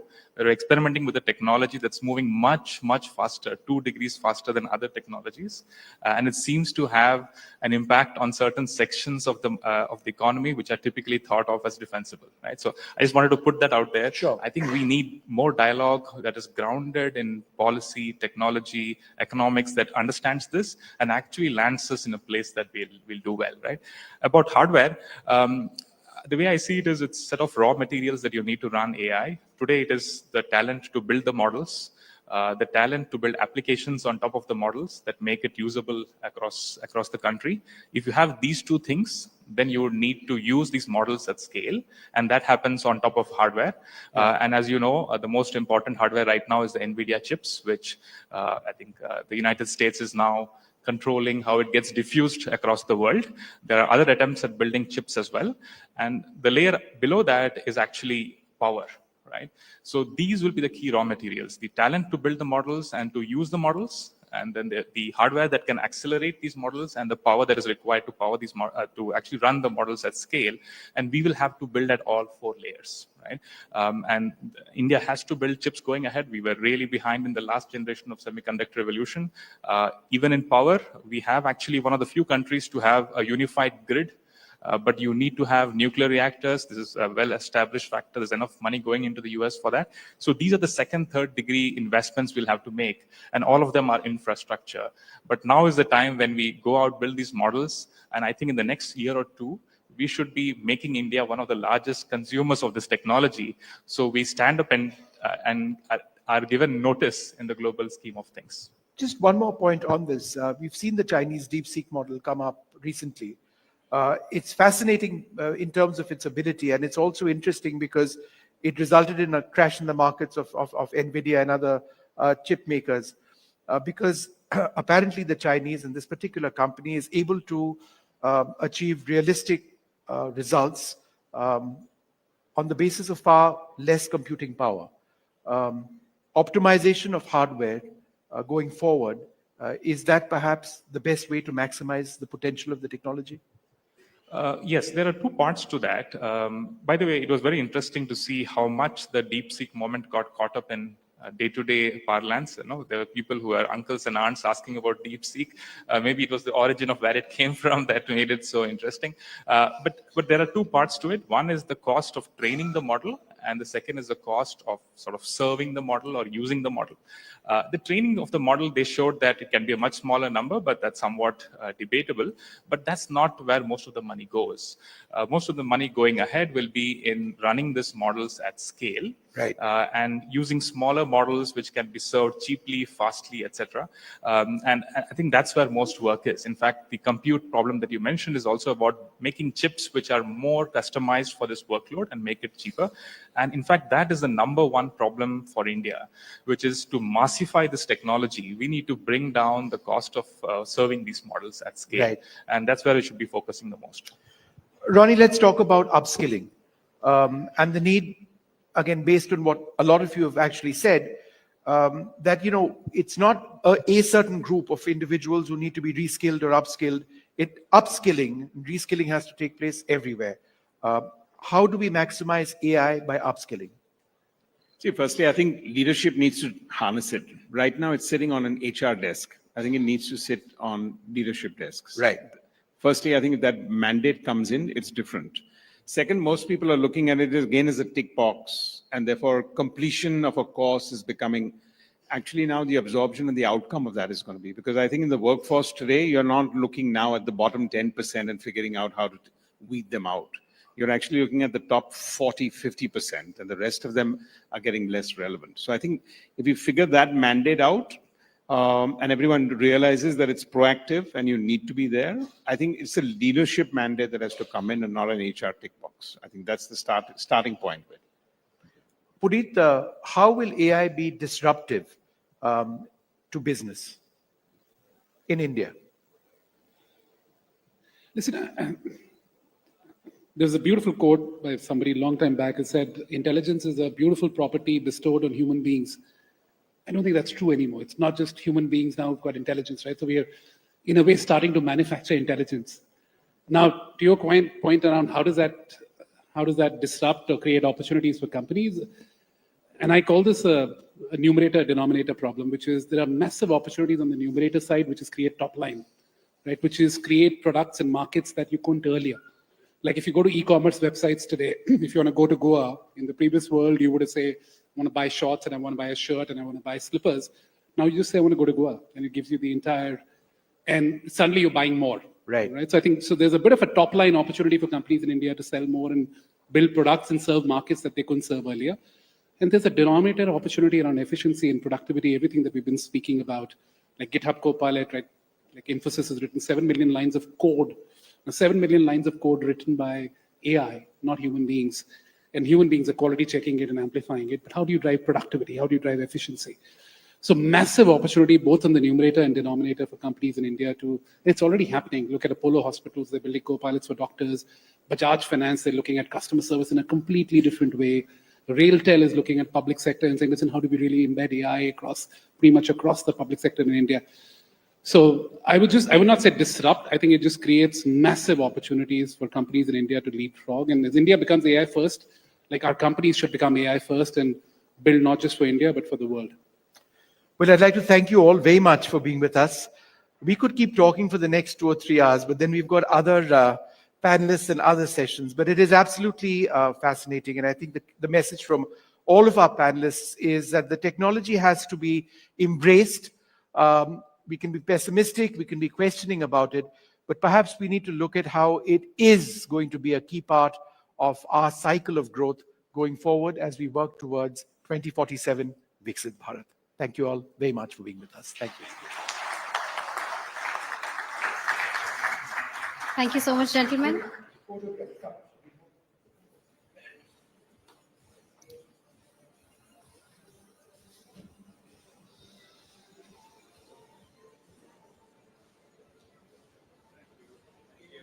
Thank you so much, gentlemen. Come.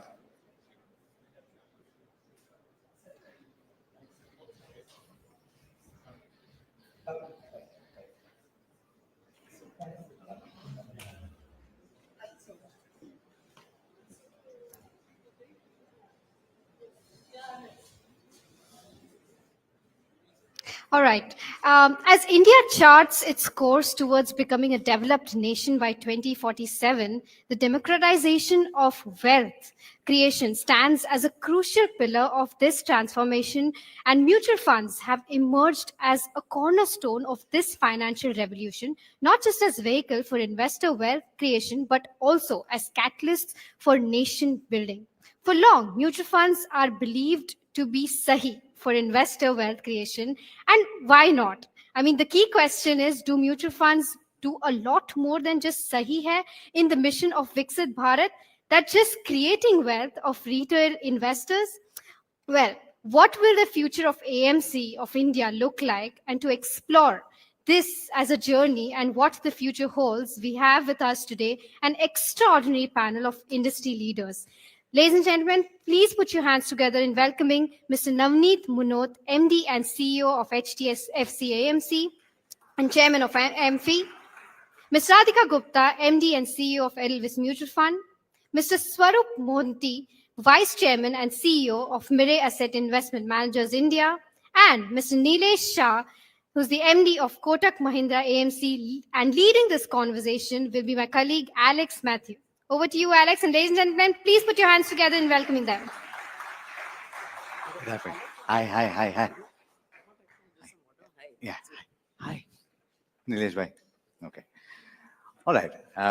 I've been looking forward to this conversation all day. And we are a little scrunched for time, so I'm going to jump straight into it. The topic is mutual funds and how they play a role in building towards Viksit Bharat. So let me throw a few numbers out there just to set the context for this. At the end of January, you had the mutual fund industry that had assets under management of over 67 lakh crore rupees. About 30 lakh crore rupees were under actively managed equity mutual fund schemes. If you add hybrids to that, that's another about 8 lakh crore rupees.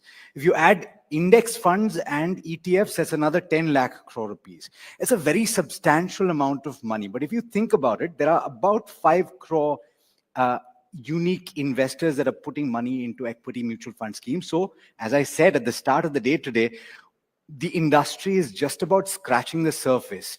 Where does it go from here? And what does that picture hold? Not just for the industry, but of course, for the individual investor and for the country at large. Joining me on this panel, very august gathering, and I would go so far as to say that they control a very substantial portion of that 67 lakh crore rupees. We've got Mr. Navneet Munot, who is Managing Director and Chief Executive Officer of HDFC AMC and the Chairman of AMFI. We've got Radhika Gupta, who is Managing Director and Chief Executive Officer of Edelweiss Mutual Fund. We've got Swaroop Mohanty, who's Vice Chairman, Chief Executive Officer of Mirai Asset, and Nilesh Shah, who is the Managing Director of Kotak Mahindra AMC. I didn't really need to introduce you, but I had to, if you think about it. Let me start, Radhika, with you. Mutual Fund Sahi Hai is a campaign that was incredibly successful, and it's got us to this point. The question is, what next? Because you need that next fillip to add the next 5 crore and the next 20 crore. So thank you, Alex, for having us. I think, the fact that you're having a panel as NDTV Profit on Viksit Bharat, and you're talking to eminent leaders from corporate India about CapEx, about AI, about so many important things. And mutual fund is a part of that. And our role in Viksit Bharat itself is a sign of victory for this industry. So I'm very happy that this agenda is there. And, I'm wearing a mutual fund Sahi Hai brooch right now, but I really do think mutual fund Sahi Hai doesn't get enough credit as a landmark campaign, because in which industry, in which part of the world do you have people who compete ferociously for business coming back together to collaborate and pool money, assets, probably about 600 crores that goes to AMFI, and then what we spend in our individual capacity for industry growth. So I think the campaign is a case study in the making. You said 5 crore investors. I said this in another context. I think when we talk about Viksit Bharat, we should dream of a world with 75 crore investors. We should dream of a world where 40 to 50% of India's population then is a beneficiary of the mutual fund story. So it's from mutual fund Sahi Hai to mutual fund Sabke Liye Hai. And I think one of the greatest victories of mutual fund is from a 100 rupee investor, now 250 rupee SIP, to a 250 crore investment, we treat everyone the same. So I think the aspirations of the industry are now getting larger and larger. And as we look at Viksit Bharat, we should really talk about 75 crore investors. Our team did some interesting analysis. So if you look at households in India, our penetration in upper income is about 50%. In middle income is about 40%. In lower income is 20%. And of course, in super lower income is much lower. In every strata of the household, we actually have substantial room to grow. And I always say that 75 crore looks like a large number, but it's not, because you have 50 crore people who are paying 100 rupees a month to Netflix and Amazon Prime today. Why can't they start a 250 rupee SIP? It's a good question. Navneet, as the chairperson of AMFI, I'm coming to you next. Of course, you had these conversations and probably around the 250 rupee SIP as well. Is that the next big flagship? So as Radhika mentioned that after all the hard work of mutual fund Sahi Hai that you talked about, delivering a track record over 30 years, the technology, the way we have leveraged, the amount of efforts we are putting on making this industry as transparent as possible, making the products as simple and accessible as possible. Still, there are 53 million, 5.3 crore investors, and we have a long way to go. And I think that's where I think reduction in the minimum amount where a person can access a product which is so affordable, so accessible, and so simple to participate in the growth story of India. So when India becomes a Viksit Bharat, a developed country by 2047, the endeavor at our end is to ensure that fruits of this growth reach every single household of the country, every single household of the country. And all of us in MFI have been working very hard over the last several years. In fact, you use the word that the Mutual Fund Sahi Hai campaign, I would say Mutual Fund Sahi Hai commitment. It is not only a campaign, it's a commitment from all of us to ensure that this is really a Sahi product for every investor in the country. At the same time, because your title is the blueprint for Viksit Bharat 2047, we all talk about how are we going to ensure that growth is inclusive and we reach out to many people through the SIP. But the other side of the role that we are playing, I think that gets lesser attention. I mean, since April 2021 till January, mutual funds have invested more than 9 lakh crore rupees in the market, both across primary and secondary. Now, imagine the amount of capital the role we are playing in the capital formation.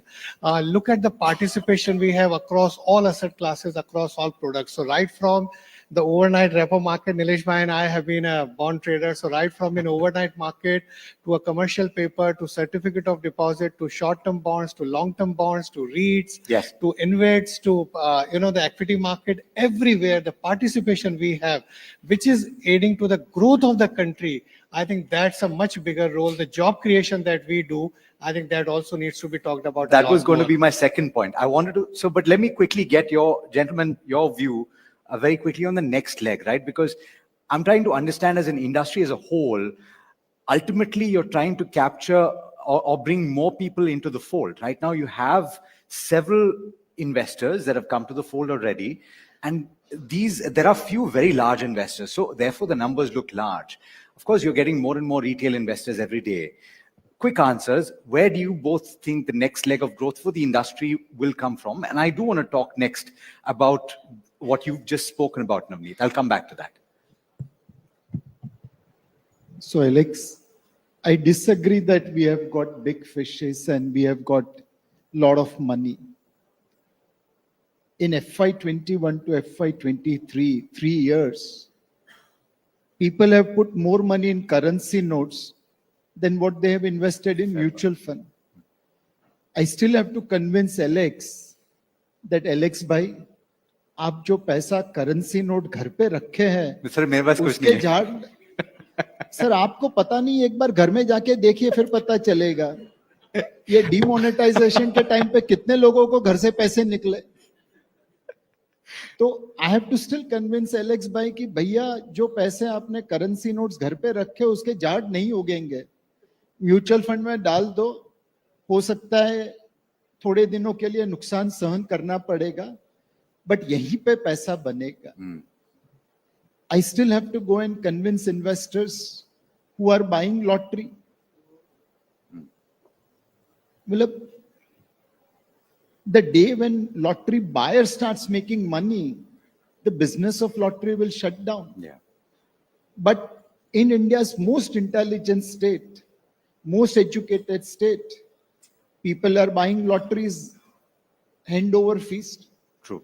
The total equity assets in that state has barely touched their annual lottery buying. You're After talking so about the many state that years. I'm from. I understand what you're saying. So, Alex bhai, I still have to forget your state. Let's talk about my own state, Maharashtra. I still have to go to Mira Road and convince people that Tours is not the best place to invest. Right. You have to invest with mutual fund because mutual fund sahi hai. So we have a long way to go. I haven't yet reached the surface. Okay. So you're saying that the mutual fund Sahi Hai campaign itself has a long way to go, Swaroop? Absolutely.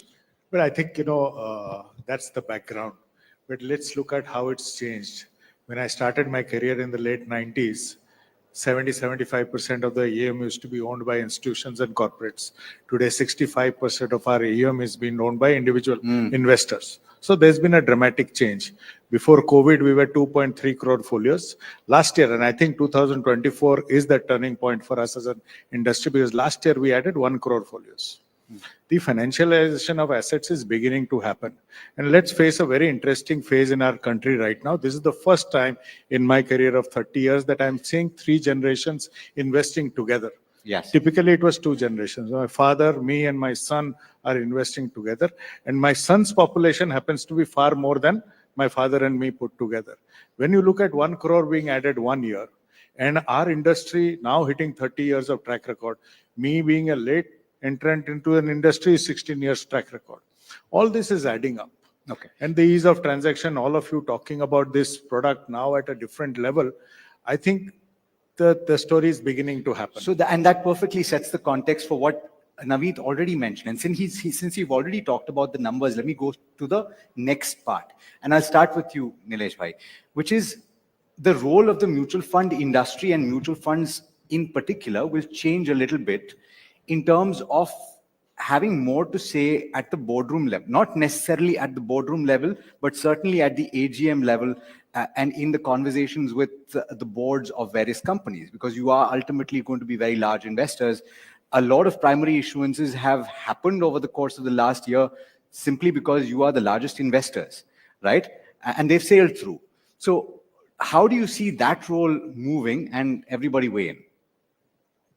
So over a period of time, we think we'll become the conscience keeper of governance in the country.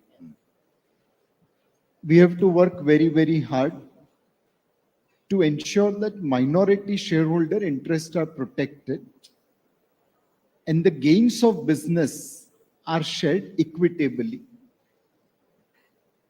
Corporate India has done a lot on governance, but there is still a long journey. And as mutual fund investor, today we are investing only in good management and good companies and avoiding bad companies.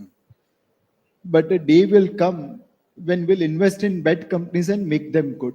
The regulators have empowered us, and with those empowerment will ensure that the fruits or the benefits of business is shared equitably, whether you are majority shareholder or a minority shareholder. The activism shareholding or the activist shareholders, that phase will begin in India. Today it is below the radar. Yeah. Tomorrow it will be right on the face. Sooner rather than later, anybody wants to jump in here? So I'm a strong believer. I've been a proponent of ESG, but I have another definition of ESG in India's context, that by E for engagement and S for stewardship, exactly what Nilesh bhai mentioned, that by engagement and stewardship, we take the company's journey from a good to great company. And we have played a big role over the last several years. I think probably India is the first country in the world to move towards 100% voting by the mutual funds on all resolutions. Till few years, I mean, even Europe wasn't there. We were the earlier ones to move to 100% voting.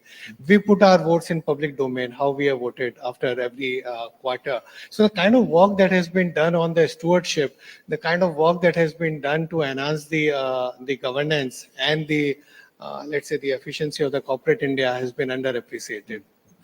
Radhika, I'll come back to you, Swaroop. You know, I think governance is a journey, but I think as mutual funds, all of us are getting more stringent about our demands from governance. So in our own process, and I know this is true of many, many AMCs, forensic analysis, for instance, is an increasing part of how we view companies. So that can include treatment to minority shareholders, related party transactions, how you hire auditors, what you pay auditors. All these questions our industry is beginning to ask. And I do believe that, and I agree with Nilesh bhai, while corporate India has done a good job, when you have someone, a party who has a large amount of growing stable capital, and they are asking you more questions, you will produce better outcomes. And I think we have a lot to do. So I remember, my CIO was telling me that if you went back 15 years, not all mid-cap and small-cap companies even did management calls. Today, every management wants to engage. I also think a point will come, and it's starting to come, when managements will start engaging with mutual funds as shareholders just on thinking about building businesses. So we'll be just the way people, unlisted companies and startups engage with private equity guys. I think listed managements are already starting to engage with us. So I think as we ask tougher questions, as we demand more disclosure beyond even resolutions, I think our engagement with management, our disclosure standards, our questions are already pushing the boundaries of governance. Swaroop? Yeah, I think, Alex, I'll deviate a bit from the topic because, in this whole thing, there are us playing this incredible role of the fiduciary nature of the business. I firmly believe we would have done something good in our previous birth to have been sitting on these chairs of owning investors' trust. While we will continue to do our job on the points mentioned right now, it's also the duty of the investors to also check us on our duty. Yeah. That we uphold our fiduciary nature to the hilt is something which I think people in this mad rush of return chasing fail to sort of recognize. And people who do that should also be rewarded in that extent, is my simple take.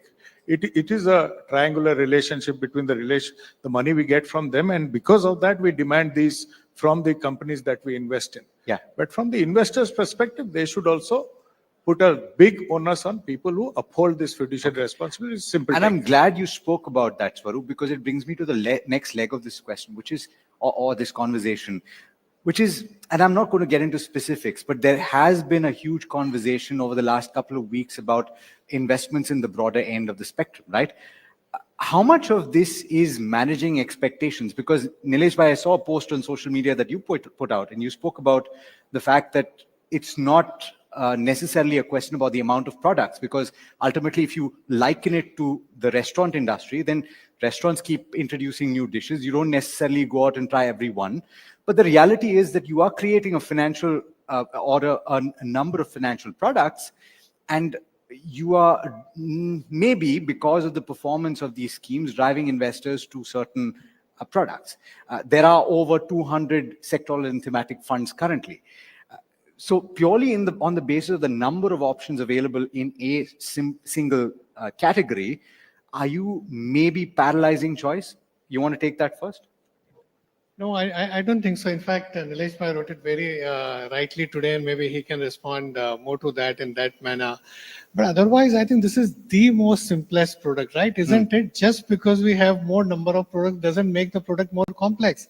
Again, going back to that point of like several places where India has been a world leader, there's no country in the world which has got the classification of schemes the way we have got. Yes. So you have, let's say every AMC can only have one large cap fund. Yes. What is a large cap? The top 100 stocks. What is a mid cap? Next 150.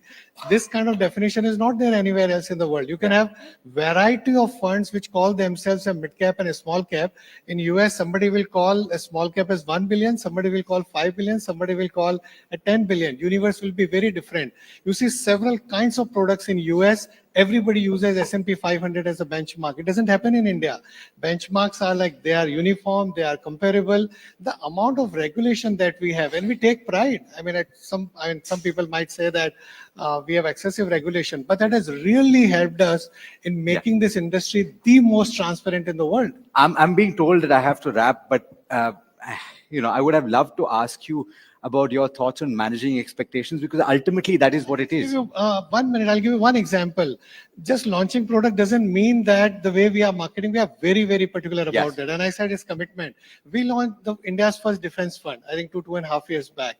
And we could clearly see that the way stocks have run, the expectations may get set where investors may have challenges going forward. We said we'll only take SIP, and then we completely stopped even the SIPs because investors were saying that fund has delivered whatever 80%. Next year it will deliver a fraction, even then it's okay. We said no, not really. You got returns which have got kind of like front loaded. There would be some disappointment. We close the fund completely. So we are very responsible. Yeah. That fund probably would have got the most amount of new SIPs at our end, but we But you completely stopped it. stopped it. Absolutely. And that is the this case. is what everybody in the industry does. That all the is the time. case in several instances in the industry. You know what? We're going to have to set this conversation up again on NDTV Profit and invite all of you into the studios, and perhaps we can take this conversation forward there, because there's so much more that we would like to talk to you about this subject as well. It's been an absolute pleasure having you at our event. Thank you so much for taking the time.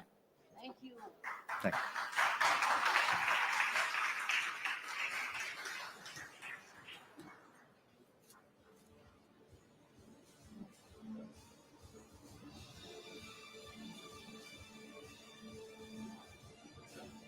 Thank you so much, everybody. Thank you.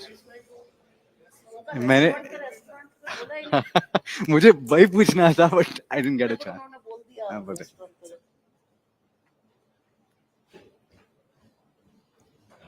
Thank you so much, everyone. You know what fascinates me more about India's journey to 2047? It's not just about building bridges and highways. It's about building bridges to prosperity, and this is for millions of Indians. In a country where farmer in Madhya Pradesh can now trade stocks on his phone, and a small shop owner in Kohima can access credit at the click of a button, we're witnessing what I call a great Indian financial revolution. But here's the real question. In this complex maze of opportunities, from infrastructure boom to digital transformation, how do we separate the signal from this noise? Which sectors and stocks will benefit from Viksit Bharat? For all of these insights, we turn to someone who has mastered this art over decades. Please welcome Mr. Raamdeo Agrawal, joining us in conversation with Tamanna Inamdar. Tamanna, the stage is all yours.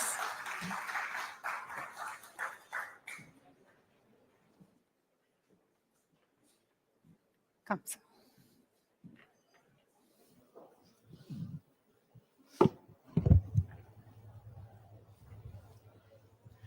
I'm very excited to speak with Mr. Agrawal today because I think there are few people. Do you know you're a viral star on all social media platforms? आपको पता है? I'm not in any of the social medias. सब stars ऐसे ही बोलते हैं. But anyway, let's start off formally. As India charts its course towards becoming a Viksit country, Viksit Bharat by 2047, one of the most critical aspects of this transformation is the creation of new wealth opportunities for its citizens. As Indian markets continue to evolve, new sectors are emerging, the investment landscape is changing, and the opportunities for wealth creation are vast, and the average Indian investor is at the center of it. Just to give you a sense of the rise in India's retail investors, in 2024, the number of demat accounts rose by 46 million, marking an average addition of 3.8 million accounts per month. When you compare this number from 5 years ago, in 2019, demat accounts have more than quadrupled from 39.3 million.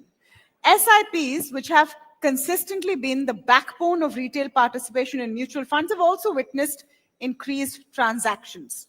According to the Economic Survey 2025, over 10 crore SIP accounts have been created, with cumulative inflows reaching 10.9 lakh crore rupees since inception.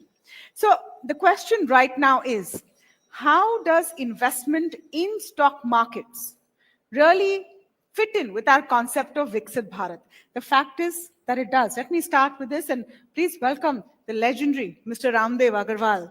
So, till a few years ago, investing in equity markets was limited, I think, to a small part of the population. जो करते आए हैं वो करते थे. The revolution that you've seen in the last 4 to 5 years, let's start with that, because I think that's the watermark, in a sense, when you look back at the Indian equity markets. Yeah.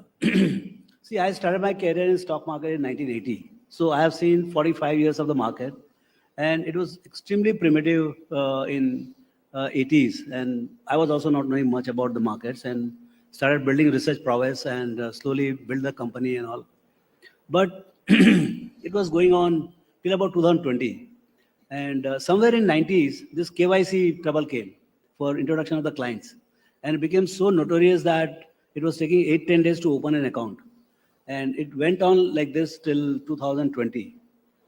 By 2020, what happened was digital infrastructure was ready for the payment, for trading. Everything was ready, digital infrastructure ready, but still KYC was physical. And in 2020, thanks to COVID, what they did, they removed the physical verification. You started getting, instead of 3 lakh customers, we started getting 3 million customers per month. Wow. You just said in last 12 months, you did 3.8 million customers per month. And it is cumulative in character. It's not a flow. It's an accumulation. It's like a dam. So, so number of customers, it's not that 3 million came and some other 3 million came next month. It is all 185, 190 million customers are participating in the market every day. In Mahakumbh, on the best of the day, maybe 50 million people will take a dip. Here, on an average day, there will be more than 50 million people who are taking dip. So this is Mahakumbh. And this is just about the start. When we go to in 3 years' time to 300 million, right now we are in 190. And see, there are some duplications, some 40-50%, there must be duplication. Still we'll go to 300 million. And my sense is by turn of the decade, we might be at 500 million. So this is a relentless expansion of the capital market. This kind of thing happens once in a lifetime. These are life-changing things. This will change the trajectory of corporate history of India, I'm telling you. It is just about begun. And that's why you must have seen hottest IPO market in the world. You know, so there are a lot of things will happen as we go along. But right now, there was too much of demand. Between 2020 and 2024, there was excessive demand for the stocks. And so incidentally, FIs, they turned negative at some point of time as the valuation became a little expensive, but they have only large caps.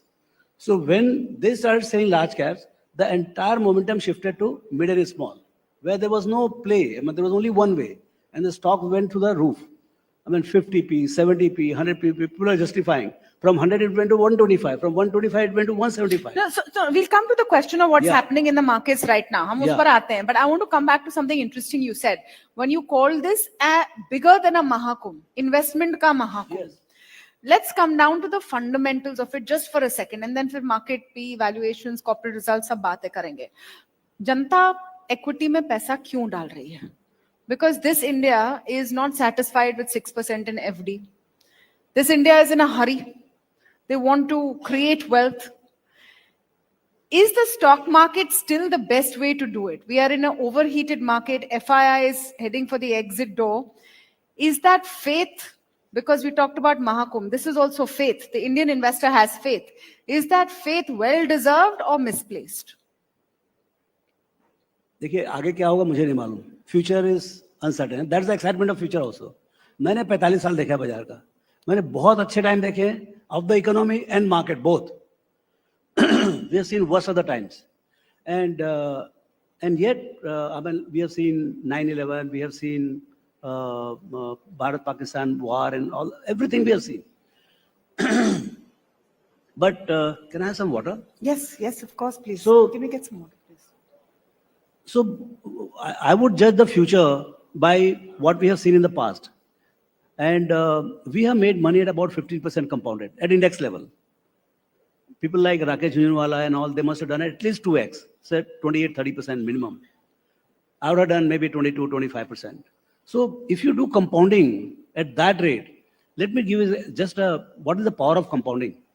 Warren Buffett started with say $10,000 or $20,000 65 years back. Today he's a trillionaire, 1 trillion and counting. That is the only company in the top 10 in the world of digital era who has made money. So the compounded, see, India and US, there are only 2 compounded countries where money is being made at a steady pace in both the countries. And India, I have seen 45. There is no reason for me to believe the next 10, 15, 20 years is going to be any different. I don't have any other logic. You know, so when your nominal GDP grows at about 10.5, 11%, corporate India grows at about 12, 13, 14%. And that chosen stocks, which are nifty, that grows at about 15%. And that's what you make. So at 15%, You double your money in 5 years. You go to bank, SBI, safe, you make 5%. How many years it takes to double? 15 years. The logic is very clear, whether you want to double your money in 5 years or 15 years. And we're not talking about the entire portfolio. You put 10%, 5%, 20%, depending on your risk appetite. So that revolution was not happening. That has started happening from 2020. Yeah. Now the question really is that revolution a one-way revolution? Let's come to what is happening in the markets right now and the context of it. So yes, we have had a downtick in key indices. FIIs have been selling at record levels. We've had maybe 2 consecutive, I'd say 3 or 4 consecutive quarters of corporate results which have not been up to the mark.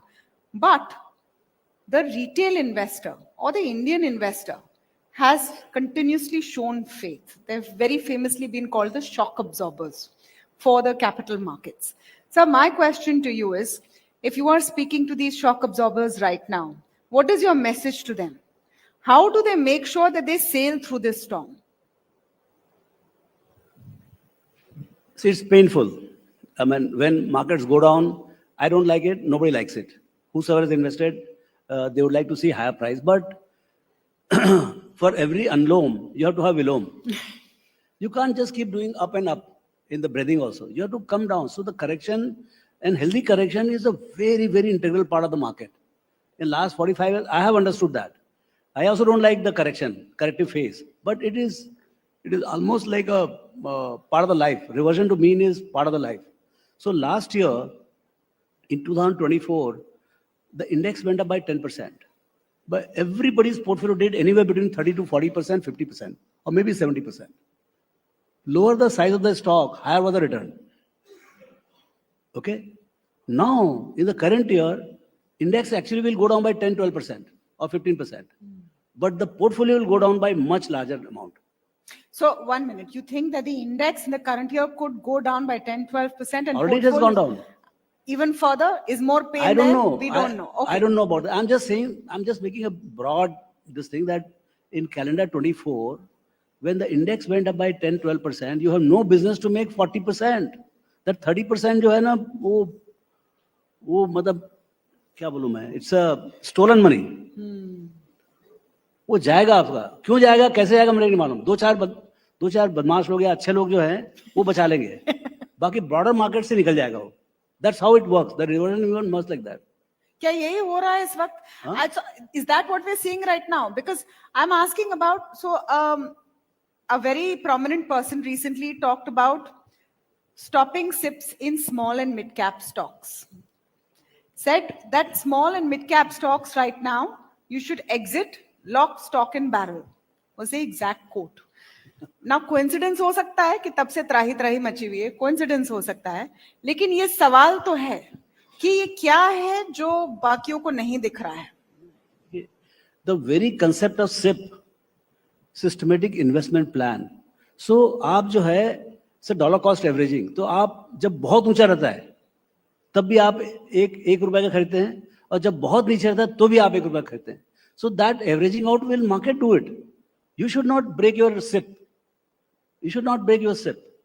In fact, longer the SIP, maybe the SIP might be required to be longer than 35, 40 months. You know, if you stay a little longer, there will be deep correction. You will buy very cheap, and then again the smooth curve will happen. It's not that once the mid cap or small cap they correct, they will never come back. All the good companies they'll come back. That's understood. But is there a fundamental issue with the way small and mid cap companies have been valued and the pace at which they have grown? Is there a fundamental concern, which is why the correction right now is what we are seeing? But see, you just not starting the SIP like yesterday. Yeah. Say a year back also you started. So first you had a 40% up. For the first 12 months you had 40% growth. Now you'll pay some portion of that you'll give away. And then in 25 you'll give away. In 26 again you'll start making it. So SIP is all about averages. Yeah, no, of course. Yeah, so it is, I mean, you must understand the very idea of SIP. You know, it is for taking, you should not bother about where the market is. Sir SIP को एक बार छोड़ दीजिए, आप small mid cap stocks के बारे में बताइए. हाँ, क्या बोल रहे थे? ओवरहीटेड, ओवरवैल्यूड जो हो रहा है वो बराबर है? जो हो रहा हो बराबर है. Okay, अभी और कितना होगा मेरे नहीं मालूम. See, as I told you right in the beginning that there was excessive flow. See, आप देखिए जैसे mutual fund flow है. Mutual flow, how the stack is. Your entire, say, 400 lakh crores. As of today, I think it is about 405 lakh crores or 410 lakh crores is the total market cap. Say 2 or 3 years back, the breakup was about 75 to 80% was large cap, that is top 100 companies or 150 companies, and mid cap would be about 15-16%, and 7-8%, 9% would be small cap. Now, how the flow is? See, flow should also be matching. But flow was different.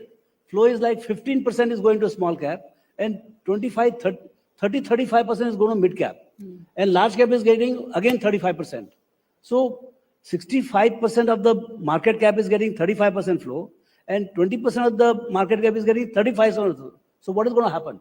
You're pushing too much of money in a much smaller market, and then you see the firework. Okay. Today, if I were to ask you, sir, that we're talking about Viksit Bharat 2047. In 2047, आज अगर 2047 के लिए portfolio बनाना हो तो, trick question. 2047 के लिए portfolio बनाना है. I'm giving you a long horizon. See, what does it look like? Yeah. See, Viksit Bharat and all, they are all very ambitious political agenda.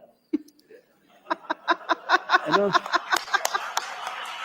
I'm not saying it's bad. It's nice to have a goal, long-term goal for a country is the best way to go. Sir, but every investor has been also told have a long-term goal. Next quarter नहीं मालूम आप 47 की बात कर रहे हो यार. So let's be practical. You know, I mean, आप बोल रहे हो कि भाई बाजार कितना घटेगा, कितना बढ़ेगा, ये सब अब एक क्वार्टर की बात करो, दिन की बात कर रहे हो, वीक की बात कर रहे हो, और फिर 47 की बात करते हो सीधा. तो क्या है? We should have a right perspective. See, generally जैसे मैं शुरू से मतलब 20, 25, 30 साल से I try to reach a situation where I should double my money in 3 years. Okay, तो 3 साल का बताओ. Even better. How to double your money in 3 years, Mr. Rathore Agrawal? No, that's how. See, but ideas तो मिलने चाहिए ना. ये मेरा objective है. Okay. Sir, अगर आपके पास idea नहीं है तो किसके पास idea है? If you don't have the idea, I really. No. So we have ideas. Okay. Okay. So let me put it this way. For someone watching right now, how do I pick well in this market right now? 2 ways of looking at it. One is that there's a sale lagi hui hai. One way is that protect your capital and somehow duck for cover. What is the way? What is the methodology to pick the right idea right now? देखिए एक तो 2 बात है. जब हम लोग चालू किए थे म्यूचुअल फंड इंडस्ट्री था नहीं. So we had to do actual stock picking. Mutual fund came only in this century. I mean 2001-2 के बाद चालू हुआ आने का. So we grew up in an environment where individual stock picking was necessary to be in the market, and hence we got into this game. अब जो है for this 190 million people, they don't have to bother about all this. They have to pick the managers, they have to pick the schemes, and they just have to go about SIP, which again takes away the market risk and all. So actually investing is very simple that way. So if you want to make say 15% index does, you are very ambitious and you want to do 1 or 2, 3% higher. So if you go from 15 plus 3, that makes it 18, that makes it 4 years doubler, which is a lot of money. 5 year gives you 5-year doubler, 18% gives you 4-year doubler. I think for a common man to realize that should be the biggest objective. Now, if you want to become a stock picker, then you are the manager yourself. Every individual will have a different style. My saying doesn't help. The way I do it, nobody can do it. The way anybody else can do it, they can keep writing autobiography and this is how I do it, this is my formula. कुछ नहीं आता उसमें. You can never practice my formula. You can come and sit with me full day. Still you can't pick up what I'll say in the evening.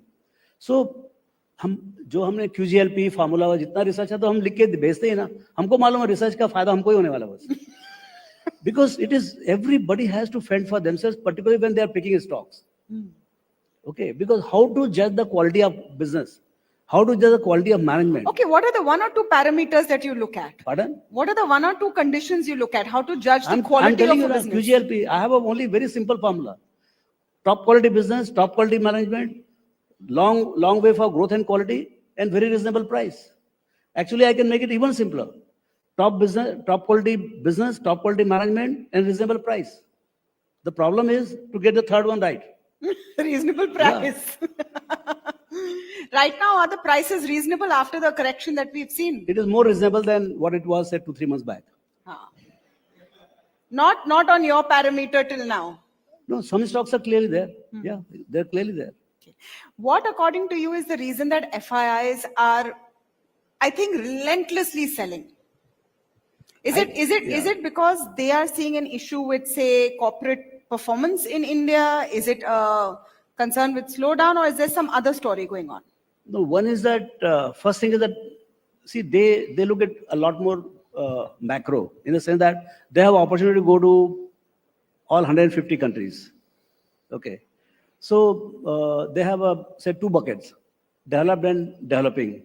So right now, America is in full employment, blasting through. Last year is 30% return, strong dollar. Who wants to go anywhere else? Okay, so that is one reason. Second is emerging market led by China. It is destroyed. That asset is destroyed. Okay, so if you want to get allocation in emerging market, India is very prominent and it can get allocation. The issue is, do we have blistering growth? What else can you ask for? My currency is weak. So the only story can be a top class corporate earnings growth. So that is not happening. What is your assessment of corporate earnings right now? Because this is data that you look at very, very closely. Yeah. Is it as bad as the street is making it out It's to quite be? bad. Yeah. In aggregate, it is bad. Individual companies are okay, but I mean, we started with a Nifty. The Nifty earnings estimate at the beginning of the year was about 1100 plus, actually 1150 types. Then he started cutting it, and now we have reached to 1050. So if you keep cutting, then you don't know how long they'll keep cutting. Last year was 1000. This year we started with the expectation of 1150. Now we are at third quarter over. We are talking about 1050, 1055. Hopefully, if it pans out the way they are thinking, we'll end up about 1050, 1060. Then again, next year he's saying it will be 1200. And then again, they will start cutting. So still, see, then we want the earnings uptick. The researcher should be surprised by the earnings. He says next year. No, sir, researcher is surprised. After every earnings, yeah, so they're surprised, but it's shock. positive or negative. So right now they're negatively surprised. So that cycle of upgradation of the earnings is yet not started. Hopefully, my sense is that Q1 24, 25, 25, 26, we should see some uptick. Okay. When all the 3 forces of fiscal, monetary, and government capex, all 3 should be in full swing in first quarter of 25-26. Okay. One last question, because I know I'm over time. Your advice for the investor who maybe came in after COVID and so far has just seen their portfolio going up, and right now they're not understanding what is happening. What is Raamdeo Agrawal's advice for that investor? You got to bring patience. That's the biggest investment in investing. And if you don't have patience, then you don't belong to this game. Because ultimately, you will see wealth creation through equity markets is a long-term process. It's not a short-term process. You will make money, you'll double your money if you're very smart, you'll double your money in 4 years. Very smart, 3 years. Middle smart, 4 years. And you don't need any brains to double your money in 5 years. That's how it is. Okay. Yeah. So that's the best case scenario. Thank you so much, Mr. Raamdeo Agrawal, for your time. Always a pleasure Thank to you. speak with you.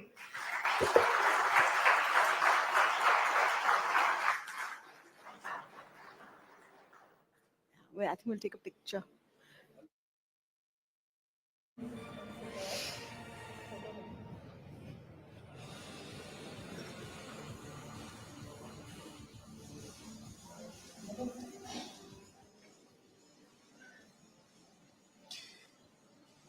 Check. Okay. So everybody in the audience, if you've doubled your money in 3 years, you know what you are. You're incredibly smart based on what Mr. Raamdeo Agrawal has just said. All right. Let's talk about the next session, right? Because you're talking about Viksit Bharat 2047. And ultimately, of course, you have a lot of individuals that are going to be part of this journey, but you're going to have large companies that will also take us there. Now, building a great company is one thing. Building a brand that lasts generations and expands across borders, that's an art. Few Indian companies have mastered this as well as Godrej. Today, we have with us Nadir Godrej, a leader who has not only carried forward a remarkable legacy, but has also propelled India Inc. onto the global stage. Let's explore what it takes to build brands that endure and expand. Sir, please join us on the stage. Big round of applause. Joining him on stage is Mr. Vishnu Som.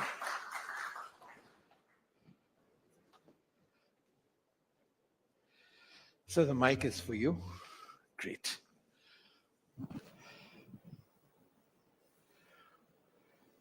All right, can we have that up, please?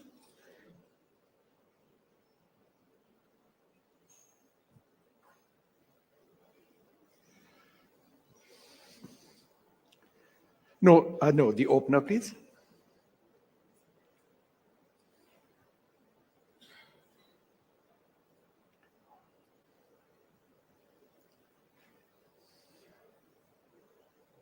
No, keep going.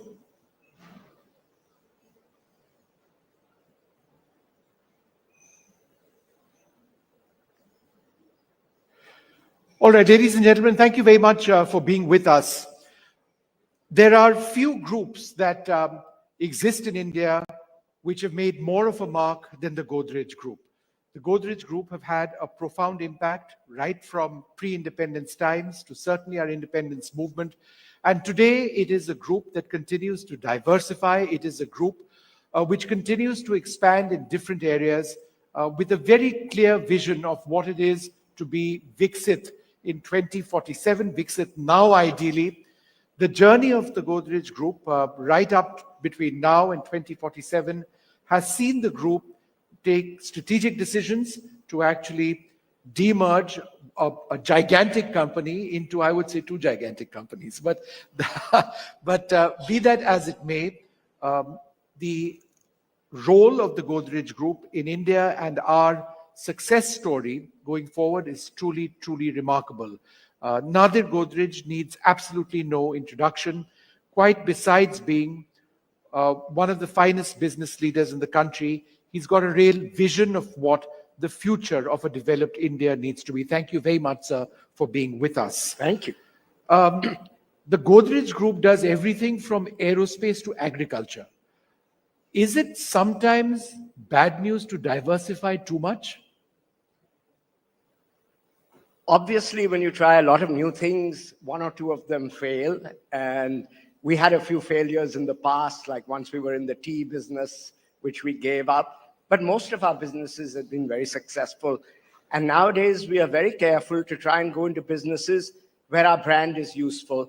That's one reason we went into real estate, because we thought a good brand would be very useful in that kind of business where trust levels were low, and trust is very important for the business. So we went into real estate, and recently we have set up Godrej Capital, which is a non-banking finance corporation. Here again, trust is important.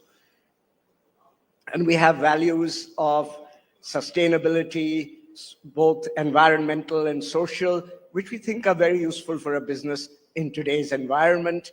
And we'd like to go into businesses where this is important. When you decided to sort of split the group into two large halves, it was a very amicable process. It was a process looking into the future of not just the lakhs who are employed in the company, but also about how Godrej sees itself in the future. Was that a very difficult decision to take, or was it utterly pragmatic? In some ways, it was difficult, because there is an advantage of having everything under one umbrella, but it was also a practical decision to take. In our group, the management had been different for years, for 70 years or so. The two parts of the group were managed differently. The ownership was common. So it was not that difficult to take the decision. And we tried to be very fair about it, both sides, and therefore it was done quite amicably. What are your core values? core values are, first of all, sustainability, and that includes social sustainability and environmental sustainability, inclusiveness. It's a very important core value for us. We have now a DEI lab which looks into all kinds of inclusion. We don't think growth without inclusion serves any useful purpose. And the way climate change is going, if we are not serious about it, we won't have a planet, leave alone a business. We'll talk about that in a moment. But have the core values of the Godrej Group evolved over a period of time? No, I think core values have always stayed the same. Honesty has been a very important value. The interest of employees, the interest of customers. And if you really put customers ahead, you have to put employees even ahead of customers because they are the ones who look after customers. So those are all important core values. And sometimes it looks like these values are a cost, but actually they build social capital. And when you look at it that way, it makes eminent business sense to have these values. Brand heritage versus a modern appeal to, let us say, a native audience of digitally empowered people. Is that a challenge? No, it's not a challenge because your core values can be sustained anywhere. And you obviously have to modernize without affecting your core values. The only challenge is that the world is moving at a faster and faster pace. So whatever you used to doing in the past has to change. It can change while maintaining the core values, but it can be a challenge to change to this faster pace when you're used to a slower pace. I'll go back to my first or second question on diversification and put it as a versus question. Diversification versus brand consistency. Is that a challenge? That can be a challenge, and therefore the diversification must make sense for the brand, and the brand must make sense for the new business, in which case it is not a challenge. And most of our diversification was specifically done, as I mentioned, in the case of properties and capital, to utilize the brand, or they were in adjacent businesses where it was very easy for us to go into. How is sustainability something which is not just a core value, it's just common sense? It's common sense for multiple reasons. First of all, as I said, if we want to save our businesses, we need to save our planet. And it's sad that America is withdrawing from the Paris Protocol. I'm convinced that even if the American government takes this kind of stand, many Americans will realize that we all need to work together to solve the planetary problems. And it's easier to solve the problems than to adapt to the problems. We saw the Los Angeles fires, we saw the floods in Pakistan. We ourselves have had multiple climate crises, and the cost of adaptation is greater than the cost of prevention, just as the cost of curing disease is higher than the cost of preventing disease, yet we all seem to want to fall into diseases. We all want to live with climate change. It's totally stupid. The challenge is that to solve climate change, we all have to work together. Without a level playing field, none of us is incentivized to solve the climate change problem. With a level playing field, the cost is very small. So we need to find that level playing field, and we can only do that with cooperation or with very, very advanced technology. And that's why I think it's a great regret that we are not solving this problem faster. And I don't believe we can be a Viksit Bharat if we don't solve this problem. I will talk about sustainability with you at length. But since you mentioned America in your last answer, tariffs are very much on the cards. Does that impact you? It won't impact our business much because although we do export to America, they're not a very large percentage of our business. It'll certainly impact other Indian businesses, but sometimes it looks like Donald Trump talks a lot and then quickly withdraws. He's delayed his tariffs on Canada and Mexico, of course, only for a month. Let's see what happens at the end of the month. probably look for some other quick transaction and then you let them get off the hook. I hope that's what's going to happen. But we also need to stand up to this kind of tactics and find good strategies. I know that India has been preemptive. I believe that the import duty on bourbon was reduced from 150% to 50%, and to other countries it was reduced to 100%. But for America, we made a special exemption and made it to 50%. We've got our priorities absolutely right. I don't know if it's enough to buy us peace, but let's see. But there are many other things like that we can do to solve this problem. When one speaks about sustainability, we need to link sustainability in business practice with environmental consciousness. Yes. We have a profound problem of air pollution across North India that's closely linked to agricultural stubble burning. The data is fairly clear. What is the way out, given the fact that we are overburdened in the Punjab and in Haryana in terms of the crops that are sown? There is not enough crop diversification. Right. That is a problem. And the very short period between the Kharif crop and the Rabi crop incentivizes farmers to burn because they can't find any other quick solution to harvest and then plant again in a short time. We need to find solutions for that. Crop diversification is one, but even somehow or the other, using the stubble in a different way, using it as a biofuel or plowing it under the ground might solve the problem. And it is imperative to solve the problem because millions of people are being killed by air pollution or suffering from asthma and other terrible lung diseases. And it absolutely makes no sense. And I commend you for your excellent work in trying to find out what exactly is happening and sensitizing people so that we solve this problem. And it won't cost much to solve this problem. All these problems can be solved at low cost. And I also want to stress that for business, at first, trying to be sustainable may seem like a cost. But at the end of the day, if you think it out carefully, you save a lot of money. In India, we have another option. We are supposed to spend 2% of our profits on corporate social responsibility, and we can often use those spends to make ourselves more sustainable. For instance, in our group, we do watershed developments. These help farmers get livelihoods. Trees are grown in those areas, so carbon gets sequestered. And as a result of these projects, all done by CSR money, as a group, we are 6 or 7 times water positive. And we have greatly reduced our carbon emissions. We use a lot of green energy, not always solar. We use a lot of biomass because biomass works round the clock. We have plants that run round the clock. We need both steam and electricity. And biomass cogeneration is an excellent solution for that.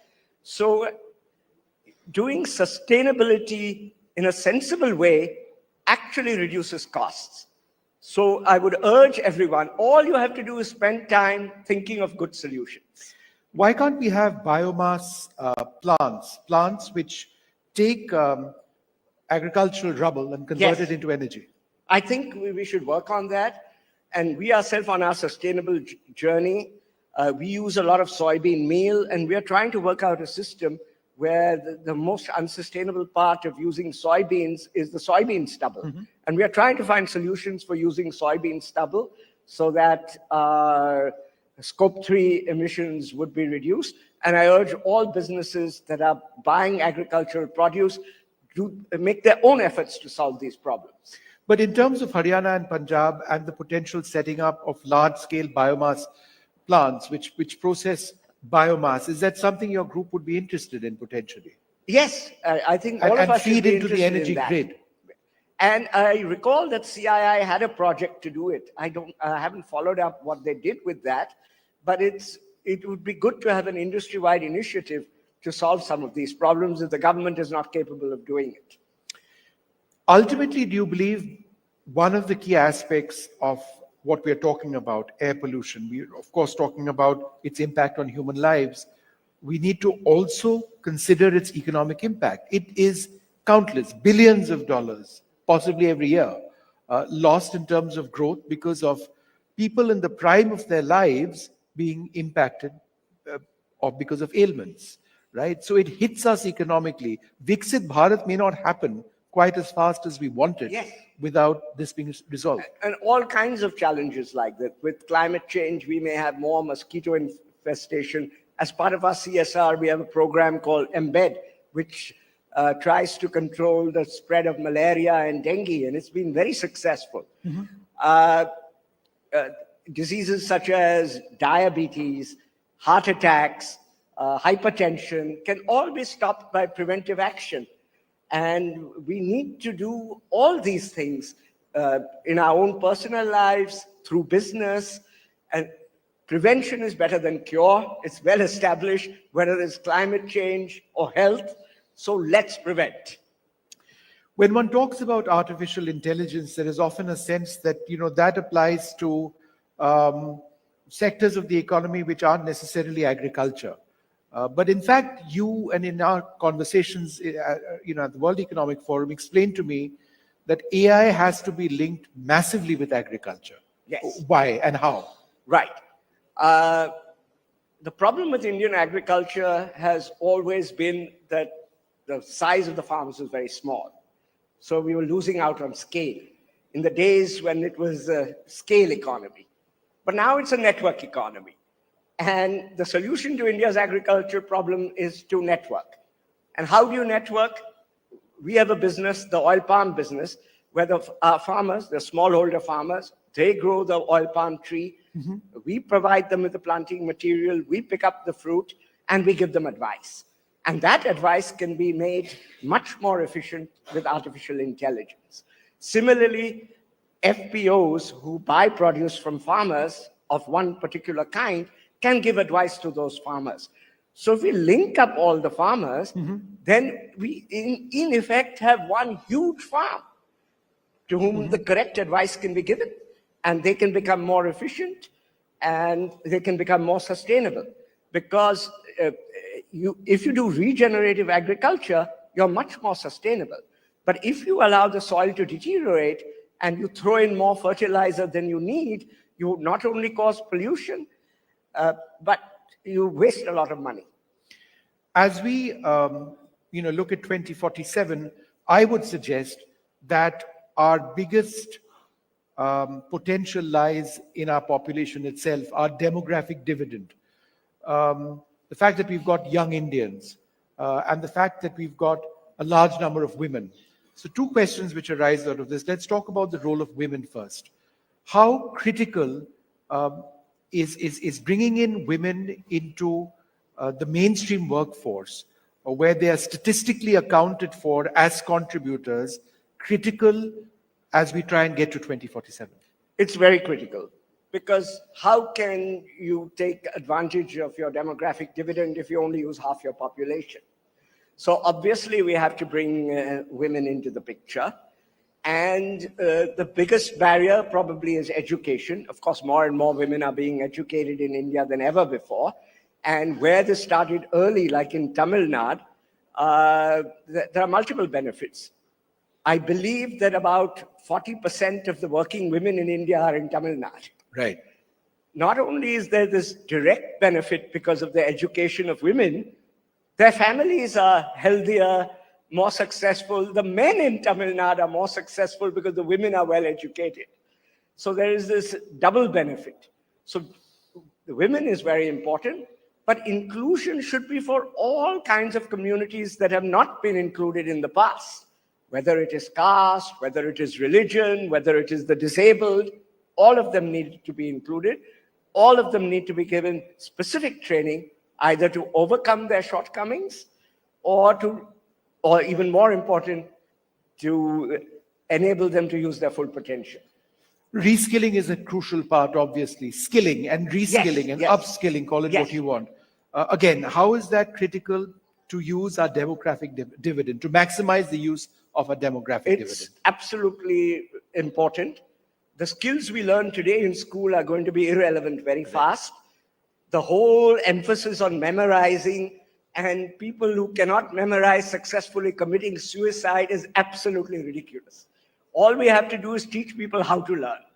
People can teach themselves. That is the skill we need to teach in our schools and universities, and we should give up on memorizing. I think that's very, very important. And then, of course, they have to constantly relearn, either on their own or with a tutor. There are artificial intelligence tutors now available that can do an excellent job. But most of the time, I think people can educate themselves. One final or two final questions. As a veteran business leader, you've spent your lifetime doing this. How do you engage an entirely new young generation of Indians who have a different value system, different interests, perhaps than yours, and yet are such an important part of your company? I've always tried to move forward, and I don't think my thinking is that different from my young generation. I have 3 sons who are from 28 to 32, and they help to keep me very young. And I always believe that they know a lot of things that we don't know, and we have a lot of experiences that they haven't had, and you can have an excellent exchange. And in our group, we've always believed in mentoring and reverse mentoring at the same time. It should be a two-way exchange with which both of us can benefit. And I think that's the best way to handle that, and that's the best way to move forward, because the younger generation can teach you about the future. And a final question to you, and a tough one. The leadership and the identity of the entire group is linked to the name Godrej, as it should be. I mean, your family formed the company. But what about those in the group? How do they rise if they aren't necessarily with that last name Godrej? Oh, very few people in our group have the last name Godrej. And we believe that there should be an excellent partnership between family working members and professionals running the business. Very few of us today are CEOs in our group. At one time or the other, we were. But now we often have an overarching position. And I think it's very important for professional managers and family business managers to work together. They bring very different skills, and they're complementary. We tend to look long-term. We tend to be more interested in preserving values. They tend to look more short-term. They're more profit-oriented. We are sustainability-oriented. And I think you need both to get the business to proceed, and the two should work hand in hand.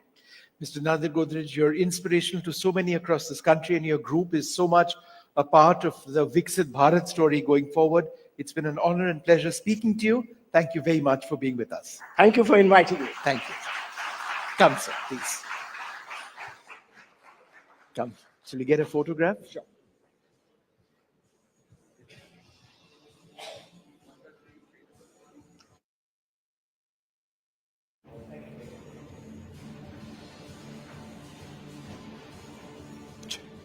Thank you so much, Mr. Godrej. All right, some businesses follow trends, others create them. India's disruptors are not just changing industries. They're reshaping the way we live, shop, pay, and consume.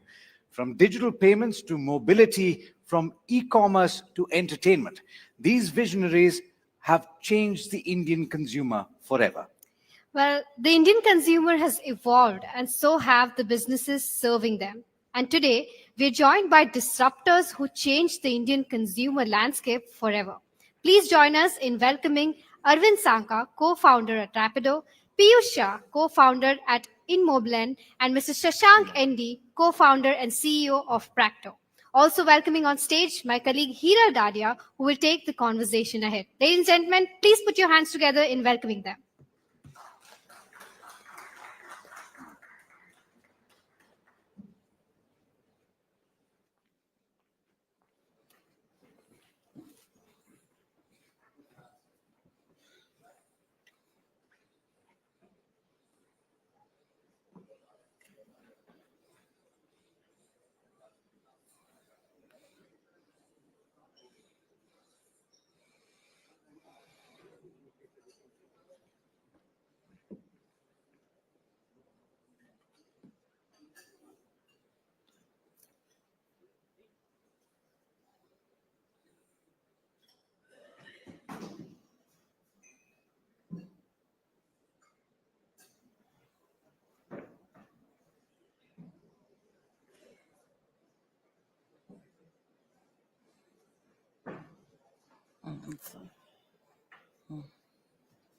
Right. As we all know, they have not done it alone, though. It's rapid economic growth, urbanization, as well as homegrown technological advancements that have actually made the difference. Whether you want to hail a cab or a bike taxi to get to work, whether you want to consult a doctor from the comfort of your home, or if you want to use or make your business actually reach millions of Indians in the crowded sector who are actually jostling for attention, the one aspect that actually marries all of them is technology. Today, almost every Indian has a mobile phone. I think 78 to 80% is the kind of penetration that we have in India. And more Indians are actually getting connected to the World Wide Web through smartphones that are easily available on EMIs. And with India's internet penetration rapidly expanding, it speaks to the future of the most populous nation in the world. Today, we have the privilege of hosting some of these trailblazing disruptors, visionaries who have actually redefined customer experience, convenience, and accessibility. It's my pleasure to introduce Arvind Sanka, co-founder at Raamdeo, Piyush Shah, co-founder at InMobi, and Shashank NT, co-founder and CEO of Practo. Welcome to the show, gentlemen, and a pleasure to speak to you about the disruptions that you've already made so far. And I think with the use of technology, what is your path going to be with regards to our Prime Minister, the vision with regards to Viksit Bharat at 2024? Let's start with the first question that I have, Arvind, for you. I mean, in fact, more than Arvind, I will go to InMobi because I think you're the older brother of the three in terms of the companies. Founded in 2007. We just spoke offline as well. You've had multiple, disruptions that have come in the form of negatives and positives. The first pivot that happened was from 2007 to 2008, where, from an SMS-based search engine, you actually pivoted to a mobile advertising and rebranded yourself, right? Now, and 2011 was another pivotal year for you, I think, with the first unicorn in terms of the Indian markets. What was that shift that you took? Why that shift? And what were the key challenges that you faced? Yeah, 2007 and 2009 right now feels like history, but the pain is still there. I'd say the big shift at that time, 2007-8, was feature phones were becoming smartphones. The App Store was coming in. Apple had just launched the iPhone. And the world over, I think Google had taken a lot on the search and advertising side, but there was no player in the world looking at mobile in a big way. And I think the only big right thing we did at that time was relinquish and kill the SMS-based model and bet big on mobile. Bet big on the fact that consumers will spend a lot of time on mobile. Billions of users will have this on the thing. Consumption will change and advertising will follow. And if you can actually build a world-class engine on mobile and do this from India globally, we could be a very large player. So I think that's the big bet we took at that time.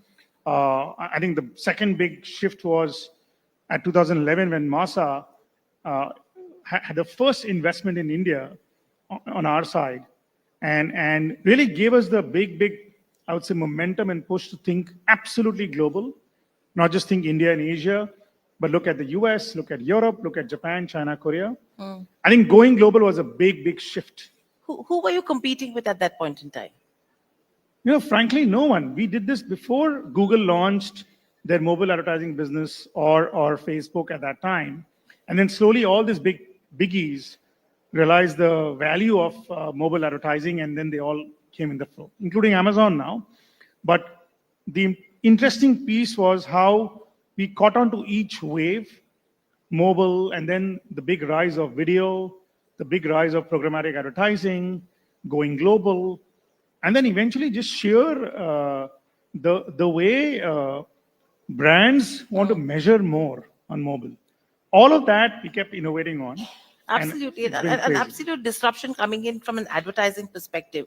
The other aspect, Shashank, I'll come to you with is, you actually made Doctor on Call a reality, right? With Practo. How has the adoption been? Because, It's been long that you've launched. And with doctors, it's more about trust, right? So how has that disruption actually helped you to evolve out of this? Thank you for having me over. We today just talking about the evolution of doctors. Practo, the name, evolved by getting the doctors practice online. Practice online, that's how Practo, the name came to be. And in 2008, we started when I remember going to doctors the USB stick because the doctors didn't have internet. I just felt very compelled by the fact that if doctors were online, imagine what all they can do for patients like us. Today, when you go and meet two doctors, the difference in the two doctors could mean life and death. Now imagine if you could have the access to doctors online and you could sort by the best ones across the country or across your city so that you absolutely get the best. And that's the vision which we started. And today we have close to 5 lakh doctors in India on our platform, the largest by far. 2.5 lakh hospitals and clinics on our platform. We've extended this to now the Middle East, and I'm sure we'll take it to more geographies. The adoption has been very good. We've crossed $400 million in GMV. The largest hospital chain in India does about 3 billion. And in about 15 years, we've gotten to about 400 million. Different because the hospital GMV is accounted for in the hospital, whereas we are a platform GMV. But I think in this short while of 15 years, we've gained a lot of trust of consumers. We've gotten 150 million users coming to us each year, and this is only growing. And I believe that with COVID and the focus on health that's coming back in the society and the amount of consumer awareness about health rising, this penetration that we have will only grow. Out of the $100 billion that's spent in healthcare delivery, we today account for 400 million. It's a long way to go, but I think we're well on that journey to make sure that every Indian leverages the power of computer science, data science in making the healthcare choices. Okay, when you say that, how affordable, I mean, how big is affordability as a factor? Just to be very honest with you, I think the India that we have has people with various income levels. The ones that we serve and today are in the top 10 cities, top 15 cities, these are the majority users of Practo. And for these users, what we have seen is that between convenience, between pricing and quality, in healthcare, quality always trumps. It's quality all the way over. So the main job that platforms like us have to do is make a difference in the health outcomes. How does a Practo or any other digital platform improve the health outcomes for the users of it? Along with that comes, how do you make sure that these health outcomes can happen conveniently and at a good affordable price? But it has to be quality and quality all over. Absolutely. So I think quality is the prima facie that you see when it comes to healthcare. Arvind, talking to you as well, I think a product that you have launched is something which is a necessity now for everyone, right? Initially, for years, you had the Ubers and the Olas, which dominated with a duopoly. You had Rapido, which did come in. And in no time, we've seen in terms of market share, if I believe, you've overtaken both of them overall. What has been that one secret formula that actually worked for you? Because the number of years that Uber and Ola took to garner this kind of market share, you've done it in probably less than a year if you have to consider all of it. Yeah, thank you for having me. I mean, it definitely looks like everything has happened overnight in the last 1-2 years, but definitely we are a 10-year-old company trying to solve for customers and captains at scale. But one of the secret sauce which still works for us is thinking about captains in a lot more real terms, where what does it matter for the captains and why are they coming to these platforms and how can we improve their earnings, as the core philosophy is what Rapido runs after. If you look at the various changes that we have done over time in our business model change, in launch of any categories that we have done, everything is keeping the captain at the center or the driver at the center. So that is a big part of what we do. If you look at the platform, we have 2 million drivers who work on our platform every month. And it is larger than any other organization which can give us a livelihood for so many people, right? So our core focus is how do we give value for the captains? At the same time, the customers also see the same value. So giving value to the both side of marketplace, by taking less value as a platform among all the three is the core philosophy which we have built all the categories over time. Right. But when it comes to garnering the kind of market share, you need that quantum of drivers to come on board, right? So in terms of your business model, how is it different to the ones who are already present? Yeah, so compared to a traditional commission-led model, we have changed our business model to a SaaS model where the driver pay a daily login fee onto the platform. We don't take any commission per ride. So that is the biggest change where we have done so that the drivers earn the most from the platform, and it made more drivers to come online because there is a real true value if the driver comes online because we can optimize for their earnings and we can maximize for their earnings as well. So, and that is what the business model has changed. So now as a platform, in all the categories like two-wheeler and three-wheeler and four-wheeler, we have the maximum number of drivers and we are converting more offline drivers to online by reducing the barriers from a commission point of view. So the big change that we have done is we have moved away from a commission model to changing to completely a SaaS-based model for our drivers. Interesting. So it's the subscription model which works in terms of for you garnering market share as well as from a consumer perspective because the rides get much cheaper, right? And as Shashank mentioned, it's more about trust and in terms of quality that matters. Piyush, coming to you, when you have to look at the consumer behavior, we've got two different aspects with two different businesses. When it comes to advertising, is it more about affordability, convenience, visibility, or what is that one secret sauce that you think you should have from an advertising perspective? I think there's a big part about, I'd say, how to even segment users right and be able to look at people differently. I mean, the classic sense of saying, hey, this person has these interests, like a Texas mom who does this and that is changed a lot. A lot of ability for us to say, these users have these emotions. They're right now in the mood for something which is linked to shopping, right now in this mood for something inspirational, right now in the mood for some gaming. I think ability for to map the consumer emotion and graph in a more dynamic fashion is what has changed the way how advertisers can function. So I'll interrupt over here. Is it true that mobile phones are listening to us?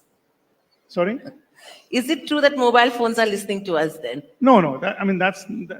They may be by a bunch of other players who work on that. But I'd say the more important part that I feel has changed for us, and it's important for entrepreneurs in general, the world of consumer behavior is getting very, very universally same. That is why WhatsApp that got done in India works in the same way in Brazil or otherwise. That is why a TikTok that is built in China had wonders in US and rest of the world. And that is why things we have done here, starting from India, with let's just say a glance, is as applicable from a consumer behavior standpoint in Brazil or Japan. So I think consumer behavior, the primal emotions, if you touch those primal emotions of greed, fear, envy, vanity, whatever, and aspiration, I think you can hit a global consumer play. And those emotions are fairly universal in nature. Doesn't matter if you're in Japan, US, or sitting in Baroda, for that matter. That has been the biggest takeaway for us, and very big and important thing for any entrepreneur who's looking at a global play.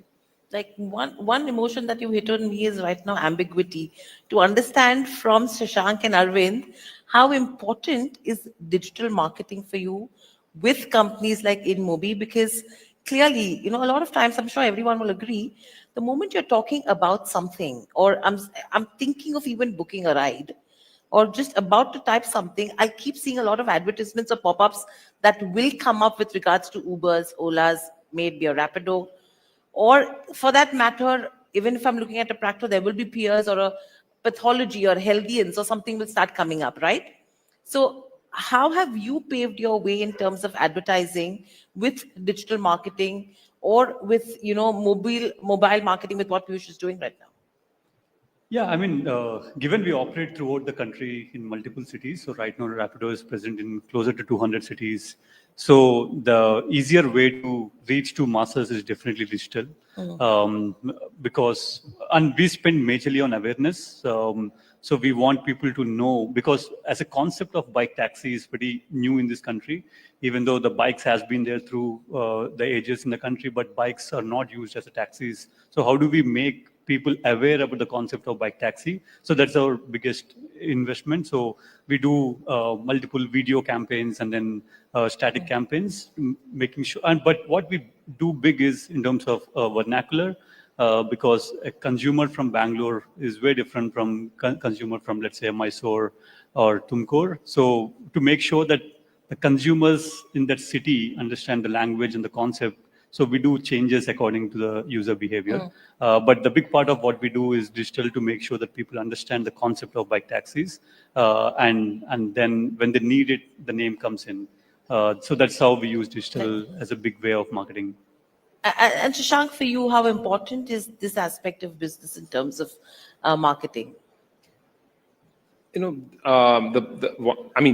Marketing is important, but in healthcare, it has a different connotation. Unfortunately, it's not the hospital that markets the most or costs the cheapest or is always in front of your eyes that you visit. So it's a trust you need to earn. So the main focus that we have is how do we grow our organic.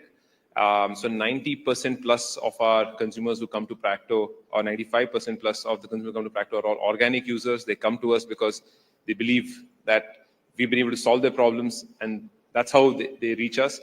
We've seen that whenever pricing or the conventional e-commerce discounting or the conventional subsidizing to gain consumers happens, that really hasn't played out well, because healthcare is an earned one. And just like good wine, it gets better over time. Like a doctor, a doctor who has the most experience is the one who is able to gain the most amount of followership.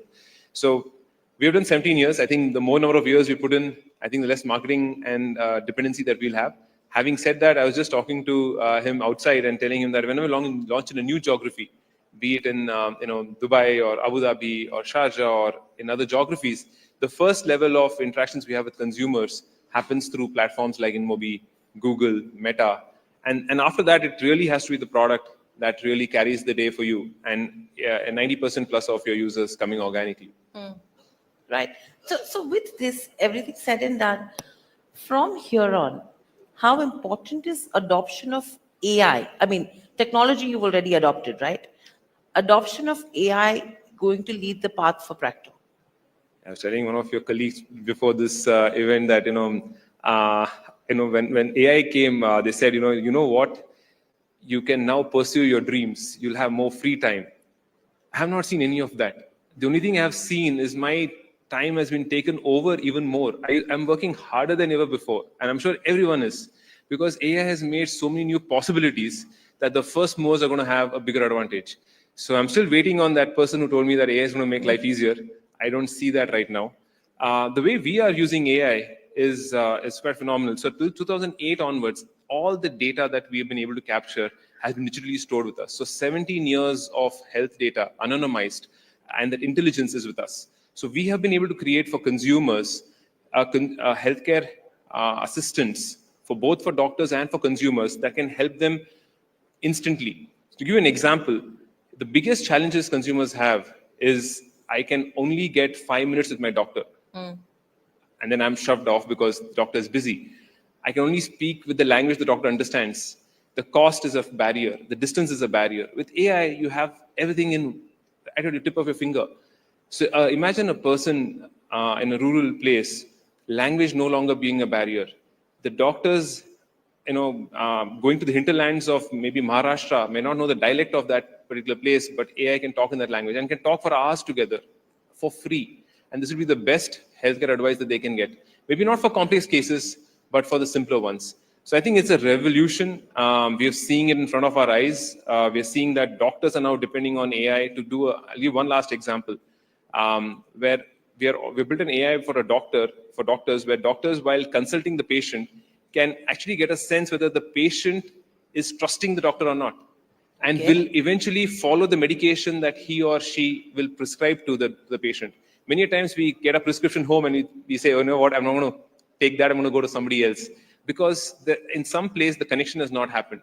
So we understand this, we understand what has led to this, and then we are able to guide the doctor while doing the consultation that maybe you should tell this one sentence, or maybe this is the smaller EQ aspects, the softer aspects that if you were to communicate, will make the adoption better, will make the adoption of medicines better. It's AI doing your mood check as well.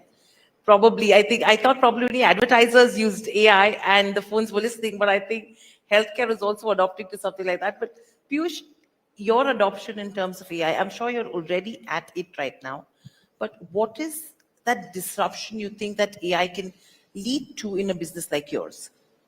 So I'll talk about how this is happening on the glance side. You know, we are launching and revolutionizing AI-powered commerce and shopping now. You're saying that shopping has been broken. A lot of the inspiration you and I get for shopping or fashion, 10 years ago used to be looking at that celebrity wearing it. 5 years ago, it used to be the creator or influencer talking about it. But we are saying, what if you are the hero of that story? What if you are the model and you are able to imagine yourself, discover yourself in the bestest clothes out there or the beauty options out there, where you are the hero of that whole piece. An ability for users to actually use AI, where we as an AI shopping agent is able to understand your styles, your preferences, and help you discover that through a try-on through a selfie. Just one selfie on your lock screen 10 times a day allows this to be a best form of inspiration possible, best form of vanity possible, where you look at yourself wearing that nice new jacket, and each time you thought, hey, why does Amazon keep showing me more and more blues? I never thought I could look good in brown. And imagine you liking that brown on yourself and wanting to buy. So we are doing a big piece on our next wave of glance worldwide, which will be AI-based commerce, and shopping in a big way. And that's something that we are pretty proud about, because it just changes how shopping is done in the world. And gone are the days when this is far beyond doing it on Amazon, when you're intent, or doing it on Meta, where you had some sort of inspiration. This is when you are the inspiration of the story, and you could never imagine yourself wearing that jacket or wearing that hoodie or even traveling in Paris with your family. So that's the big thing we are doing, and super excited about launching it soon. Interesting. I think we'll wait and watch and see how it pans out as well from here on. Arvind, coming to you, we are talking about disruption through AI, but apart from that, Rapido itself is looking at disruption with regards to giving away to society. If you could talk to us about the same, and with this, how important do you think is it to collaborate with policymakers to make an ecosystem work in this fashion? Yeah, I mean, so if you look at what we do, as I talked about, the big part of what we do is how do you create employment at scale? When you're creating employment at scale, the biggest part of it is how do you work with the government to make sure the policies are in the favor of the people who have been the part of this policy making. So what we do is, given there are the categories, we keep launching new categories, and some of these categories are new to this country. We kind of work closely with the government to make sure that they are aware about this concept of how it's happening outside and how this policy can go deeper into the consumers, especially in our drivers in this case. So I think that is what we work closely with the government, because we come from a driver on the consumer side, what is needed, and the policymakers come from much more than the consumer side in terms of how is it good for the society, etc. So I think that's where the match happens, because what we realized is when we are going deeper into the market, especially at tier 2, tier 3 markets, the more and more we work closely with the local bodies there, the more the trust on the platform increases. So that's where we partner with multiple local players, right from police to traffic, to make sure we spread awareness about the traffic, about the policy, and about the safety. We do a lot of activities for the safety point of view in terms of how do we make sure that people wear helmets. So our driver comes with 2 helmets, one for the customer and one for himself, to make sure we are spreading awareness about the safety as well. So right from safety to creating employment, we work with the policymakers to make sure that they are upping up and growing much faster than catching up from the business point of view, because we come from a business side. Right. So Piyush, collaboration with policymakers is what we're talking about, is something which is needed across businesses. But to that, when you talk about companies which are leading, and I wouldn't say startups in terms of the size, but companies which are starting off and disrupting new businesses, right? The other aspect which is absolutely important is the amount of money that you need. Yes, you can be bootstrapped, but to achieve that next leg of growth, the funding aspect comes at play. How important, according to you, is funding or raising money, and the timing of raising money? I mean, it depends on the entrepreneur's ambition. There are very successful entrepreneurs in this country and global who have completely bootstrapped and done a great job. Hats off to them. But there have been many more examples of absolutely middle-class founders who had that ambition and resilience in them, and you could dream big. I think an ability for them to raise money beyond their own imagination and be able to capture the market very, very rapidly and learn very fast and fail very fast, and then build something very phenomenal, these 130 odd unicorns in the country, I think came because of access to funding. So I'd say, given the big potential out there that is out there for us in India and globally, if I was a founder, I would definitely take that route. Capital is available. The real thing is talent is not, and ideas are not. So funding is important. Timing wise, I think it is important to really cross some product market fit stage. I think it's been already talked about a lot. I will say that given the pace of the market, if you feel you have a winner in your hands, it's time to double, triple down very, very rapidly, because it is a land grab in that sense.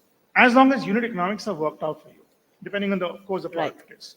So I think it's an absolutely important avenue, debt or equity, whatever possible. Look at what's happening in Shark Tank. Look at what's happening in Shark Tank. It's just crazy, because these things, these opportunities do not come before, and this is a once in a lifetime timing for us. My last question, Shashank, to you, on the point that Piyush made, valuation versus fundraise. What would you give up?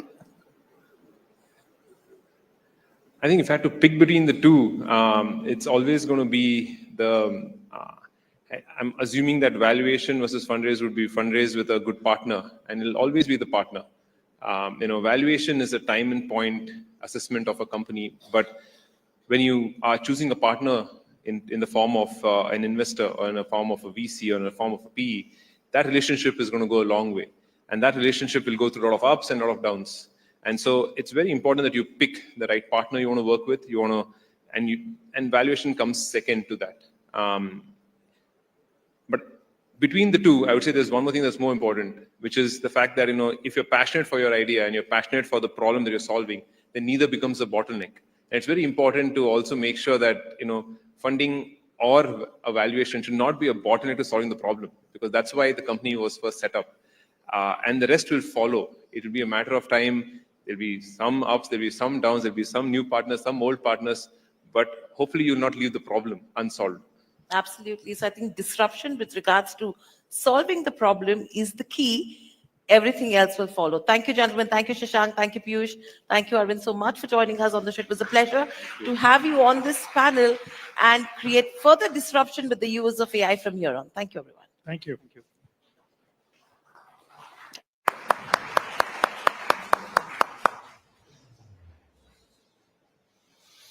Thank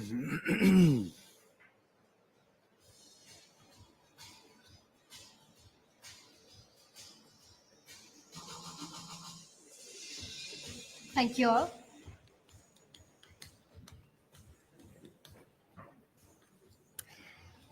Well, shifting focus to the banking space, banking isn't just about transactions anymore. It's about transformation. As technology, customer expectations, and economy evolve, how do banks stay ahead? And more importantly, how do they drive India's journey towards financial empowerment? To explore this, we have with us today Mr. Ashok Waswani, a global banking leader now shaping the future of Kotak Mahindra Bank. Joining him on stage are my colleagues Vishwanath Nair and Harsh Saita. Ladies and gentlemen, please put your hands together in welcoming them.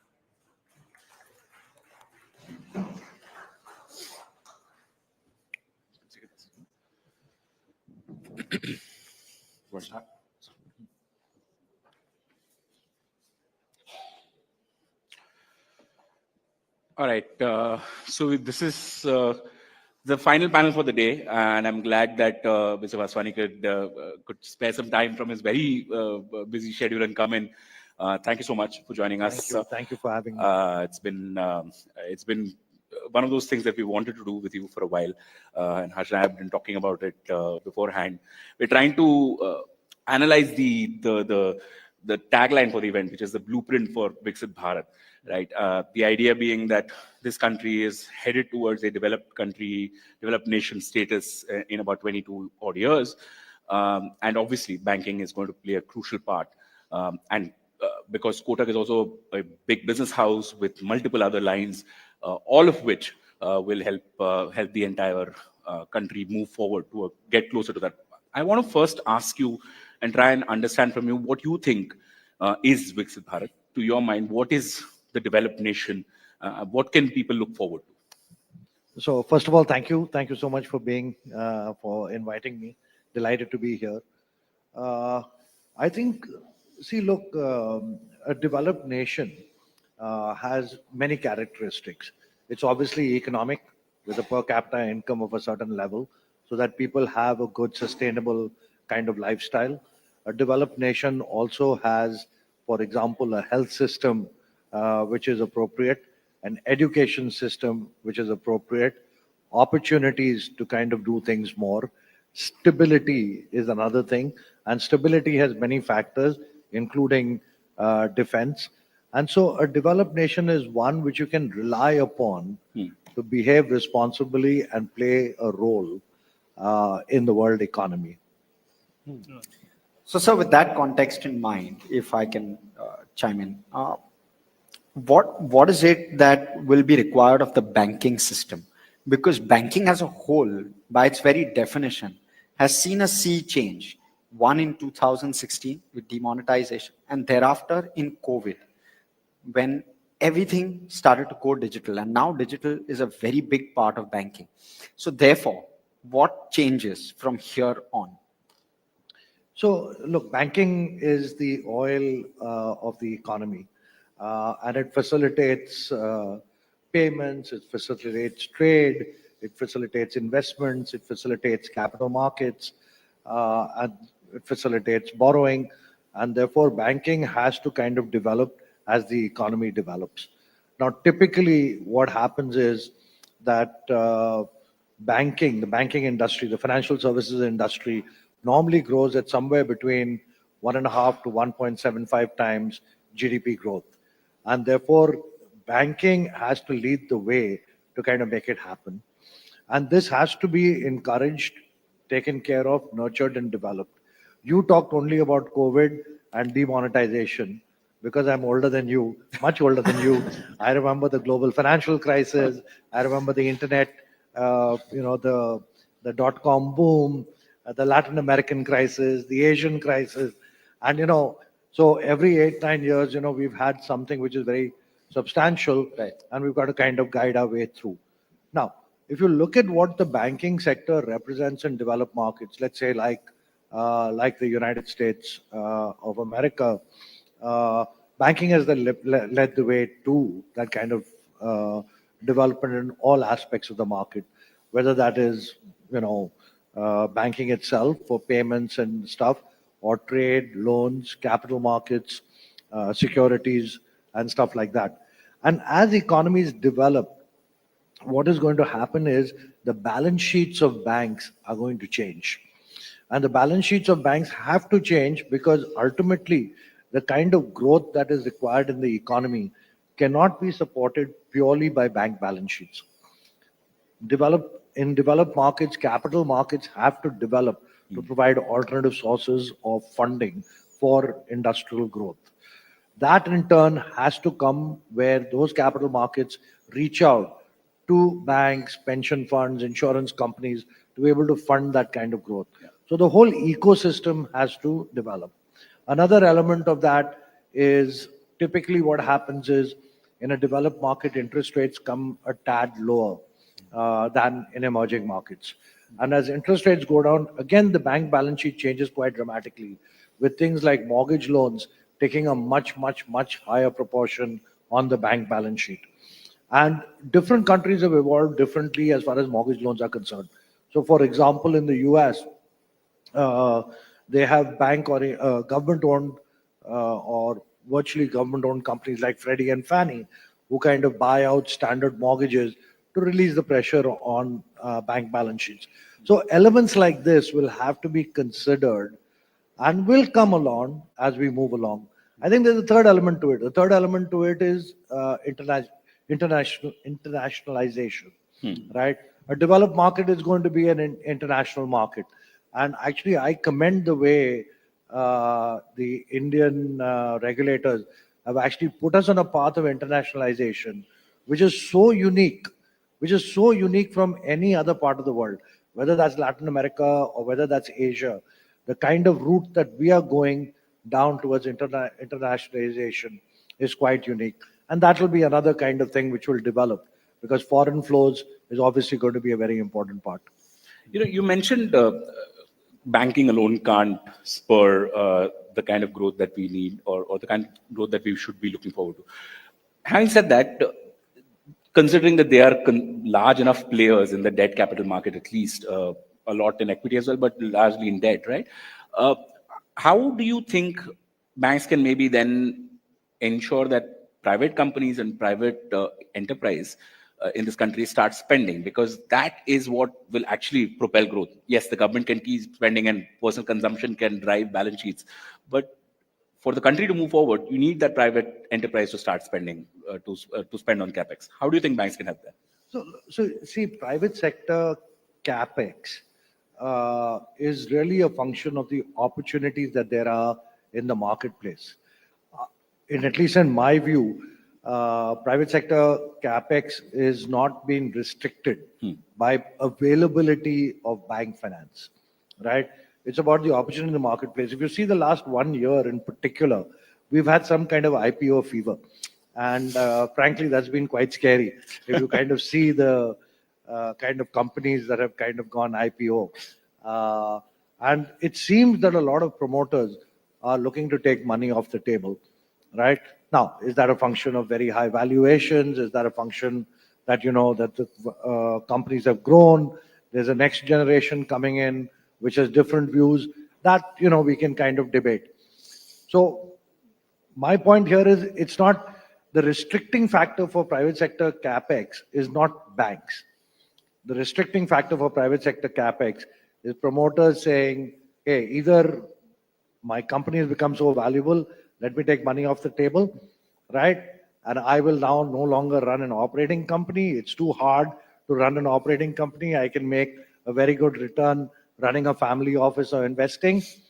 And therefore, those opportunities have to come back. Now, that may be a transitionary kind of period. There will be a new generation. As I go around India and I see the startup scene in India, I get very excited. The youth of India today, when I was growing up, if you got a job with a multinational, that was a great thing. After that, if you got a job with a great Indian company, that was a great thing. But today, all the youngsters want to go and do startups, which is fantastic. And those will scale and drive the kind of growth of this country. So maybe a transitionary period right now. And so as we grow in the next 22 years towards a developed nation, there will of course be plenty of banks who will stand up. How do you stand out in a highly competitive tech environment? Which are the banks which will really stand out in your view? What will be those characteristics which will help them stand out? So look, technology is changing the world. That is not restricted to banking. In fact, I always say, two things. One, technology is no longer a vertical on an organization chart. It's actually a horizontal. And two, technology is too important to be left just to the technologist. And therefore, technology is changing banking, financial services, as it is changing every single other industry. Literally every single industry is changing. And frankly, if you look at it and you think about it, 25 years ago, even 20 years ago, if you were looking to build out a bank, you would naturally tend to getting a lot of people who had either done chartered accountancy or an MBA in finance. Today, if you look at the banks, like the new digital kind of banks, the kind of people you're looking for is engineers with computer science. That just says it all. What it therefore means is that banks today have to adopt a mindset of change, like in every other industry, frankly. But they have to adopt a mindset of change. That mindset of change is going to be getting people who understand this technology, or at least understand the art of the possible of the technology. If you can understand the art of the possible of technology and say, how is technology going to drive business, then things kind of fall into place. Fundamentally, all banking products and services are a means to an end rather than an end in itself, right? Nobody gets out of bed jumping or dying to get a mortgage. They want a home, right? No corporate treasurer is dying to get a loan. He wants to put up a plant. And therefore, being able to be part of that journey, part of that home buying journey, part of that plant journey, and doing it in a way that is least obstructive to the end customer is what it's all about. And that's where technology will play its role. And the banks that will win will be those who do that the best. Over the last year, I would say, this intense sort of race for the deposit, right? And it's become a bit of a joke where banks are saying that people will move their funds, they will chase returns, whatever. But then we have more or less stagnated on the deposit rate hike front, and still the deposits aren't coming. So I'm just trying to understand from you, how do you stand out? And is service, the quality of your service and the ease of your service, going to be that factor which sets you apart from your competitor? So first, I'll give you multiple perspectives on this. Sure. Let's start at the macro level. At the macro level, even in a developed market like the United States, if you look at, let's say, what they call checking accounts, what we call current and savings. Checking account, the volume of current checking accounts as a percentage of GDP has actually stayed pretty much flat. This is despite that, 1 in every 2 households in the United States own some kind of mutual funds. So generally speaking, the level of money that lies in low-cost deposits remains pretty standard to GDP. It is not so much the quantum of deposits that's an issue. It is really the cost of the deposits that the last 12, 18 months has really become an issue. Now, in our country, a lot of the liquidity in the system is really a function of government liquidity and government spending. So when government spending kind of slows down, like it did in, let's say, Q1 and Q2 of this fiscal year, you see a tight kind of situation. Then, of course, there was an issue with the rupee, which led to some further tightening of liquidity. But in our country, the function of government expenditure on liquidity is a big deal. Now, the government expenditure drives the economy, and therefore, nobody would be surprised that the government would try and spend more to drive the economy. So hopefully, liquidity improves as a result. And the RBI has already started taking action to kind of improve liquidity. So at the macro level, I think that is the kind of picture. At a micro level, look, banks will have to come up with innovative products that help customers and attract customers, right? So for example, at Kotak, we've got a product that's called Active Money. Now, Active Money basically says that we are going to trade off liquidity and return, right? So as long as you keep the money with us, we pay you a higher interest rate. You break it and bring it down, we pay you a lower interest rate. Customer wins, we win, everybody else kinds of win. What are the other kind of products, features, innovation, technology that can be used to actually develop new products that the customer is willing or the customer fancies, that leads to deposit creation for the banks? And that's what we've got to kind of work at doing. And I'm sure all the banks, including us, are working very hard on that. Right.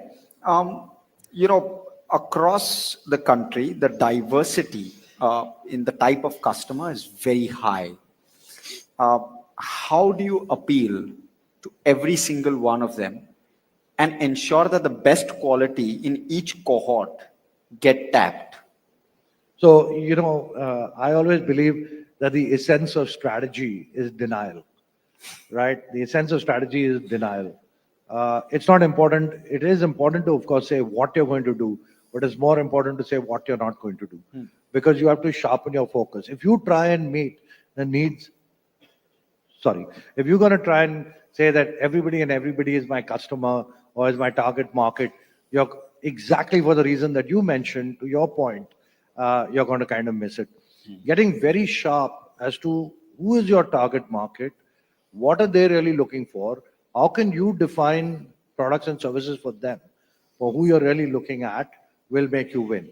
See, there is, again, my belief is that a lot of people think finance is all about Excel worksheets and 13.3% interest rate versus 13.1% interest rate and stuff like that. I would submit to you, finance is all about emotion. In fact, there's so much emotion that even sometimes couples don't talk about finance, right? Let alone you never talk about it to your friends and stuff like that. There's a lot of emotion and a lot of suppressed emotion in kind of finance. So it is ripe to actually to appeal to that emotional quotient to be able to get the customer. So if you're able to define who your customer is, who you're really going to go after, then you can get very sharp on who we go after.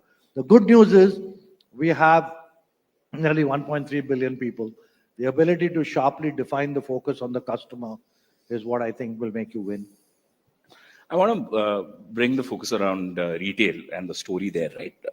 The idea that retail is going to, or till now, was the steam engine behind which the entire banking system was putting its wagons. And then there was a very unceremonious stop. Then everybody started tightening things. Kotak, to your credit, the bank has remained sort of sane and static throughout this entire cycle. I wanted to get your view. Is the fear a little overblown at this point in time? That unsecured, yes, some people borrowed more than they should have, and they've had lifestyles which were entirely debt funded, and maybe that was not a pretty good idea. But is the overall fear a little overblown, or maybe there is still steam left in the engine to push retail forward? So again, I'll start with the macro and then come down to the micro. See, on the macro level, even if you look at all the developed markets, consumer spending drives the economy, right? In the United States, about 60% of the GDP comes from consumer spending. That's true of the UK, that's true of Japan, and stuff like that. So as India moves towards Viksit Bharat, that the consumer driving the economy is definitely going to play a larger and larger role. Now that is again a macro kind of 50,000 feet kind of trend, which we will see. In between that trend, you're going to see none of these things is a straight line, right? They're always kind of bumps along the road. So what happened in this recent past? What happened in the recent past is during COVID, suddenly, the world and the banks froze. Nobody was prepared for an event like COVID. It was unprecedented, right? And in fact, unprecedented became such a cliched word in those 2 years that it was quite amazing. But nobody knew how to respond. Just literally nobody knew how to respond. And therefore, everybody froze and, banks got very, very, very cautious. In fact, a lot of banks raised capital, including ours, because we said we don't know how to manage this kind of downturn. Now, what happened to the consumer? The consumer, because they could not go out, because they couldn't see movies, they couldn't eat in restaurants and stuff like that, they froze too. So I don't know about you, but the savings rate during COVID went through the roof, right? So what's happened? The banks have kind of shrunk their balance sheets. Banks are sitting on a lot of capital. The banks are sitting on a lot of liquidity. The banks have actually not growing assets and therefore earnings are not growing.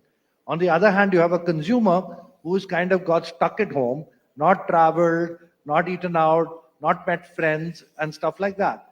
So the minute COVID opens up, guess what happens? There's something called vengeance travel. Everybody said, oh man, now we have to go on holiday, we have to meet, people who've got children living in different parts of the world, they hadn't met. So a lot of customer expenditure went through the roof. The bank said, frankly, nothing happened in COVID, right? Because excess cash was developed. By the way, the government pumped a lot of liquidity into the system, right? So the consumer was able to happily pay off all loans, reduce debt and stuff like that. So the bank said, wow, this is great. So now let's go and extend credit pretty extensively, right? And who do you extend credit extensively to? To the people who you think are, quote unquote, the safest, which is the salaried class. So therefore, that extension happened aggressively. Now, by the way, I was in the US and this happened exactly in the US as well. Yeah. I was running the UK at the same time. Identical happened there. Identical happened in India. So there was an overextension of credit that was done, and that overextension initially was all fine. And initially it was fine because the consumer had a lot of cash to kind of, cushion, manage it, cushion. After that, that cushion ran out, so that led to some over leveraging, and that led to a little bit of issues, right? Now, hopefully, I think at least at Kotak, what we're seeing is credit card kind of stuff has stabilized. It's not deteriorating. But if you go down the chain a little bit, in microfinance, for example, you are still seeing a lot of pain. Same kind of issue around over leveraging. But hopefully the banks have picked this up pretty quickly. Again, kudos to the Reserve Bank of India. If you remember, Reserve Bank of India actually came out and changed the risk weighting on unsecured assets. They picked up the trend pretty early and signaled to the banks that, you should have been careful. And I think that way we've kind of avoided a major issue. Now, touch wood, these things you have always got to be extremely careful. But as we sit now, hopefully, we kind of managed through this. There's a steam left. That was a final bit. So it will come back, right? Okay. It will definitely come. See, these things are in cycles, right? These things are in cycles. It kind of, if you want to think about an anecdote, it's like a pig going through the python, right? It kind of goes right through, and then, the python starts moving again. And then you're kind of back to, all these things go in cycles. Okay. Okay. So for a brief couple of years, there was a sense that your fintech industry will actually be larger than the banks. They will actually start taking risk on their balance sheets because you have plenty of customers who are sitting there.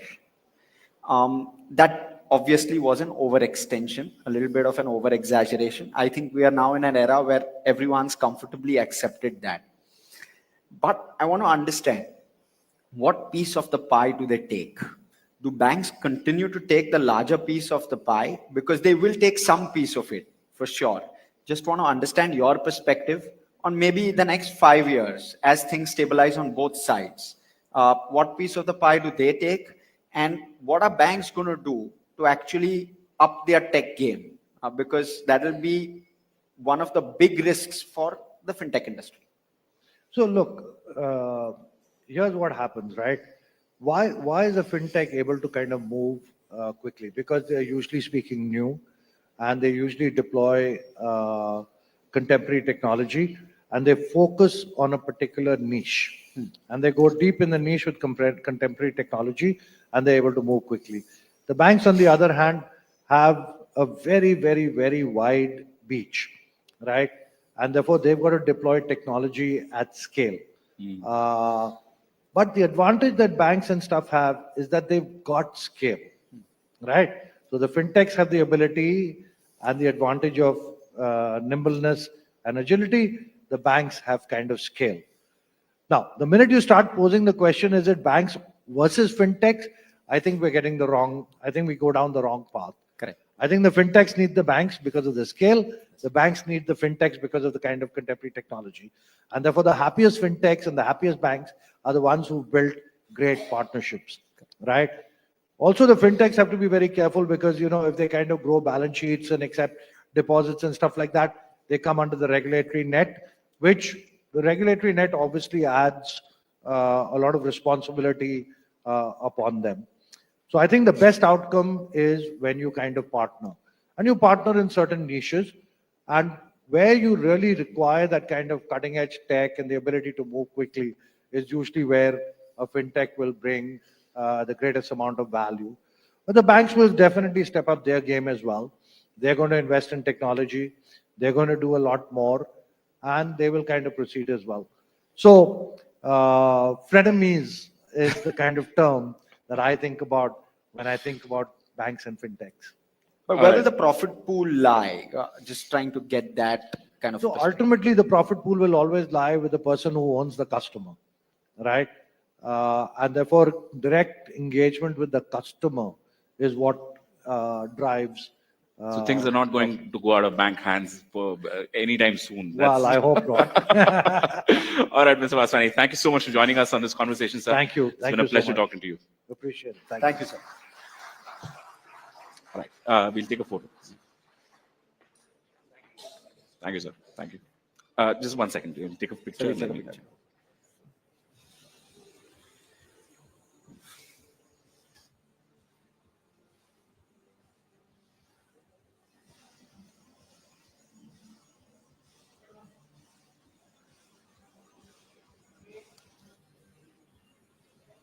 Thank you so much, Mr. Waswani. Ladies and gentlemen, this brings us to the end of NDTV's first conclave. Yeah, and it's been a fantastic journey. It's been a fantastic experience. Thank you so much to everybody who's sitting in the audience, who's joined us at home. And a very, very big thank you to everybody that participated on stage. I think we've got so many takeaways from the conversations today. 2047 is a long time away, of course, but then we have a better sense now of how we're going to get there and how we're going to reach Viksit Bharat 2047. For facilitating this fantastic meeting of minds, of course, we also have to thank our sponsor, our presenting sponsor, Pernod Ricard, co-presented by Shema General Insurance, banking partner SBI, co-powered by Share.Market, by PhonePe, premium menswear partner Reed & Taylor, state partner Uttarakhand government, summit partner Invest MP, government of Madhya Pradesh, and out-of-home advertising partner Lakshya Media Group. And well, that brings us to the end of this conclave. It's been an absolute pleasure bringing it to you. Thanks so much for watching.